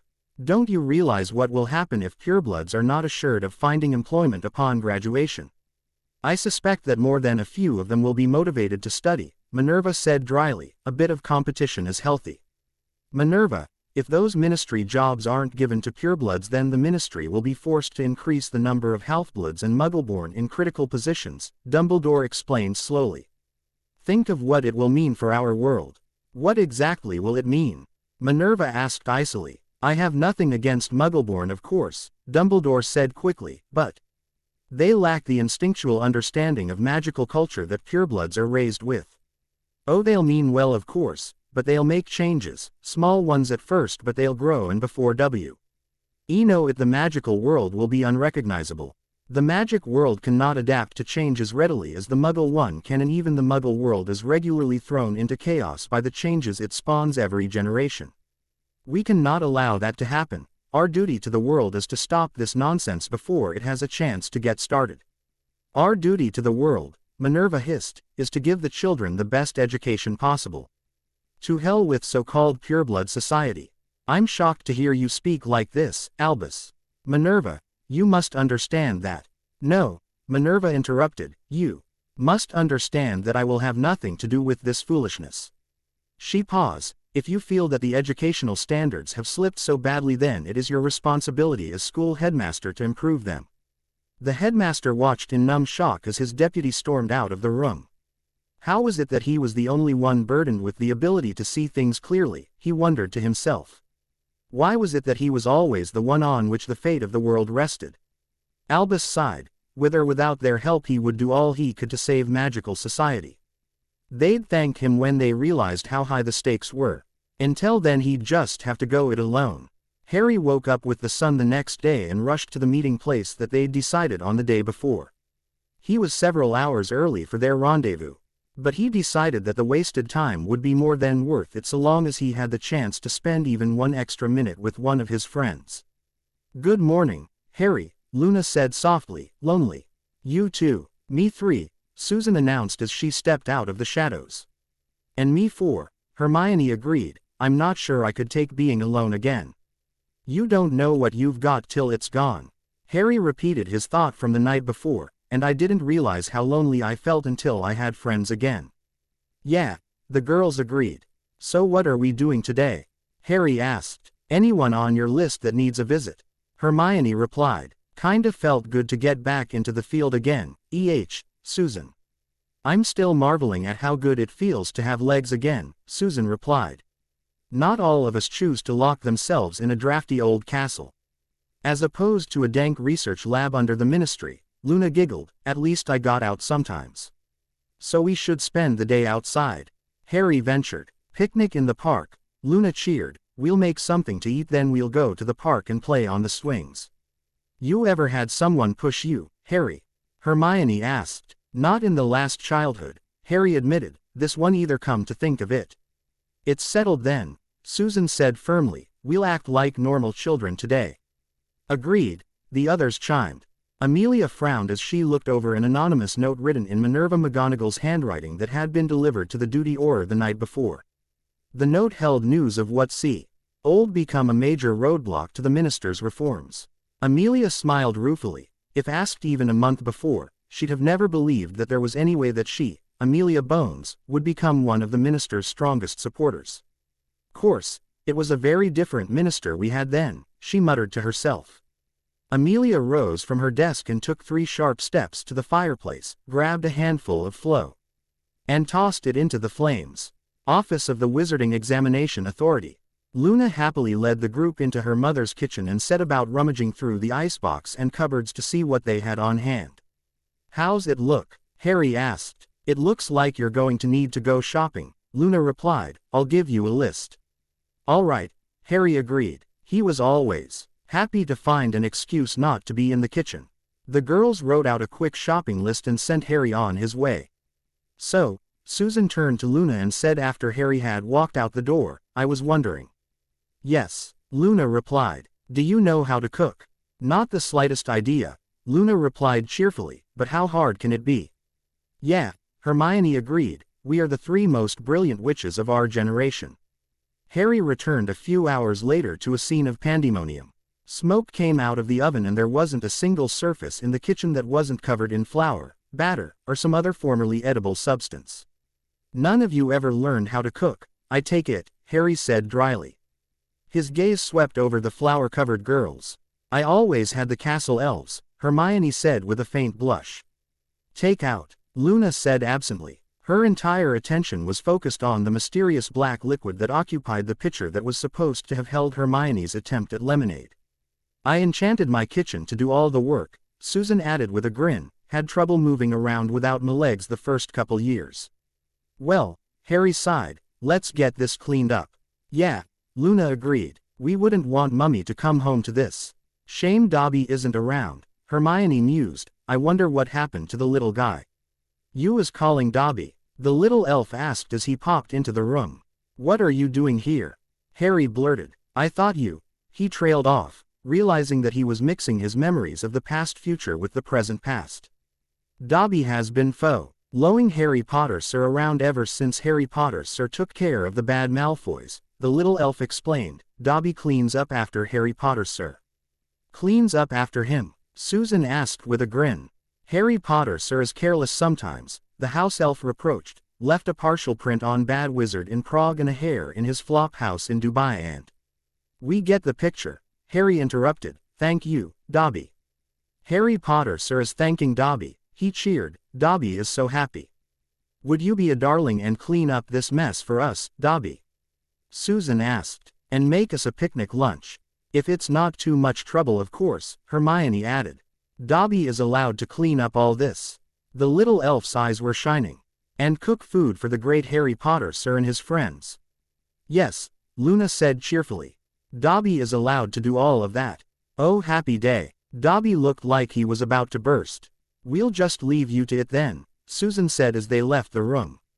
Please, be sure not to throw out the lemonade, Dobby, Luna said happily, I'd like a chance to analyze it later. Of course, love a good ma'am, Dobby agreed. A day at the park. Disclaimer. If you take your eye off them for 1 second, a day at the park. Dumbledore took the time to glance over the speech he'd prepared for the Wizengamot as he took his meal. Everything had to be absolutely perfect, had to make them understand what they were preparing to unleash upon the world, had to make them understand that the very foundation of civilization itself was at stake. Tippy, Dumbledore called out. You was calling Tippy? The little house elf asked after she'd popped in. Be sure that my formal blue robes are laid out, Dumbledore ordered, and see to it that the fire in my office is hot and ready for travel. Yes, Headmaster Sir, the elf agreed. Luna squealed happily as the swing paused at the height of its arc. Higher, she screamed, push me higher. She'd never dreamed that swings old be so fun without charms to make them go, never dreamed how much better it was to have friends to do all the work in place of magic. Harry grunted as he pushed Luna to give her a bit of extra thrust as she swung back. Jump, Susan called out as Luna rocked forward. Luna giggled as she loosed her hold on the swing and flew through the air. She landed hard then glanced down at her blood cover. Knee for a couple moments before bursting into tears and running to the comforting embrace of her friends. What's wrong? Harry asked as Luna threw herself into his arms and pushed her face into his shoulder. Someone's watching, Luna whispered. How do you know? Hermione whispered as she joined the hug. Magical signature, Susan chipped in, developed the charm to find it for the Aurors myself. And it's proved to be very useful over the years, Luna said in appreciation, black dog next to the trash can. Snuffles, Hermione said in shock, he's supposed to be in the hospital. He did manage to escape from Azkaban. Harry pointed out, Street. Mungos shouldn't be too difficult for him. Someone we need to deal with. Luna asked. Harry's godfather, Hermione explained. The girls are. Eased their hold on Harry and he bent down ostensibly to inspect Luna's injury. Yep, Harry said quietly, it's him. Harry raised his voice. It's not so bad, Luna. It's not, Luna asked in a shaky voice. No, Harry assured her. He puckered it loudly. There, all better. Thank you, Harry, Luna giggled. What do you want to do now? Jungle gym, Hermione suggested. Good idea, Susan agreed. Do you think we're overdoing it? Luna whispered as the group began walking towards the next bit of playground equipment. Sirius was never known for being subtle, Harry laughed. I, for one, enjoyed getting a chance to ham it up. Hermione added her 2 cents. Ham it up you did, Susan sniffed, in comparison to my masterful performance, anyway. Aurora immediately noticed that something G was wrong when Sirius didn't leap out of a place of concealment and grab her assets the second she crossed the threshold into his room. Sirius, she called out nervously. A couple minutes of seer. Ching revealed that her intended was not hiding in any of the obvious places, and she dismissed the less obvious places as too subtle for Sirius Black. Now where in the world? She noticed that the medical monitors were all inactive. This meant Sirius was out of range. Damn it. Why'd he escape? Albus was deep in thought when he entered the Ministry of Magic, and he allowed his feet to traverse the familiar path to the Wizengamot chambers. Move aside please, Albus told the Auror blocking the door. I have a very important proposal to put forth. The session has been delayed by a couple hours, the Auror said calmly. I have orders to take you to Madame Marchbank's office. Whatever for? Albus asked with a frown. I could not say. Chief Wizard Dumbledore, the wizard replied, all I know is the orders have been given. Very well, Dumbledore said reluctantly, lead the way. Yes, sir. Aurora glared down at the large, hairy, and seemingly innocent dog. In response, the dog rolled over onto its back and its tongue lolled out between its teeth. You're not fooling anyone you know, Sinistra said sternly, now change back the instant. Woof. If you don't change back, then I shall be forced to assume that you're just a normal dog and not my wayward fiancé, she continued. This was met by an innocent doggy grin. And if you are just a normal dog, then it is my duty to see to it that you are neutered. She continued. After all, it wouldn't do. Sirius had heard enough. He leapt to his feet and darted into the bushes to hide his transformation. Aurora, he said with a devastating smile. Fancy meeting you here. You're supposed to be in bed.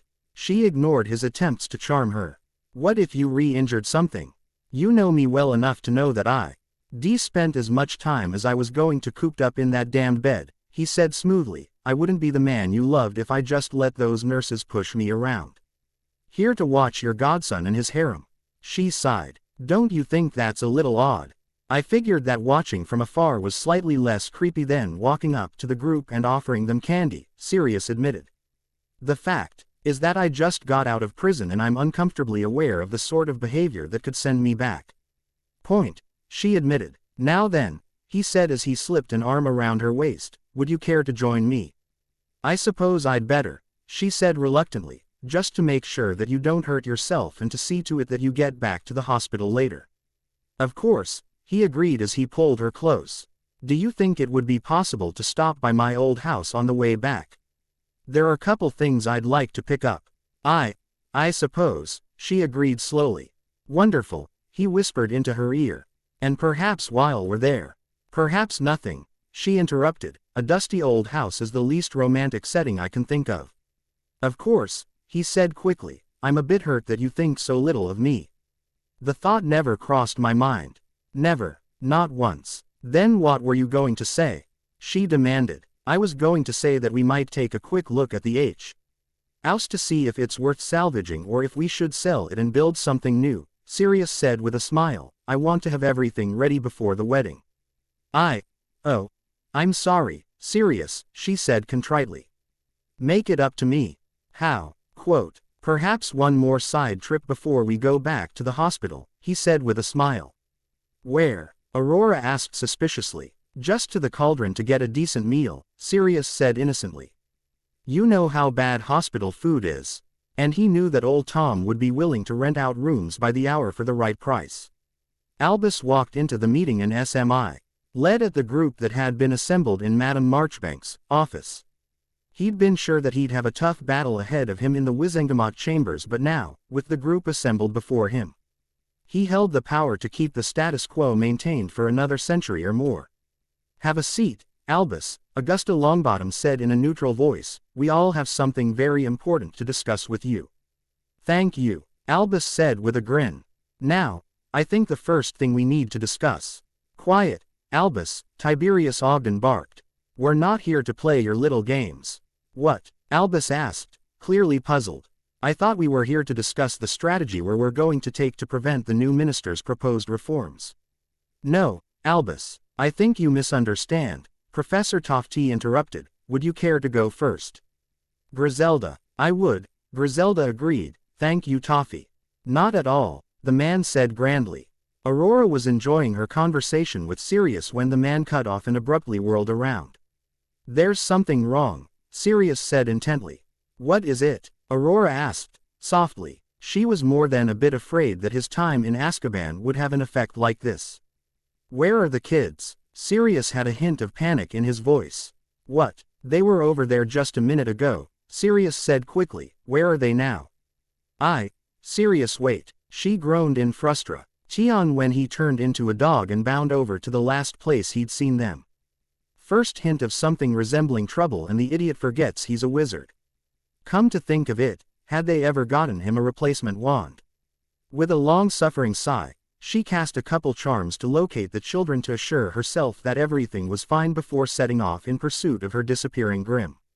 Dumbledore looked like he was about to vomit when he stumbled out of Madame Marchbank's office and into the arms of the men that had been posted to guard the door. Are you all right, Chief Wizard? One of the Aurors asked neutrally. It wasn't unheard of to find a senior member of the Ministry wandering the halls drunk as a lord. No, Dumbledore replied, but I dare say that I know how to change that. Yes, sir, the guard agreed. It seemed like a safe reply. Take me to the Wizengamot chambers, please. I'm supposed to give an address and I wouldn't want to be late. Yes, Headmaster, sir. I's sensitive nose quickly picked up the trail of the missing children and, unmindful of his surroundings, he immediately set off in pursuit. He'd nearly had a heart attack when he'd found a number of tiny blood droplets in their trail. The Lovegood girl's skinned knee, he told himself, that's all it is.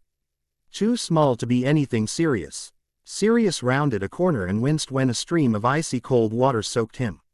He opened his mouth to bark a warning only to have it filled by what tasted like a bar of soap. Minerva was relaxing in her office when a nervous-looking house elf popped in. Ms. Professor Kitty, ma'am, the creature squeaked. Yes, what is it? Board of Governors is having a message for you. Oh, her pulse quickened. What is it? Without another word, the creature handed over a sealed envelope. Thank you, she said as she took it.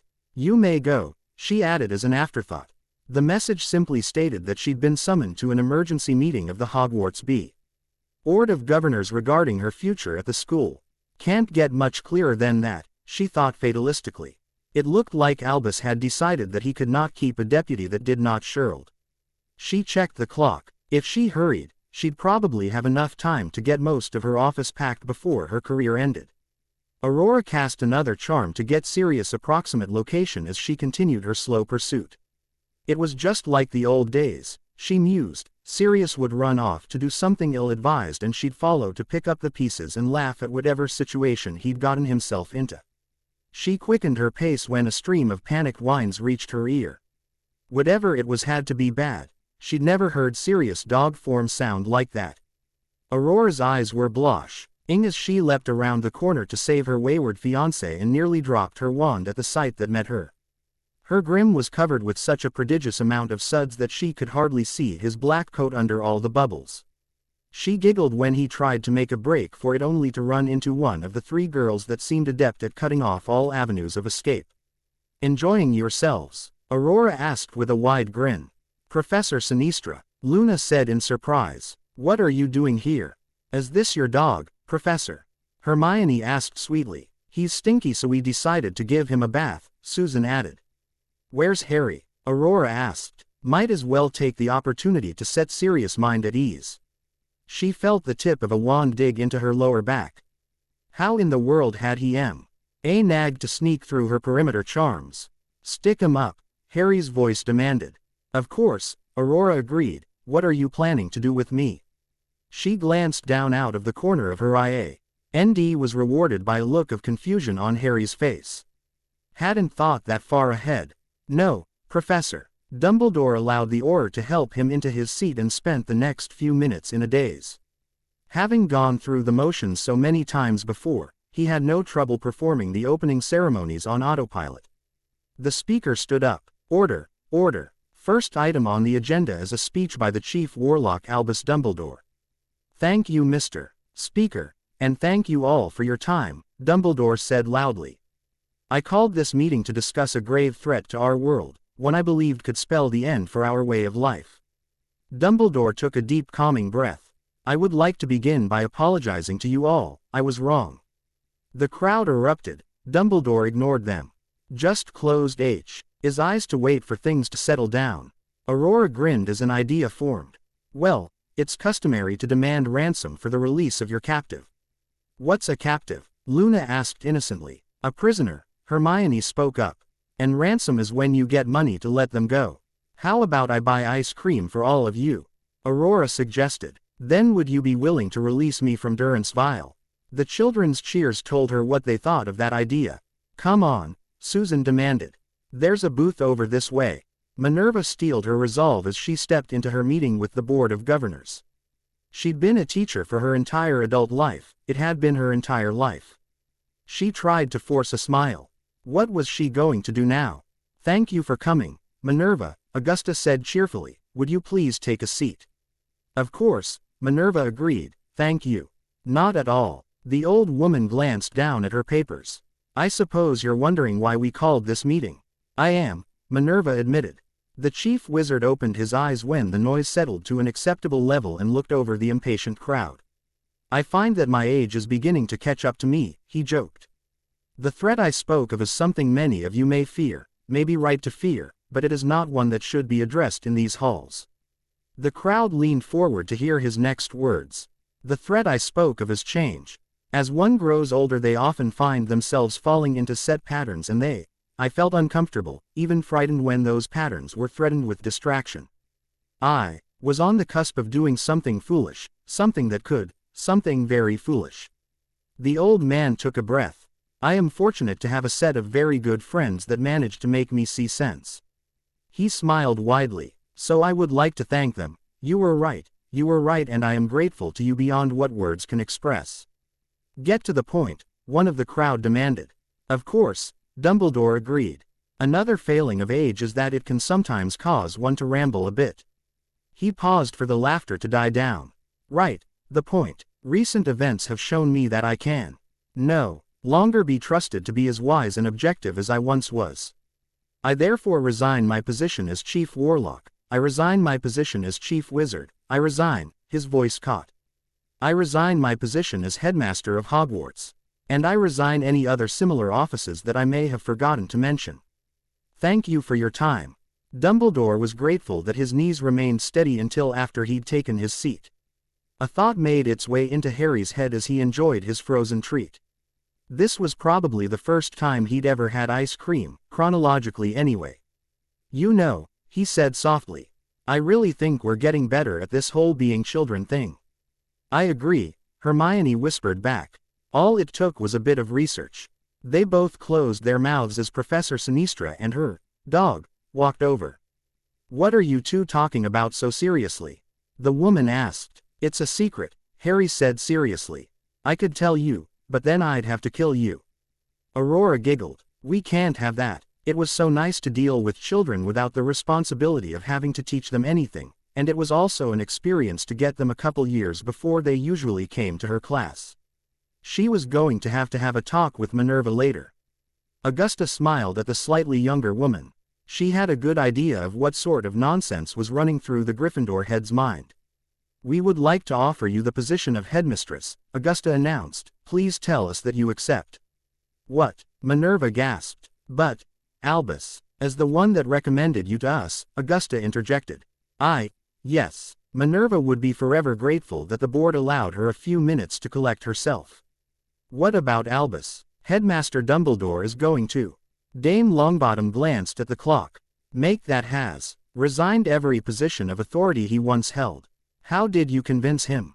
Minerva asked. His brother pointed out how similar Albus had gotten to their father, Augusta explained. Albus was horrified when the comparison finally sunk in. 100 years ago he was a wild-eyed radical, 50 years ago he was a bit on the liberal side, 25 years ago he was a bit conservative. And today, the old woman trailed off. Becoming too set in one's ways is a trap that many of us fall into. Living, as he did, in an ivory tower insulated Albus from the changes. I see, Minerva sighed. It must have been a terrible shock to him. We'd hoped to persuade him to stop his foolishness, Augusta agreed. Instead we persuaded him to release the reins of power. What will happen to him now?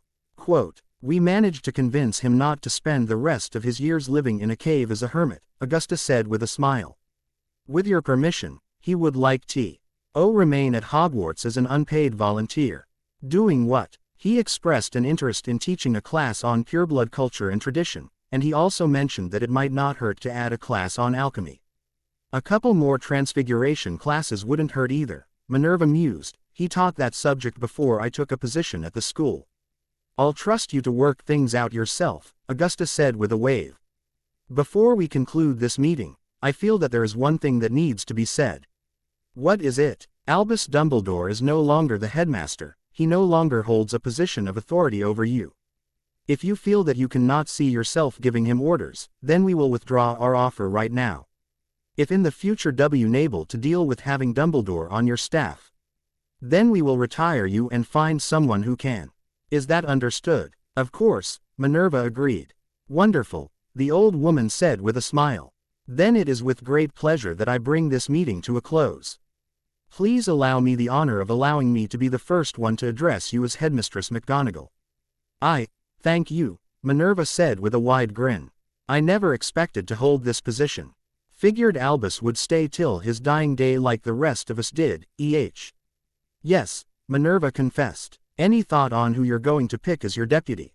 I was hoping that Filius would agree to it, Minerva replied. Aurora looked down at the children with a worried expression on her face. You're all sure you can make it back to Hermione's house without my help? She asked for the 5th time. I live just down the street, Professor, Hermione said helpfully. And we've done it loads of times before, Harry added. We're not babies. I didn't say you were, Aurora said smoothly. You have your wands, right? Quote, yes, Professor, they agreed. Well, I suppose. It wasn't like they weren't left mostly to their own devices when they were at Hogwarts after all. Just be careful. We always are, Professor. Susan said primly. Aunt Amelia taught me how to take care of myself. And Susan taught the rest of us, Hermione chirped. On your way then, Aurora agreed finally. She waited till the children were on the other side of the park before shooting her fiancé a meaningful look. Woof, the dog agreed. I'll be waiting here when you get back, she said as he bounded off to escort the children home. Dumbledore stepped into the minister's office with a look of confusion on his face. You asked to meet with me? Dumbledore asked softly. Yes, the minister agreed. Please have a seat. I thought I made it clear that I no longer wished to take part in politics, Dumbledore ventured. You did, the minister agreed, and I am going to respect that. Sorry to see you go despite the fact that we didn't see eye to eye on several key positions. It's never a good idea for the various branches of government to get too cozy. Quite, Dumbledore agreed with a weak grin. Then what can I do for you? It's tradition for the minister to ask the departing chief warlock to recommend their successor, the minister explained. Oh, yes of course. Dumbledore paused to think for a few moments. Amelia Bones. Any other recommendations? Amelia had indicated that she plans to retire at the end of the year. I can't think of anyone more qualified, Dumbledore said honestly. And having her in the big seat would allow you time to search for someone else. All right, the minister agreed. One more bit of business I'm afraid. Yes, the Foreign Office has informed me that there are a number of requests for invitations to your retirement party. I wasn't planning on having one, Dumbledore admitted. It would be helpful if you did, the minister said neutrally. But I leave the decision to you. Quote, thank you, may I have some time to think the matter over? Of course. Sirius returned a few minutes later and transformed back into his original form. All safe and back at home, he said with a grin. Now, what do I get as a reward for being such a good sort? The satisfaction of knowing that your godson and his harem are safe, she said dryly. That'll do, Sirius said cheerfully. Care to accompany me back to my family home? Care to skip it today and go straight to the cauldron for a decent meal? As my lovely bride commands, Sirius agreed. He wasn't in any hurry to see the old place anyway, just wanted to get back long enough to salvage anything savable and put the rest of the place to the torch. Harry smiled when his tracking charms indicated that Sirius and his paramour had gone. We're clear, he said calmly. Nice house, Hermione, Susan said with a grin. Who does it really belong to? It's mine, Hermione replied absently.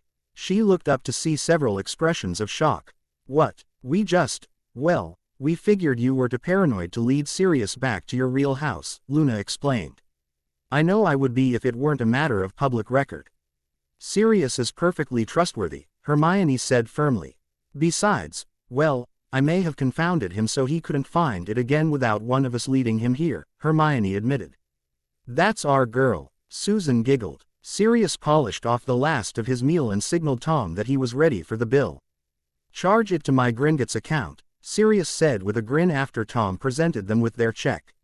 You're joking, right? Why would I be joking? Sirius asked with a frown. Sirius hasn't gotten out much since he was found innocent, Aurora explained with a wince. First day out of St.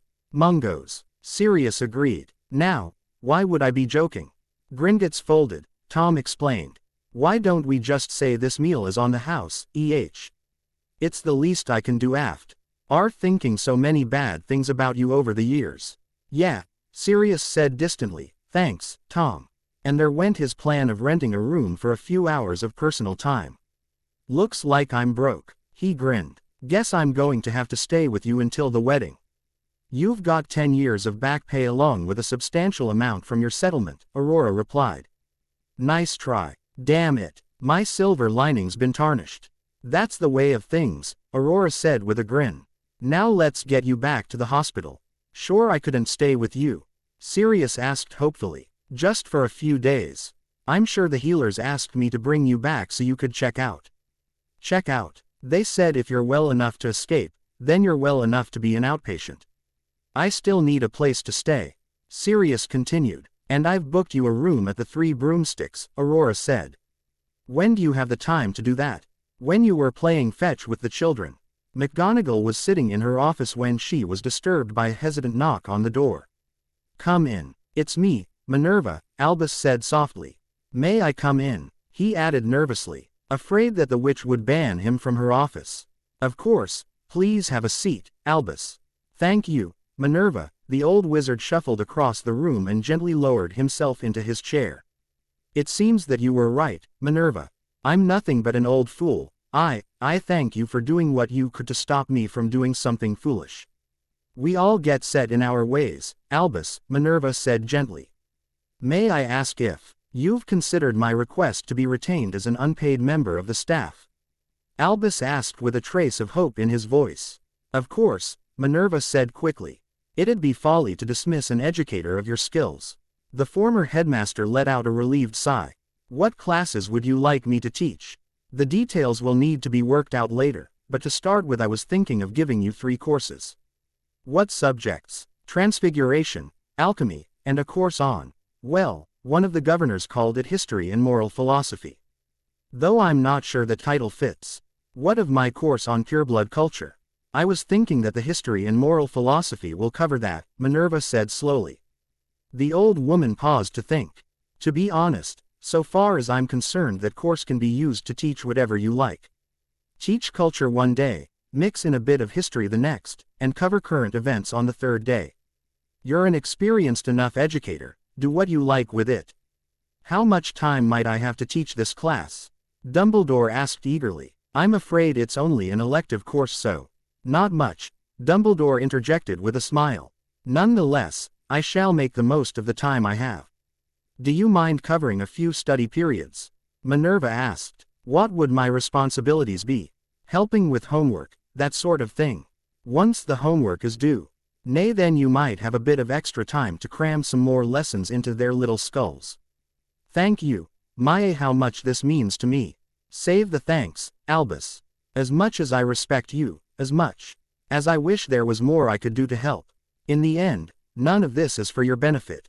Everything I do is for the children. If I thought it would help their education to ban you from the castle, then I would reluctantly do so. I'm giving you these opportunities because I think it will help the children grow into well-rounded adults. Even better, Dumbledore replied. The children are the reason the school is here after all.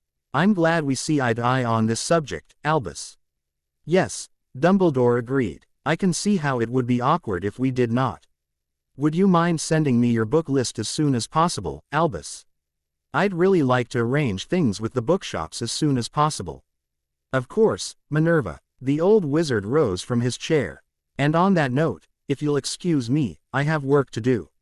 Of course, Albus. And don't hesitate to drop by. I've retained your open door policy and I'm sure you know how much of a relief it is to have an excuse to get away from paperwork. She laughed. I'd thought it was bad as a deputy, not even a day into my new job and I'm already ready to pull my hair out. One of the few things I shan't miss, Dumbledore laughed. Good day, Minerva. Good day, Albus. Omake bye. Michael Bennet addressing the Wizengamot. It is nothing like that, Dumbledore replied. Purebloods have less chances to find employment, due to the fact they cannot survive in the Muggle world. Muggleborn and most Halfbloods can live in either world, so employment is much easier to find. By removing the current protocols of employment for the Ministry, this erases a number of jobs that purebloods can actually take. Albus took a deep breath. It would be even worse if we forced the removal of these protocols of employing purebloods first by all businesses. Due to the sole fact that so many Muggleborn and Halfbloods would rush to steal these positions that soon purebloods will be left unemployed. This would lead our economy and culture to ruin, and possibly our world. As the wealth purebloods contain disappears due to the lack of employment. Dumbledore looked over a sea of unreadable faces. Then we have the fact that Muggleborns and some Halfbloods do not understand the customs and traditions of the magical world. If purebloods were no longer the majority in the Ministry, we would lose our history all because things do not make sense from the point of view of a Muggle.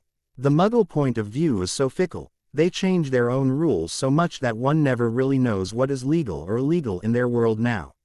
Why, the Muggles still rule that it is illegal to eat mince pies on Christmas Day. As I said before, Dumbledore stated sadly, Muggleborn can live in either world so employing them after purebloods causes them no harm. Purebloods are stuck in the magical world, denying them employment causes great harm to them and to the entire world of wizards. Christmas. Disclaimer. Took me long enough. Christmas. Hermione woke up early, as was her habit, so that she could meet up with her friends. Just where do you think you're going? Her mother's amused voice asked, stopping Hermione in her tracks. To meet up with Harry and Luna and Susan. Hermione replied, like I do every day. Not today, her mother said calmly. Why not? Hermione demanded. Look at the calendar, her mother suggested. It's Christ, Moss Eve and you're going to spend it with your family. I'm going to spend it with my friends too, Hermione insisted. Honey, you said you wanted to meet them, Hermione persisted. Now you can, their families too. They probably have other plans and I'll go ask, Hermione interrupted. Be right back, Mum. Hermione darted out the door. Rude to interrupt their holiday, her mother finished weakly, wondering when she'd lost her little girl.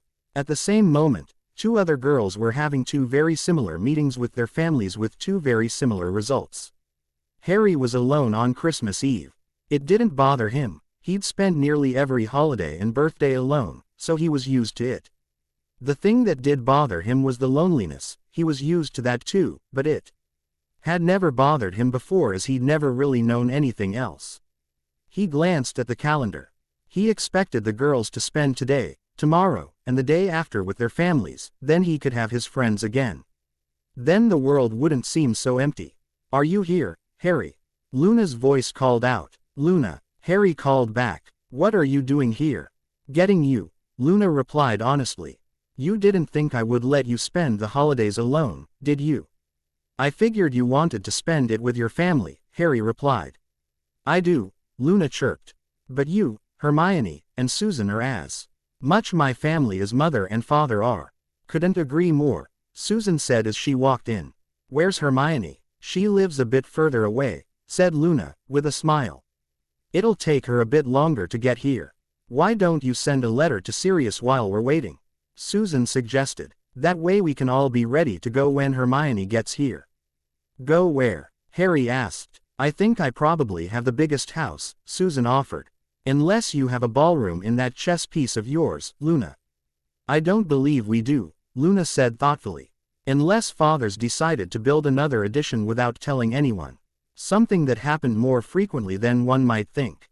I also have house elves, Susan added. And they'll love to get a chance to cook for everyone.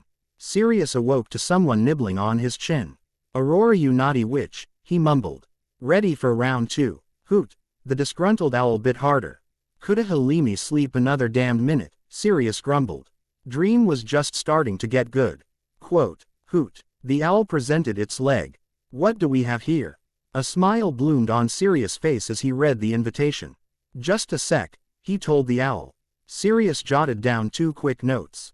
First one's for whoever's at the bar telling them to stuff you full of bacon till you can barely fly. Second is my RSVP. Hoot. The owl cheered. Sirius threw on his good robes and skipped up to the castle to fetch his beloved. Today had the makings of a very good day. Amelia Bones was having a rather odd Christmas. First her niece had disappeared and then she'd got N3 owls accepting her invitation to a party that she hasn't known she was throwing. That girl and I are going to have a long talk later, Amelia muttered to herself. Her first 2 guests Anu. NCED their arrival a minute later with a knock on the door. They were a rather confused muggle couple that didn't seem to know how to react to the whole situation. We're Hermione's parents, the woman said slowly. I'm Susan's aunt, Amelia replied. Do you mind telling me how the 2 of you managed to get here? Something that should have been impossible given the number of wards she had up.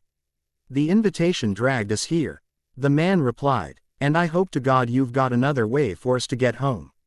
A portkey then, Amelia sighed. Well, that answers one question and leaves us with another. What's that? Who in the hell charmed those bloody portkeys and how did they get through my wards? Amelia replied. This note came with our invitation, Hermione's mother said hesitantly, handing it over to Amelia. List of vulnerabilities in my ward scheme, Amelia muttered. Signed with a blot of black ink, she added with a grin, another piece that seemed to confirm Moody's theory. Forgive my rudeness, Amelia Bones. Phil and Jane Granger, the other woman introduced herself. Sorry we're not dressed up but we didn't have much notice that there was going to be a party. Neither did I, Amelia replied. It seems the children decided to set all this up themselves. Luna's parents arrived on the heels of the Grangers. Amelia, Celine Lovegood said with a smile. So good of you to invite us. Afraid I can't take all the credit, Amelia said with AD you 2 could come. Sirius and Aurora coming next? Celine asked. I would assume so, Amelia agreed. Assume. Like I said, I'm afraid I can't take all the credit. Celine glanced around the room. I don't suppose you know where the children disappeared off to. Afraid not, Amelia sighed. It was so much easier when I could lock her in the crib. I always found it was a constant battle to keep Hermione in hers, Jane joined the conversation. Little brat was always escaping to cause trouble. Sirius Erev, Ed a couple minutes later wearing a gaudy green polyester leisure suit, a pair of platform shoes, slicked back hair, and towing his mortified fiancée. Let's get funky, the ex-con declared loudly. They say prison changes a man. Aurora sighed, hiding her face in her hands. If only that were true.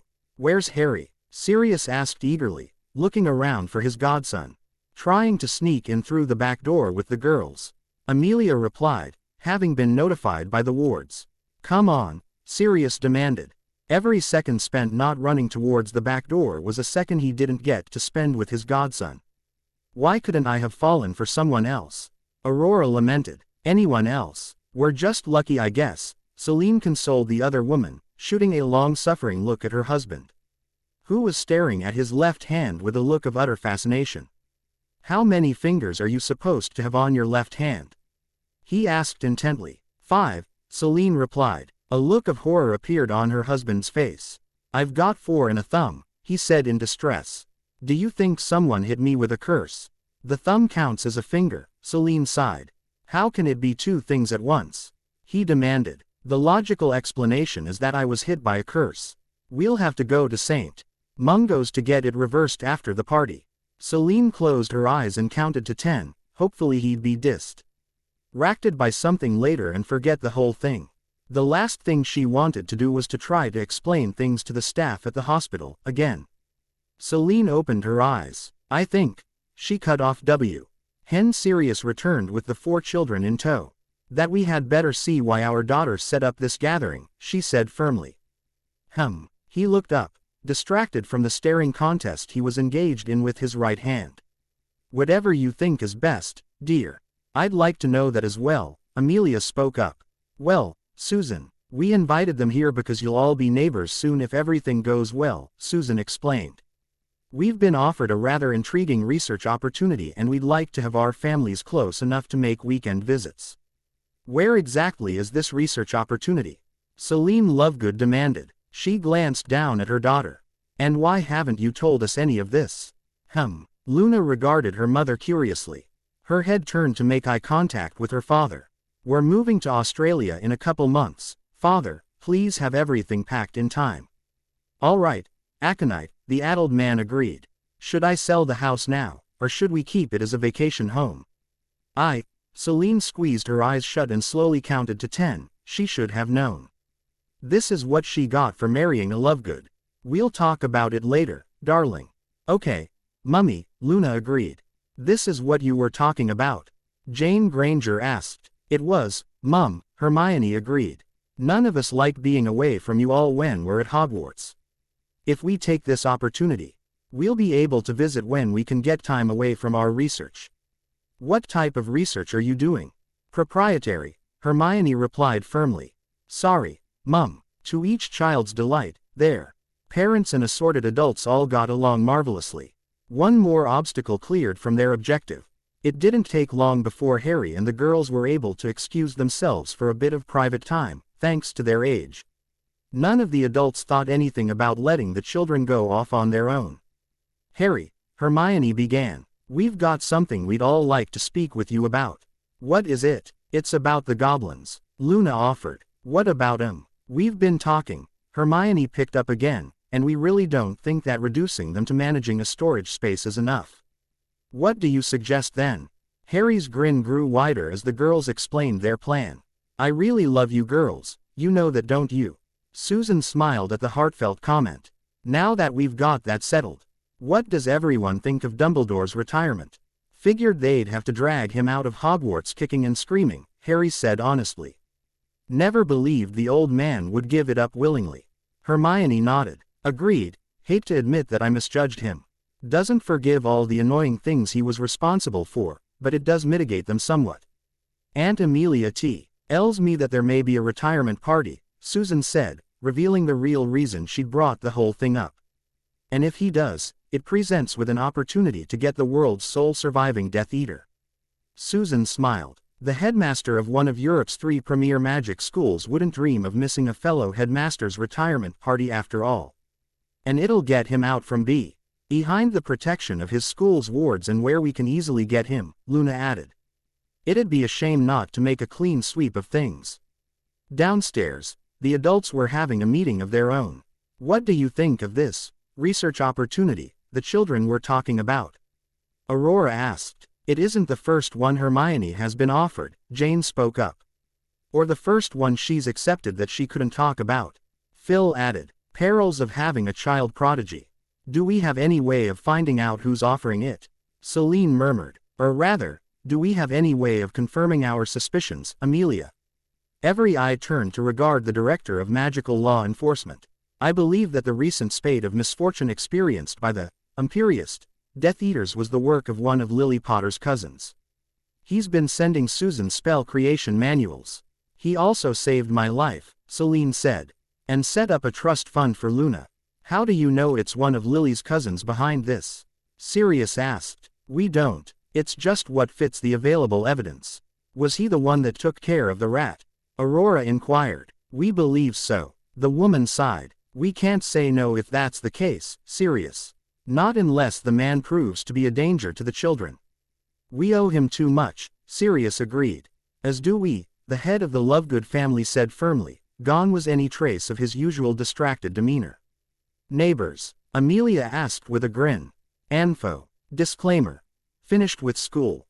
Hoping to update more. Anfo. Augusta walked into the sitting room on Christmas morning to find her grandson buried under a pile of owls, each bearing a card or gift for the scion of the Longbottom family. Making a lot of friends at Hogwarts, she murmured with a smile. It was good to see the boy coming out of his shell. Yes, Gran, Neville agreed. Could you help me get the owls under control so I can write thank you notes? Of course, she agreed, pleased that the boy was doing his duty without having to be prompted.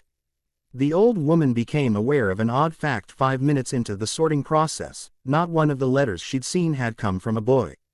What's more, several of the letters had been sealed with a kiss. Neville. Yes, Gran. The boy looked up. Who were all these girls that sent you letters? And why were a substantial number of them from dark families? All the Lytheran girls above second year and a few more from the other houses, Neville replied. They're my friends. I see. Augusta felt faint. She'd never had to deal with this sort of thing with Frank. I'm going to go lay down for a bit. Neville. Okay, Gran. Augusta swept out of the room while making a mental note to have her brother come by later to teach the boy a few contraceptive charms and why he should use them. Susan frowned. Occurred to her, had they ever bothered to deal with Voldemort? It was, after all, one of the main reasons they'd come back, and it would be a shame not to zap bastard before he was able to gain a new body. Hermione, she called out. Yeah, Susan, did we ever destroy Voldemort's wraith? Susan asked. I'd like to say that Harry wouldn't have forgotten to do something so important, but he's Harry, Hermione sighed. I'll look into it if you set up our newts, the other girl offered. Might as well see if being the director and Chief Witch's niece is good for anything. Temporary Chief Witch, Susan corrected. Auntie is coming with us. Whatever. Harry carefully put down his tools before looking up to smile at his friend. What are you doing? Hermione asked. She'd found Harry sitting at a desk assembling a small mechanical device. Assembling a mechanical detonator, Harry replied. Should say one type of mechanical detonator. There are a few others I'm planning to use in addition to this one. How's it work? This particular one is a mix between a watch and a wheel lock. Bit more complex than I normally like, but I'm not too worried. Luna's working on magical and we thought you'd like to take chemical so everything is nice and redundant. Thank you, Hermione said primly. We doing an electrical. Those are so easy to get off the shelf that we weren't going to bother, just modify it enough to work reliably around magical fields. You do know that a wizard wireless can be converted into a radio detonator, don't you? Didn't have a clue, Harry said cheerfully. Bombs were never really my thing. How'd you find out? If my plan to go back hadn't worked out, well, let's just say I had contingencies. Say no more. Mind if I watch as you put it together? Not at all, actually. Why don't you get Luna and Susan? The four of us can make a day of it. Sounds like a plan. Right, Hermione agreed. She was a boo to leave before she remembered why she'd been looking for her friend. Harry, did you ever take care of Voldemort? The boy scratched his jaw. Define take care of. Damn it, Harry, I've got his spirit trapped in a bit of amber. Harry said quickly. Why didn't you say so earlier? Why didn't you ask earlier? He countered, knowing that, much like his argument about them being perfect, able to look and put the toilet seat down if needed, he was going to lose this argument. Girls, who understood them anyway? Damn it, Harry, we expect to be told about these things, Hermione huffed. Where's the amber? Got it locked up in a trunk along with a television looping Joni Loves Chachi, Harry replied. Why'd you? He can still perceive what's happening in the world. Hermione exclaimed. Yep, the television anyway. Took pains to prevent the bastard from getting any other form of external stimulus. Quote. Only took 4 hours to break the toughest bastard I'd ever met in the old-time line. I've had Vold on it for almost 5 months. You know, sometimes I wonder about you, Harry. Sometimes I wonder about me too, Hermione. As luck would have it, being the niece of the acting chief witch did make it easy to arrange for the group to take their newts early. All she'd had to do was show up and make a couple subtle threats and the office drones had fallen over themselves to carry out her wishes. Just have your friends sign their names on these forms and we'll be all set, the drone simpered. Were you able to get me the test date I wanted? Susan demanded. The day after school starts. The drone agreed. Good. Susan nodded. Be sure to tell Auntie if there are any hold-ups so she can come down here and smash them. That won't be necessary, the drone said quickly. Satisfied that her task was completed, Susan returned to the safe house to find her friends preparing to mix up a large amount of explosives. I thought we agreed we were going to use commercial explosives, Susan said as she walked into the room. Stolen a load of that too, Harry agreed. You can pick up all kinds of things on the other side of the Iron Curtain, Luna added. There's someone in the Muggle world whose life I want to make a bit more difficult, Hermione explained. Buying diesel and fertilizer using their identity is my way of doing that. Got ya, Susan giggled. Newts are set up. Harry's got Vold's spirit trapped in amber, Hermione reported. Where, Harry? There is a closet in the second bedroom, Harry said. And now you'll be able to find it. In that closet is a trunk. The password for the trunk is iodine 5721. Wait 5 seconds and then open it. That's all, Harry agreed. I needed to keep it portable. I'll be right back, Susan sighed. Luna turned to Hermione. These people in the Muggle world you want to inconvenience. Yes, Hermione prompted. Do you have any hairs from them? Luna asked. May as we use their faces when we set this all up at Gringotts. Got another set of bastards I'd like to use for that, Hermione replied. Unless you guys have someone you'd like to use. No one with a pulse, Harry stated firmly.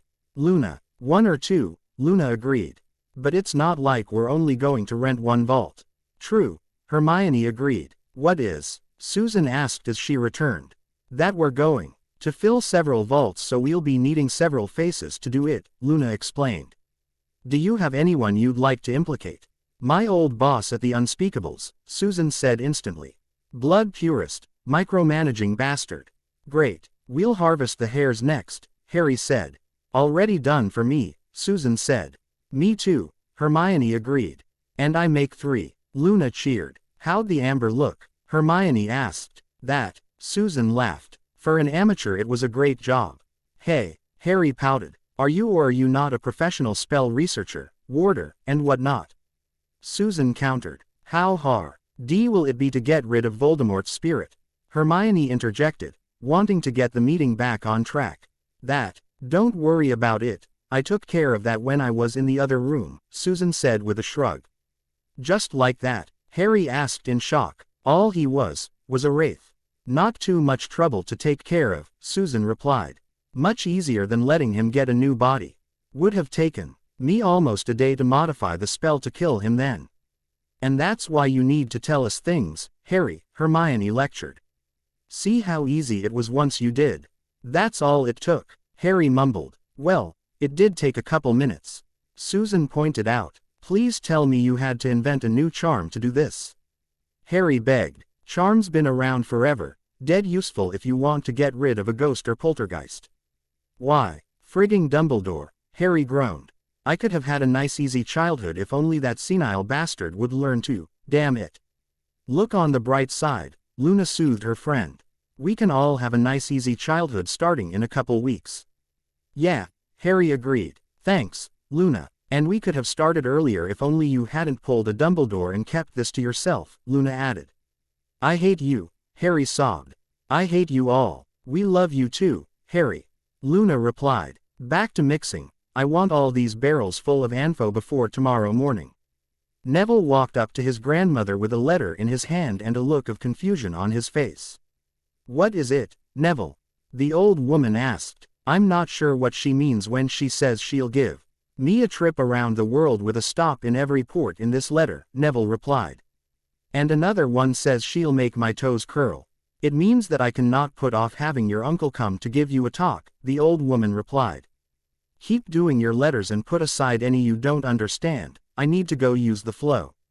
Yes, Gran, Neville agreed. The goblin sneered at the group of people that came through the doors.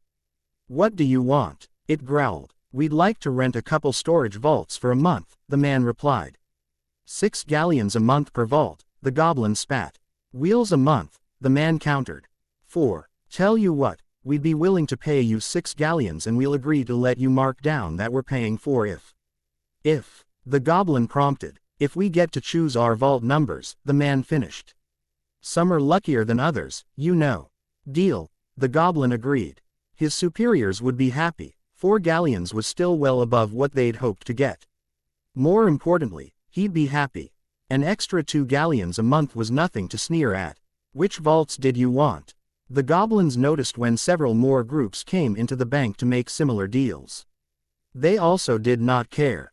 Gringotts had never asked too many questions, and their need for gold was such that they were currently asking none at all. They did not, however, notice the pattern the newly occupied vaults made. Nor would they be able to figure out the significance of said pattern if they did. Algy went through the motions of showing the boy another contraception charm. He'd seen the stack of letters his great-grand-nephew had gotten. He'd read the promises made in some of those letters, and he'd decided to spend the rest of the night teaching the boy as many charms as possible. He'd be back at Hogwarts in a day and he'd need them. I'm also. He froze. Plants. The boy was wonderful with plants, and wasn't there one that would take care of all this? I'm also going to get you a new plant to take care of. Would you like that, Neville? I'd love another plant, Neville agreed. Well, promise me that you'll practice these spells every night at Hogwarts until you've mastered them, and I'll get you a new plant. Tomorrow morning before you get on the train, he promised. Aurora smiled as she walked into the headmistress' office. Congratulations are in order, Minerva. Thank you. And thank you for coming on such short notice. I would have contacted you sooner, but everything has been going so fast, Aurora agreed. What can I do for you, Minerva? I was hoping that you would consider being the new head of Gryffindor House, Minerva replied. You do realize that I'm not sure if I can come back next year. If that's the case, I'll figure something out over the summer. Please say yes. I'm going to be having enough trouble teaching Transfiguration in addition to my new job. Yes, I'd be happy to help out. Thank you, Aurora. You've saved my life. Oh really? Her eyebrow raised. You won't mind me calling the marker in right away. What would you like? Minerva asked. Sirius wasn't quite as good at Transfiguration as James, but he did manage to get an O on his newts. I'd forgotten. Minerva laughed. Do you think he'd be willing to spend the rest of the year here? He will if he knows what's good for him, Aurora agreed. Harry and the girls are planning to leave school shortly after the new term begins, and Sirius has the idea that we're all going to rush down to join them. They're transferring? Minerva asked in dismay. Graduating early to take positions in research. Aurora replied. I'd rather thought we'd be able to keep them for another year or 5 before that happened, Minerva sighed. Pity. Would you rather keep them here?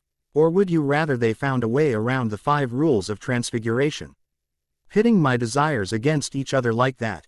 Minerva gasped. Aurora, you horrible witch. Sirius says the same thing, Aurora giggled. Only when he says it. I'm getting a bit too personal when we're in front of the portraits, Minerva pointed out. We'll retire to my new quarters for some privacy and a nip before we get to the good stuff.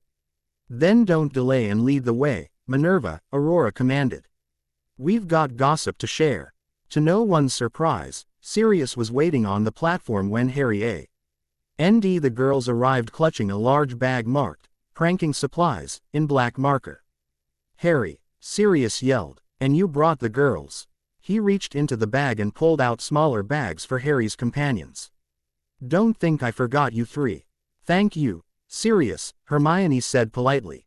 Thank you, Sirius, the other 2 girls echoed. You know to go to Professor Sinistra if you need anything, right? Sirius asked as he thrust the bag into Harry's arms. She'll be able to get me if you need me. I know, Sirius, Harry agreed. And, well, I'd normally tell you to prank the hell out of the Slytherins. But I don't think that'll work. The man frowned. Ravenclaws were always a bunch of stuck-up bastards when I was there. Hey, Luna's mother interrupted. Mostly anyway, with some notable exceptions. Sirius continued with a nod to the woman. But I guess I don't need to tell you who to go after. I'd be happy to help if you need some help with target selection though. We'll be fine, Sirius, Harry assured the man. Oh, before I forget, he handed his godfather an envelope. Here's your account information. I took your gold out of Gringotts before it failed. Thanks, Harry, Sirius replied. Have fun at Hogwarts. For the next week, Susan giggled. Assuming we do well on our newts, Hermione added. See you soon, Sirius, Luna agreed. You too, Mum, Dad, Ms. Bones. Hay stomped onto the train and claimed a compartment, warding the hell out of it until not a single atom would get through unless they wished it. Harry, may I have the pranking supplies that Sirius gave you for a bit of petty revenge? Luna asked sweetly. Sure, who do you need 'em for? Just a few of my housemates from the first time around, Luna replied. Have fun, Harry said with a shrug. I'll come with you, Susan said immediately. There were some right buggers in Hufflepuff. Hermione pulled out a parchment and made a quick list. Do you mind adding them? No problem, Luna agreed. Anyone you'd like us to rain hell upon, Harry? Nope, I'm not the vindictive sort, Harry said. He was met by 3 stares of disbelief. Okay, I'm not the vindictive sort for the small stuff, he corrected himself. My philosophy is that if they're worth tormenting, you might as well kill them since it's bound to escalate to that point sooner or later. And if it's sooner, you save so much time and aggravation. Luna giggled. Got it in one, Harry agreed. Hurry back, Hermione asked. I'd like to listen to the Mad Muggle Wireless show as a group. I thought you hated that show, Susan asked. It's going to be interrupted by a special news bulletin if we got the timers right. If not, there's always the backups. How much time do we have? Luna asked. 2.5 hours, Hermione replied. Plenty of time to have a bit of fun and loot the snack cart on the way back, Susan proclaimed. Off we go, Luna. Off we go, Susan, Luna agreed. And off to sleep I go, Hermione, Harry announced. Wake me before the fun starts. Have a good nap, Harry. The girls managed to go through about half the pranking supplies, choosing to save the other half for their favorite divination professor. Before buying up 3/5 of the snack cart and returning to rejoin the others. Why are there chickens flying past the windows? Hermione asked as the other girls came in. One of Sirius pranks causes the victim to spit out a chicken every time they sneeze, Susan replied. It also makes them allergic to chickens, Luna added. I see. Hermione took another glance at the stream of chickens flying by the window. Anyone I know? Number 4 on your list, Luna replied. 3 on mine and 6 on Susan's. Ah, the girl smiled. You brought the snacks, enough to feed half the train, Susan agreed. Then let's get this party started, Harry said loudly. Turn on the wireless, Hermione. The minister looked up when one of his aides burst into his office. The woman was panting for breath and had a look of profound shock on her face. What is it? He asked calmly. Minister, it's Gringotts, she gasped. What about Gringotts? He demanded. He waited a few seconds before deciding to prompt a response. Well, it's gone. The consequence of being competent. Disclaimer.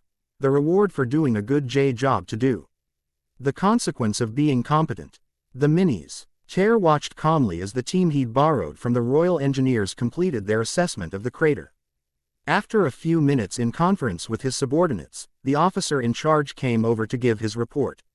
Major. The minister nodded. This is Amelia Bones, Director of Magical Law Enforcement and Chief Witch. Amelia, this is Major Smythe of Her Majesty's 101st City of London Engineer Regiment. Major. Amelia nodded. Ma'am, what are we looking at? The minister asked. Whoever did Gringotts was a pro, Major Smythe reported. 30 years in the Royal Engineers and I'm not sure I could do something so pretty. They wrecked the right supports to collapse the whole mess, but not enough to destabilize the surrounding buildings. At least, I don't think so. Going to need a bit of time to do a professional survey. What a bloody mess, the minister sighed. Do we have any idea who did this? We've identified several people from witness statements and records recovered from the site. Doubt any of them had anything to do with this, but it gives me an excuse to take a hard look at them, Amelia reported. It's not much, but it's something. Let me rephrase my question. The minister licked his lips. Do we have any idea who could have done this? It stinks of something bigger, doesn't it? The engineer sighed. I don't think Sport and Social did it, if that's what you're asking. Almost 100% sure that the 24th Commando Engineers didn't do it either. Nothing to base that on, just supposition. I'm fairly sure they would have done it differently, but, he gave a helpless shrug. Sorry. Best I can do, Amelia, the minister prompted. Can't think of a pureblood that would have the technical ability, she replied. Plenty of Muggleborn with a grudge against Gringotts. Including me, the minister agreed. Any hunches you'd like to share? Are you aware of the so-called Slytherin curse, Minister? Enlighten me, he commanded. A few years ago, Death Eaters, I should say. Those poor individuals that were Imperio used and later pardoned by our illustrious former ministers, began dying like flies. How? The minister asked. Accidents, suicides, sickness. One was killed by Aurors after killing an Auror in front of us during a raid. The dead Auror later turned out to have a dark mark. Amelia shook her head. There was no evidence of any widespread conspiracy. But there was a suspicious enough pattern to believe that a conspiracy existed. I see. Were you able to find anything out? He asked. We have some indications that Lily Poe, TTER, had a cousin in America that worked for his nation's security services, nothing more than supposition, and the Yanks won't talk. We believe that he decided to get a bit of revenge after Lily Potter's death. How sure are you of that? Not at all, Amelia confessed. All we have is supposition. The cousin is and has been officially listed as dead for several years. If the evidence I had was 100 times better, we'd still be laughed out of any honest court we tried to present it in. Something they had again since Fudge and his cronies had been purged by forces unknown. What a bloody awful mess, the minister lamented. Can I get your assessment on what the fallout will be? The goblins are broken as an independent nation, Amelia said immediately. Gringotts was both their largest source of capital and the London branch was their largest fortress. The surviving clans are deeply in debt to the ministry and their fortress has gone along with the staff. It would take centuries to recover, if ever. What do you see happening if they try to rebel? The minister asked. A lot of dead goblins. They were dangerous because they had a fortress in the middle of London. Without it, Amelia trailed off. They're lambs to the slaughter, Major Smythe suggested. Exactly, Amelia agreed. Long practice allowed Minerva to keep her expression natural when she observed the apparank of several of the students trooping into the great hall. Several of them had multicolored hair. One had the head of a bird, another had a head that resembled a particularly impressive set of male genitalia. And the less said about the other dozen, the better. Remind me to beat Sirius to death later, please, Minerva asked calmly. She should have known better. She really should have known better. How about I cut him off for a week? Aurora suggested with a grin. I don't want to be that cruel, Minerva giggled. Not to you anyway. 3 days and we have him supervise detention for a month. Detention consisting of cleaning out the cesspit. Done, but who are you annoyed at enough to make that a detention? Aurora asked. It was normally reserved for the worst of the incorrigible, Siri. Still had the record for the most times assigned by a very wide margin. I'll think of someone, Minerva promised. Her eyes settled on the Weasley twins for a few moments. Sirius can just do the job himself if I don't. Did you see that we're hosting the Newts tomorrow? Aurora asked. I did, Minerva agreed. I've also had the house elves deliver a note to one of the students planning to take them, asking them to meet with me after they're finished eating. You can't say you're surprised, Minerva, Aurora chided. I can say that I was hoping they'd wait until the end of the year, Minerva shot back. After the meal, Minerva retired to her office and had just sat down when the wards announced that she had a visitor. Enter. The woman called out. You wanted to speak with me, Minerva? Hermione asked, walking into the office and taking a seat across from the headmistress. Yes, thank you for coming on such short notice, Minerva agreed. Not at all. Hermione waved it off. What can I do for you? I was hoping that you would be willing to share your plans for the immediate future. I also had a request to make, Minerva admitted. We'll probably be in and out of the United Kingdom for the next couple months. It's doubtful that we'll make the move until sometime around the end of summer, Hermione said thoughtfully. It'd take that long to get all the wards up that Harry wanted.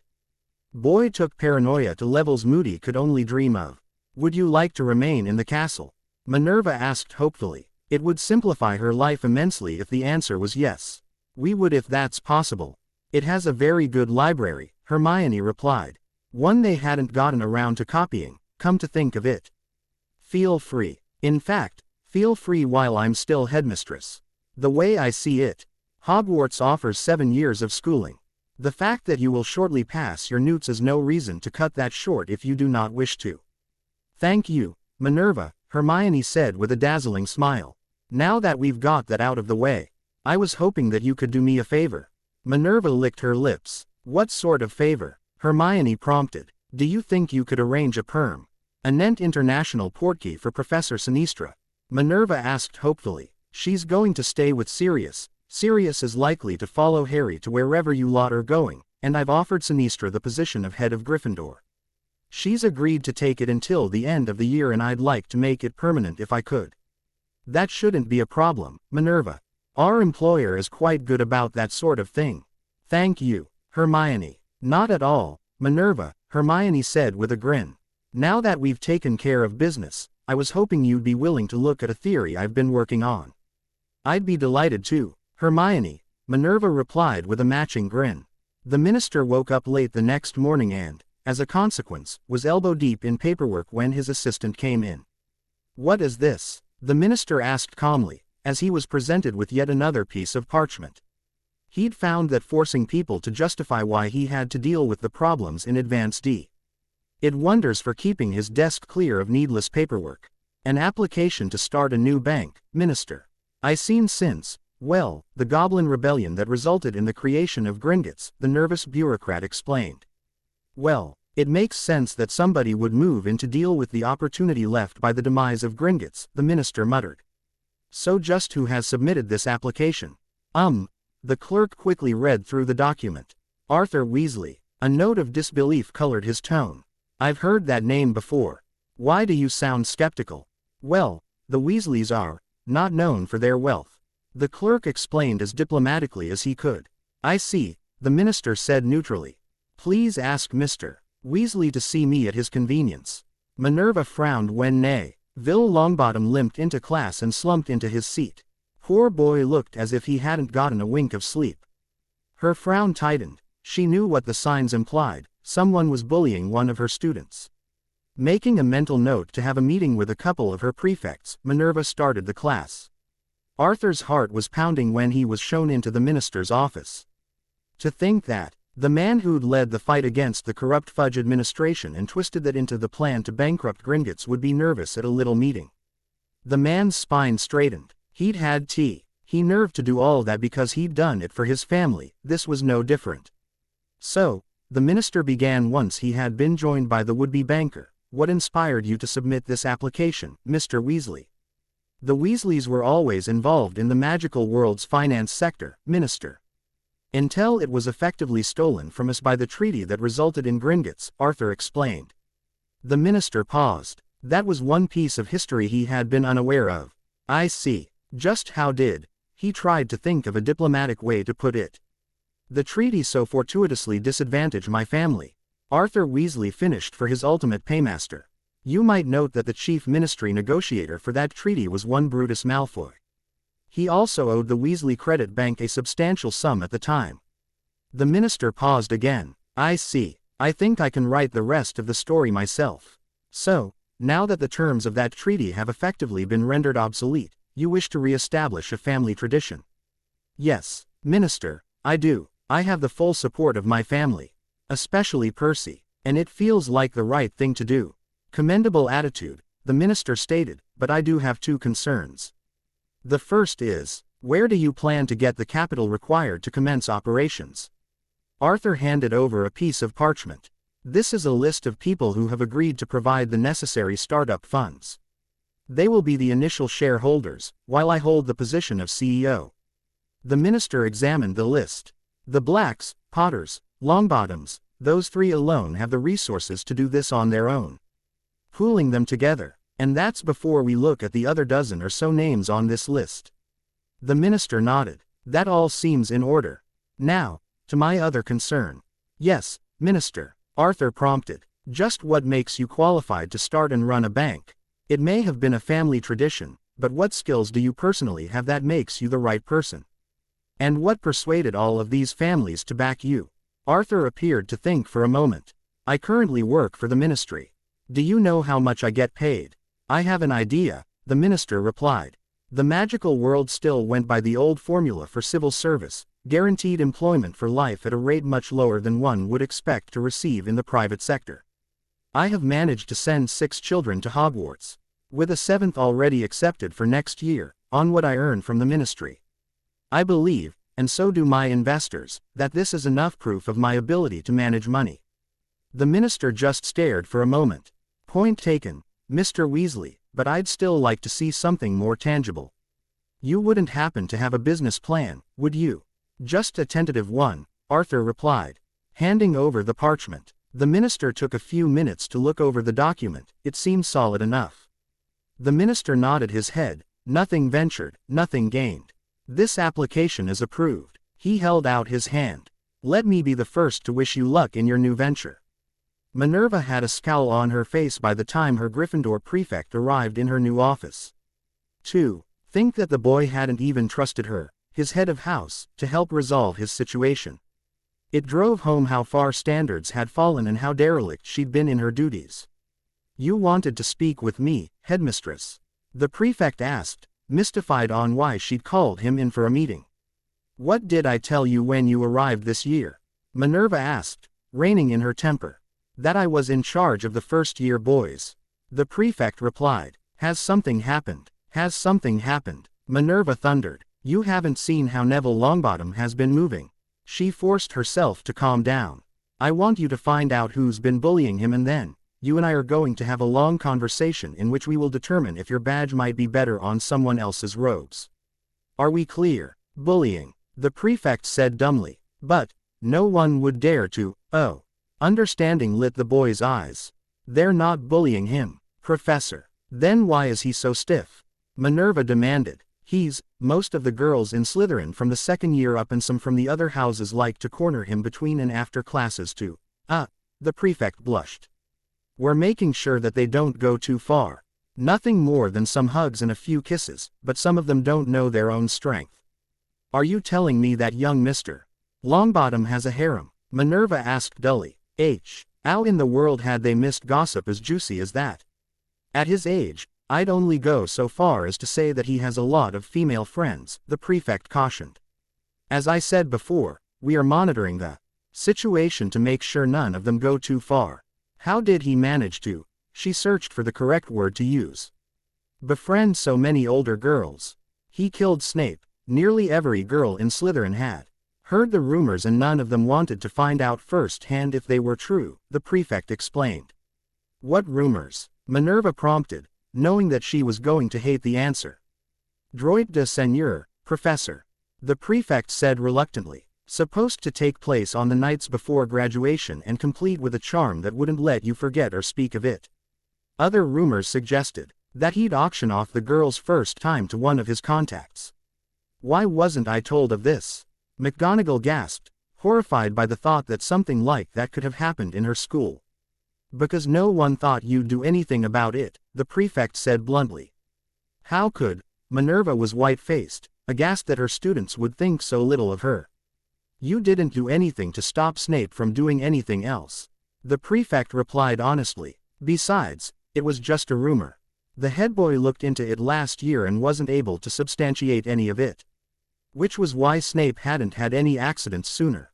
The old headboy had taken his responsibility to look after the other students very seriously.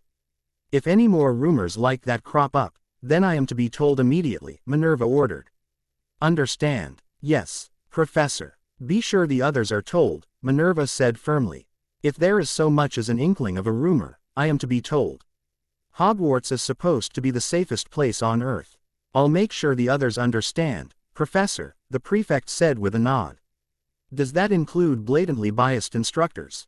"Yes, anything that interferes with education," Minerva agreed.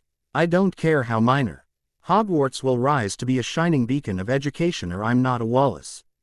"All right, Professor," the student agreed. "But I thought you were a McGonagall." "I was born a Wallace," she explained, calming down. "By my other name or anything else you care to mention if it will help get the point across."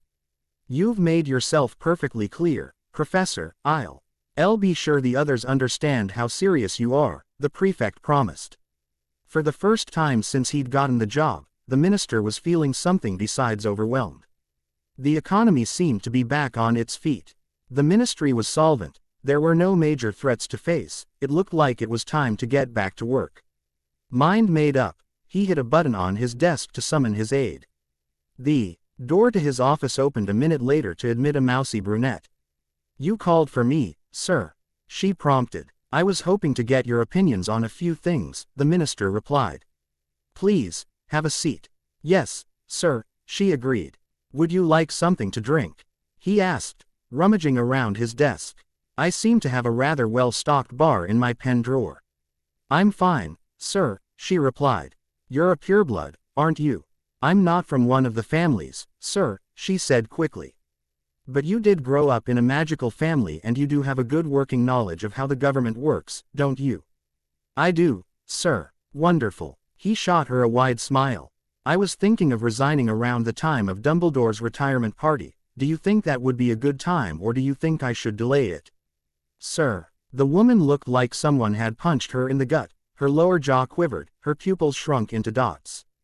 I don't want it to be a big deal, rather, just a routine handover, he explained.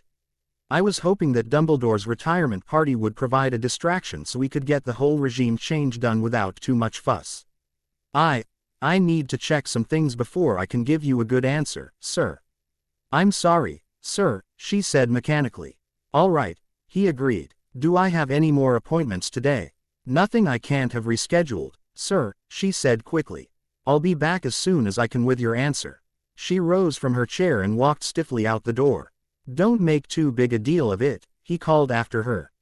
Another thing to hate about getting tea. Oh, the top was how nervous the lower ranks got around you, he mused. Unfortunately, that wasn't a problem that would be solved by going back to his old job. Pity. He managed to spend a quiet few minutes planning out his retirement till his contemplation was disturbed by the return of his secretary. What is it? He asked calmly. Amelia Bones to see you, sir, the mousy brunette reported. And I'm sorry, sir. Send her in, he ordered, wondering what the girl had to be sorry about. Good afternoon, Minister, Amelia said. I'm afraid that I have some news that you're not going to like. What is it, Amelia?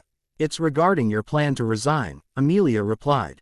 My secretary told you, the minister sighed. The thought of you leaving put the poor girl into a blind panic, Amelia said with a faint smile. She told me that the nation wouldn't survive without you. No man is that important, the minister snapped. No man should ever be allowed to be that important. I agree, sir, Amelia said neutrally. What she was agreeing to was left to conjecture. So what do you think, Amelia? The minister sighed. It's just like Parliament, sir, Amelia explained. There are no resignations, you must serve out your term. I was appointed temporary minister for the duration of the financial crisis, the minister replied. That crisis is now over. I'm afraid I called an emergency meeting before I came here that confirmed you for a full term of office, minister, she admitted. I'm sorry, minister. Think of it as the consequence of being competent. Et tu, Amelia. Sorry, sir. Well damn. A large number of typos and grammar mistakes by Cyrus 70 foreseen by Dark King. Omake. Replacing Gringotts by Dark King. What is this? The minister asked calmly as he was presented with yet another piece of parchment. He'd found that forcing people to justify why he had to deal with the problems in advance did wonders for keeping his desk clear of needless paperwork. An application to start a new bank, minister. It is the first we've seen since, well, the Goblin Rebellion that resulted in the creation of Gringotts, the nervous bureaucrat explained. Well, it makes sense that somebody would move in to deal with the opportunity left by the demise of Gringotts, the minister muttered. So just who has submitted this application? The clerk quickly read through the document. Arthur Weasley. A note of disbelief colored his tone. I've heard that name before. Why do you sound skeptical? Well, the Weasleys are not known for their wealth, the clerk explained as diplomatically as he could. I see, the minister said neutrally. Please ask Mr. Weasley to see me at his convenience. So, the minister began once he had been joined by the would-be banker. What inspired you to submit this application? Mr. Weasley. Arthur blinked. The Weasleys were always involved in the magical world's finance sector, minister.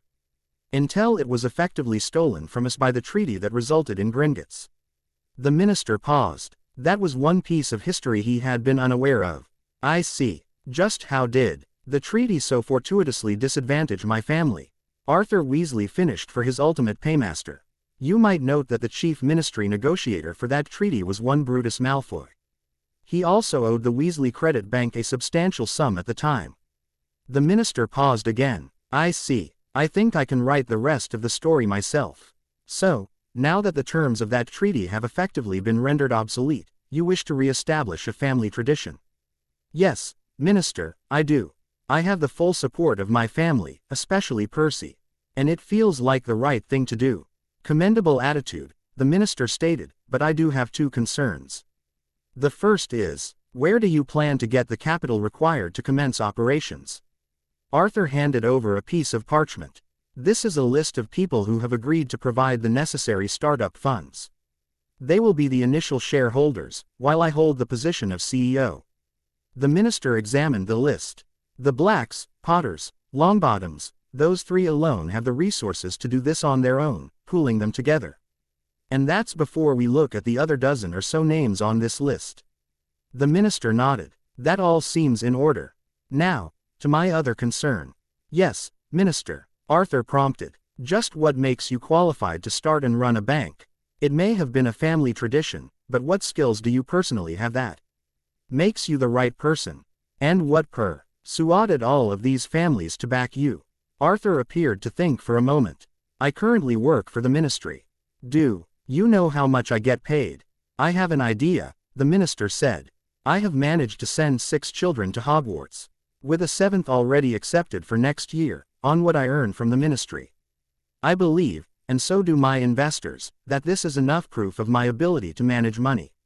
The minister just stared for a moment. Point taken, Mr. Weasley. This application is approved. The Minister of Magic tried to smile when he was ushered into the Prime Minister's office. Thank you for seeing me on such short notice, sir, the Minister of Magic said respectfully. Relax, Nigel, the PM said with a wide grin. Have a seat. Thank you, sir. What have the wizards done now? The Prime Minister asked. Not another so-called Dark Lord, is it? They've made me the Minister of Magic, sir, Nigel said stiffly. I know. You told me, remember? Something about an economic crisis. Yes, sir, I've handled that. They made the appointment to serve a full term mandatory after they heard I was planning to resign in order to resume my duties in the normal government. I see. The Prime Minister nodded his head. I can't say I'm not sorry to see you go. On the other hand, I also can't say I'm sorry they finally grew some sense and picked someone competent for a change. Congratulations, have picked a better man. Thank you, sir. Harry's excitement level rose with each day closer to Dumbledore's retirement party. It wasn't every day you got to kill a Death Eater that had been knocked off by the other side the first time around. That alone would have been enough, but when coupled with the fact that it was the last of the bunch, Harry could hardly contain himself. Igor Karkaroff knew he was a marked man, both literally and figuratively. The brand on his arm, something that had once promised wealth and fame, had turned into a death sentence. It was the second time. The cursed thing had put his life in danger. He had a feeling the creature after him wasn't as interested in obtaining names as the British ministry had been, which closed one avenue to safety. The man let out a heavy sigh. Even if that had not been the case, the fact was that he had no names to give. Not even the ones he'd held back. The thing had gotten them all. In the years since the Dark Lord's fall, he'd rarely left the confines of his school. Its wards were things of beauty, strong enough to survive a siege by the mightiest army, and subtle enough to detect the most stealthy assassin. They'd kept him safe, first from the Dark Lord's followers and then from the so-called Slytherin curse. But for Dumbledore's cursed retirement, he'd have stayed in his school till his hopefully long-delayed death. Damn the man and damn the government for requiring his presence. Wouldn't be right not to represent the school, they'd said. You're fired if you refuse, they'd added. Didn't they know they were sending him out to his death? Didn't they know what was waiting outside the wards? No, he couldn't think like that. Igor refused to let himself be overwhelmed by despair. He would prepare himself. He would face the creature that had ended so many of his fellow Death Eaters, and he would overcome it. Or, ideally, he'd scurry back to his castle and raise the wards till he felt safe again. The students would just have to delay vacations and graduation for a decade or two. A grin blossomed on Arthur's face when a serious-looking Percy delivered the latest numbers. The boy had begged and been granted. Special permission to take a bit of time from school and his duties as a prefect to help his father set up the new bank. How do they look? He asked the boy. If our estimates are correct, we have a bit less than half the gold that was taken out of Gringotts. The rest of it remains with the gnomes in Switzerland. Which is fine since we've got the beginnings of a good relationship with them and because we still attracted more than we expected to. I'd have been happy if we got a quarter of this. After all, it's only been a week, son. I understand, father, it's just hard to believe it's actually happening, Arthur suggested. Yes, Percy agreed. Have a seat, son, Arthur said gently. We have something we need to talk about.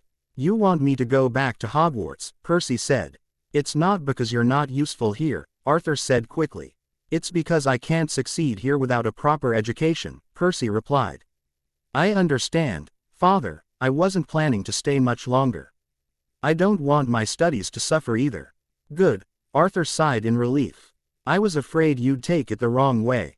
I understand how important it is to get a good education, father, Percy assured the man. I also need you to do something for me while you're in school. Yes, father. Keep an eye out for anyone that's good with numbers, preferably Muggle-born, Arthur said. Muggle-born. I spoke with the new minister. He learned everything he knows about money from Muggle schools.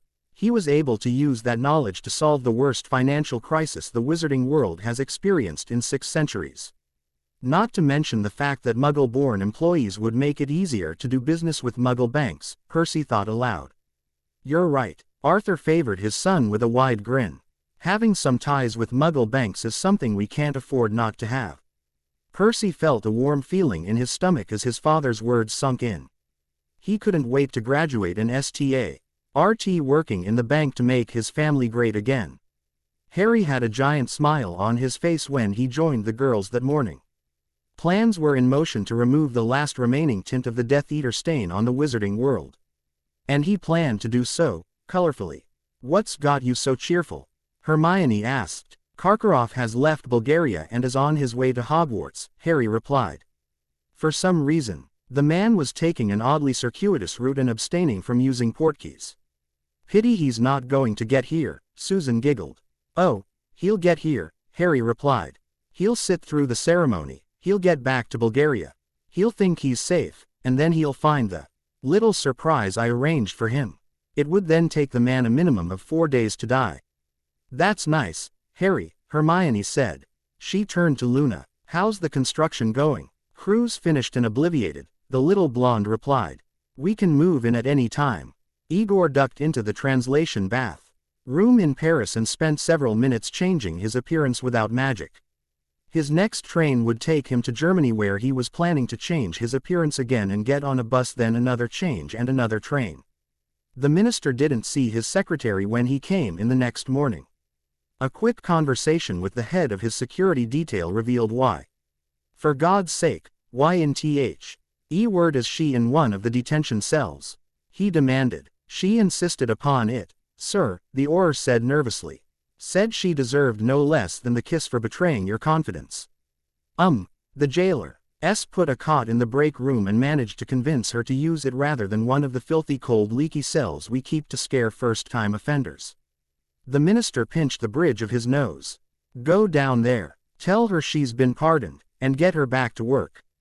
Tell her I'm lost without her and that I've been at my wits' end all day. She says the country can't live without me. Tell her I can't do my job without her. I'll tell her you've been skipping meals too, sir, the Auror said with a grin. She'll be up here mother-henning you in no time at all, sir. The guests for Dumbledore's retirement began trickling in a couple days before the event. Most chose to take rooms in Hogsmeade or at the Leaky Cauldron, others stayed with friends. Only one ended up being difficult. Say that again, Minerva ordered. I'm going to need one of the lower-level vaults, Igor stated firmly, taking a sip from the flask he carried on himself at all times and only refilled with a personally cast aquaman tea. Igor, you must understand that. The invitation stated that both the Ministry and Hogwarts would aid in finding accommodation. I am requesting that aid, he interrupted. Furthermore, I wish to check the vault and want you to transfigure the door into solid stone or transfigure a solid stone sheet over the door after swearing on your magic that you are not attempting to murder me. He'd do something else on the inside. Fine, I'll have the elves, no elves. He bellowed. Shall we be going? She asked sweetly, thinking that walling him into a vault was looking more and more pleasant by the second. The minister arrived early the next morning, hoping to get a bit of work in before he had to attend Dumbledore's retirement party. That wish went unfulfilled as his secretary insisted he eat a balanced breakfast and had spent the remainder of the time fussing over his appearance to make sure he looked his best. It would have been infuriating if the young woman weren't so honest and endearing. The minister reflected to himself. Perhaps he could find some position to promote her into so he could get a bit of peace in his life again. There had to be an opening somewhere to keep the woman occupied with things other than his general welfare, hadn't there? Igor spent the night in the center of the bare, windowless vault devoid of even a mattress stone floor. He slept with the wards up, wand in hand, ready to defend his life the instant a hidden attacker should strike. He woke up early and took 3 hours to get ready. The time was spent layering dozens of protective charms on his underwear before donning dragon skin armor under specially modified battle robes. Casting a bubblehead charm to protect against any airborne contaminants after swallowing a bezoar. 3 hours of taking every precaution he could think of and praying with all his might that it would be sufficient. Minerva spent most of the next morning making sure everything was ready for Dumbledore's retirement ceremony. Most of it wasn't too taxing, not compared to getting the castle ready for an influx of students anyway. Really, there was only one thing on her list she wished fervently that he could pass on to some other unfortunate, perhaps Sirius Black to drive home just how annoyed she was with him. The old woman sighed, pulling herself from pleasant thoughts as she stood before a NK section of wall and prepared to deal with the most trying guest to the reception. A flick of her wand caused the stones to retreat, revealing a thick iron-reinforced oak door, and another caused the door to reverberate with the sound of a knock. "Who is it?" Igor's shrill voice demanded. "It is Minerva McGonagall, headmistress of Hogwarts, here to take you to the ceremony per your request," she replied, wondering not for the first time if it wouldn't have been easier just to leave the door bricked over and to forget the vault and the man in it had ever existed. "How do I know you're really you?" "I'm sure that I don't care," Minerva stated, mustering up as much calm as she could. "You may either come out or I can replace the bricks over the door and leave you where you are till it's convenient to let you out." The old woman felt a spike of hope when there was no response for a few moments and a stronger spike of disappointment when the door cracked open to reveal her colleague peeking out suspiciously. "You look like Minerva," Igor allowed, suspicion dripping from every word. "How do I know you're not using polyjuice?" "Another issue I lack the ability to care about," Minerva said blandly. "Are you coming out or should I re-brick the door?" "I'm coming out," Igor said grudgingly. "Come this way," Minerva said, leading the man down the halls. The headmaster of Durmstrang followed, being mindful to keep the woman between him and any windows or other sources of danger. "We have you up on the stage next too," Minerva continued once they'd emerged from the castle and were approaching the crowd at the Quidditch pitch. "No," Igor bellowed. "I insist on being put in the crowd." He selected 2 dice from the handful he had in his pocket and rolled it a couple of times, then 2 coins from the next pocket, and flipped them to select which group of numbers to use, hoping to achieve safety through unpredictability. "Give me seat 274. The board had ordered him to attend this death trap. They had not required him to participate. "That's where the students are. A headmaster's proper place is with the students he oversees," Igor interrupted. "I refuse to sit anywhere else. With any luck, being surrounded by the little bastards would provide another layer of protection." "Fine," Minerva sighed. She couldn't wait till the damn ceremony was over an idiot's lick. The one before her were no longer infesting her castle. Neville got up the next morning and was met at the entrance to Gryffindor Tower by a large number of his Slytherin friends. "Your tie is crooked, Sandy," a 4th year said helpfully, elbowing 2 other girls out of the way so she could fix it herself. "Thanks," Neville said, giving the girl his biggest smile and thinking how lucky he'd been since coming to Hogwarts. They went down to the Great Hall and had a nice leisurely breakfast followed by a bit of spell practice in an old teacher's lounge the girls had claimed. "You really are getting better at this, Neville." Marilyn, a 5th year, squealed. The girl wrapped her arms around him and gave him a big wet kiss on the cheek. Keep up this rate of improvement and you'll be the top student in your year in no time. Don't think I could beat the first-year Slytherins no matter how much I practiced, Neville said with a faint blush. They don't count, one of the other girls replied. I heard they already passed their newts, another added. It's true, Sandy, the fourth year, said. My uncle works at the Ministry Hall of Records and he told me. See, Marilyn purred. You've got nothing to worry about. The top place is yours for the taking. After a bit more practice, the group arrived at the Quidditch pitch to take their seats to watch the retirement of the man many called the greatest wizard of their age. Neville, someone's in your seat, Marilyn complained. It had taken more than a little bit of blackmail, scheming, and intimidation to score the one next to the boy who'd rid the world of Snape. There was no way she was going to let all that go to waste. Who took it? Neville asked, gratefully accepting a platter of food one of the other girls had gotten from the buffet line. I made sure to get all your favorites, Neville, the girl, a second year, said with a bright red blush. I hope you like it. It looks good, Sarah, Neville said happily. Thank you. He turned back to the older girl. Some strange-looking man, Marilyn stated with a curled lip. Maybe we could ask him to move, Neville suggested. I'm sure he'd understand if we explained that. We reserved the places so we could all sit together. That, a thought struck like lightning. There was a way she could turn this situation to her advantage. As a great idea, Neville, but I think I've got a better solution. He looks like he really wants to sit there and I'd feel bad about making him move. What's your idea? You can sit in my lap, the girl explained. That way everybody wins, especially me. Okay, Neville agreed. Igor immediately switched out the chair with one he'd transfigured on the spot to replace it, then spent 15 minutes putting up the strongest set of wards around his spot that he could. A quick check of the names on the reservation card stuck to the empty chairs revealed nothing obvious, so Igor then examined the children taking their seats around him. Mostly girls, he noted. All except for the tubby stupid-looking one seated on his left, which was sitting on some tart's lap for some, no doubt doltish, reason. Hi, the little bastard said with an idiotic grin. I'm Neville. Do not presume. Igor froze, pupils shrinking to pinpoints. What is your family name?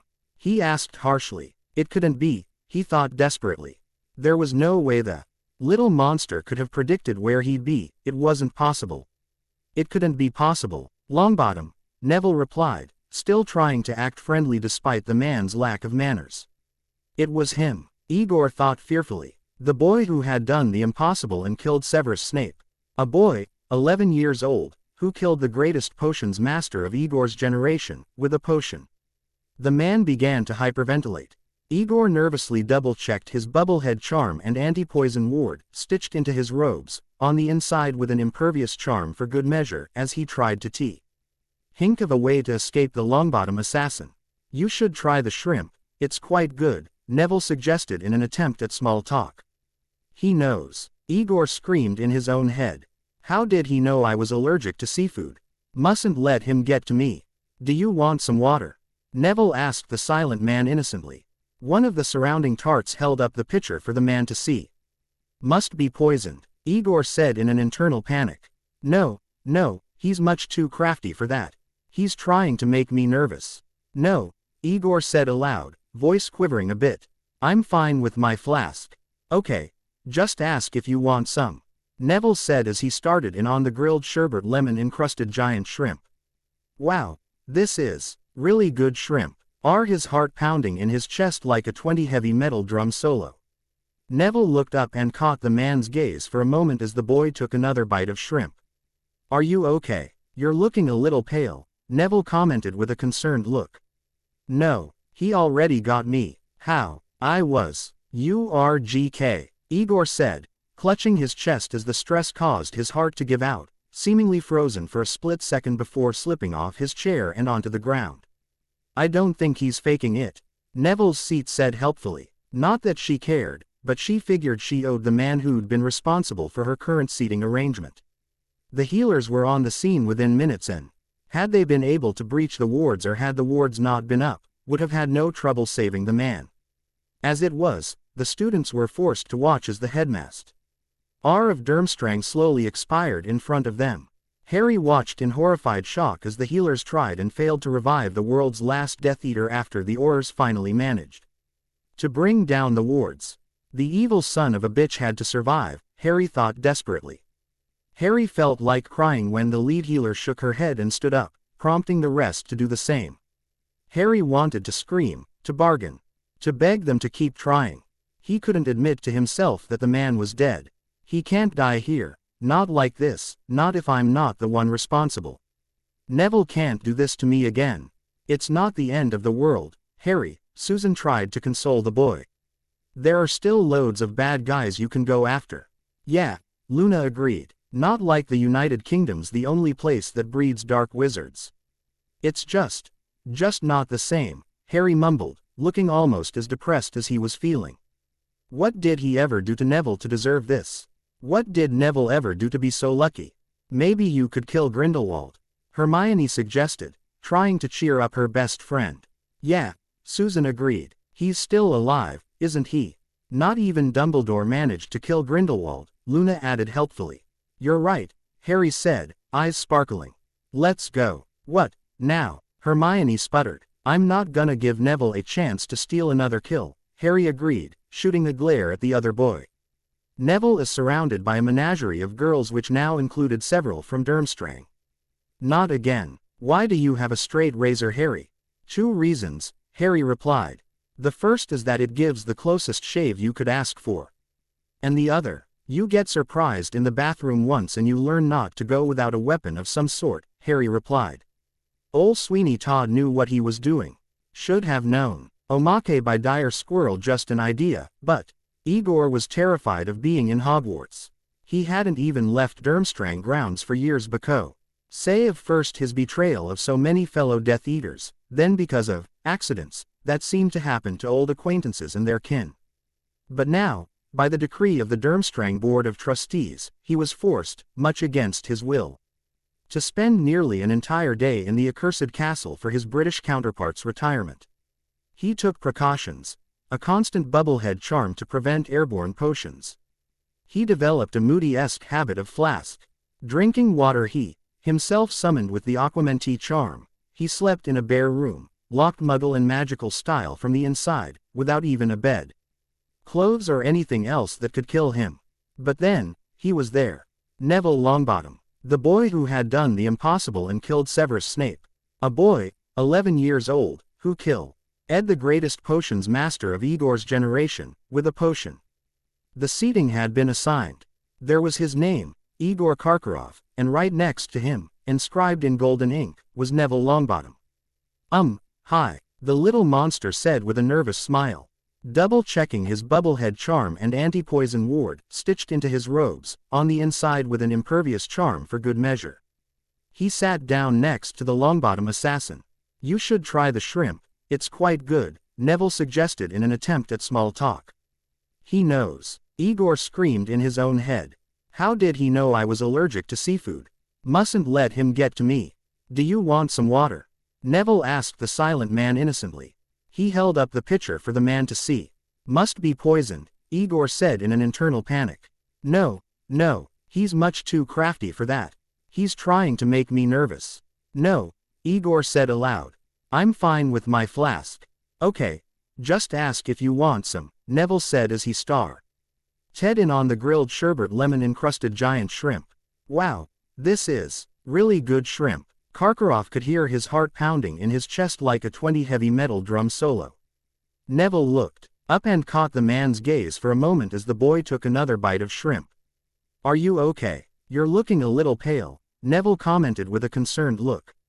No, he already got me. How? I was. URGK, Igor said, clutching his chest as the stress caused his heart to give out, seemingly frozen for a split second before tipping over forward into his own plate of shrimp. Oh my God, he killed Karkaroff, one person exclaimed. Who, me? Neville asked as he pulled the Durmstrang headmaster up out of his plate. Shouldn't somebody get him to the medical wing? Our hero. Blot's not. One of the reasons it took so long to finish this FIC was that I couldn't think of a suitable way to kill Igor. This solved that problem. Omake by Dogbert Carroll. Where's the new Dark Lord? Harry. Asked with a sigh while entering the bar. He was really tired of this. That'd be Johnny over there, Bruce replied from behind the bar, pointing at a man who was obviously drunk and grinning broadly. Harry looked at the man who had his arm around a lass with bright red hair and breasts bigger than his head. Doesn't look like much of a Dark Lord. Nah, we got him drunk and laid. That usually pays all thoughts of dark magic from their minds. Between Shelia and some decent lager, dark magic loses its appeal. What, really? Yeah, takes a lot of repressed factual urges to become a Dark Lord, and Shelia usually unrepressed them to the point they can't walk. Give him a couple of days to sober up and he'll find a new hobby.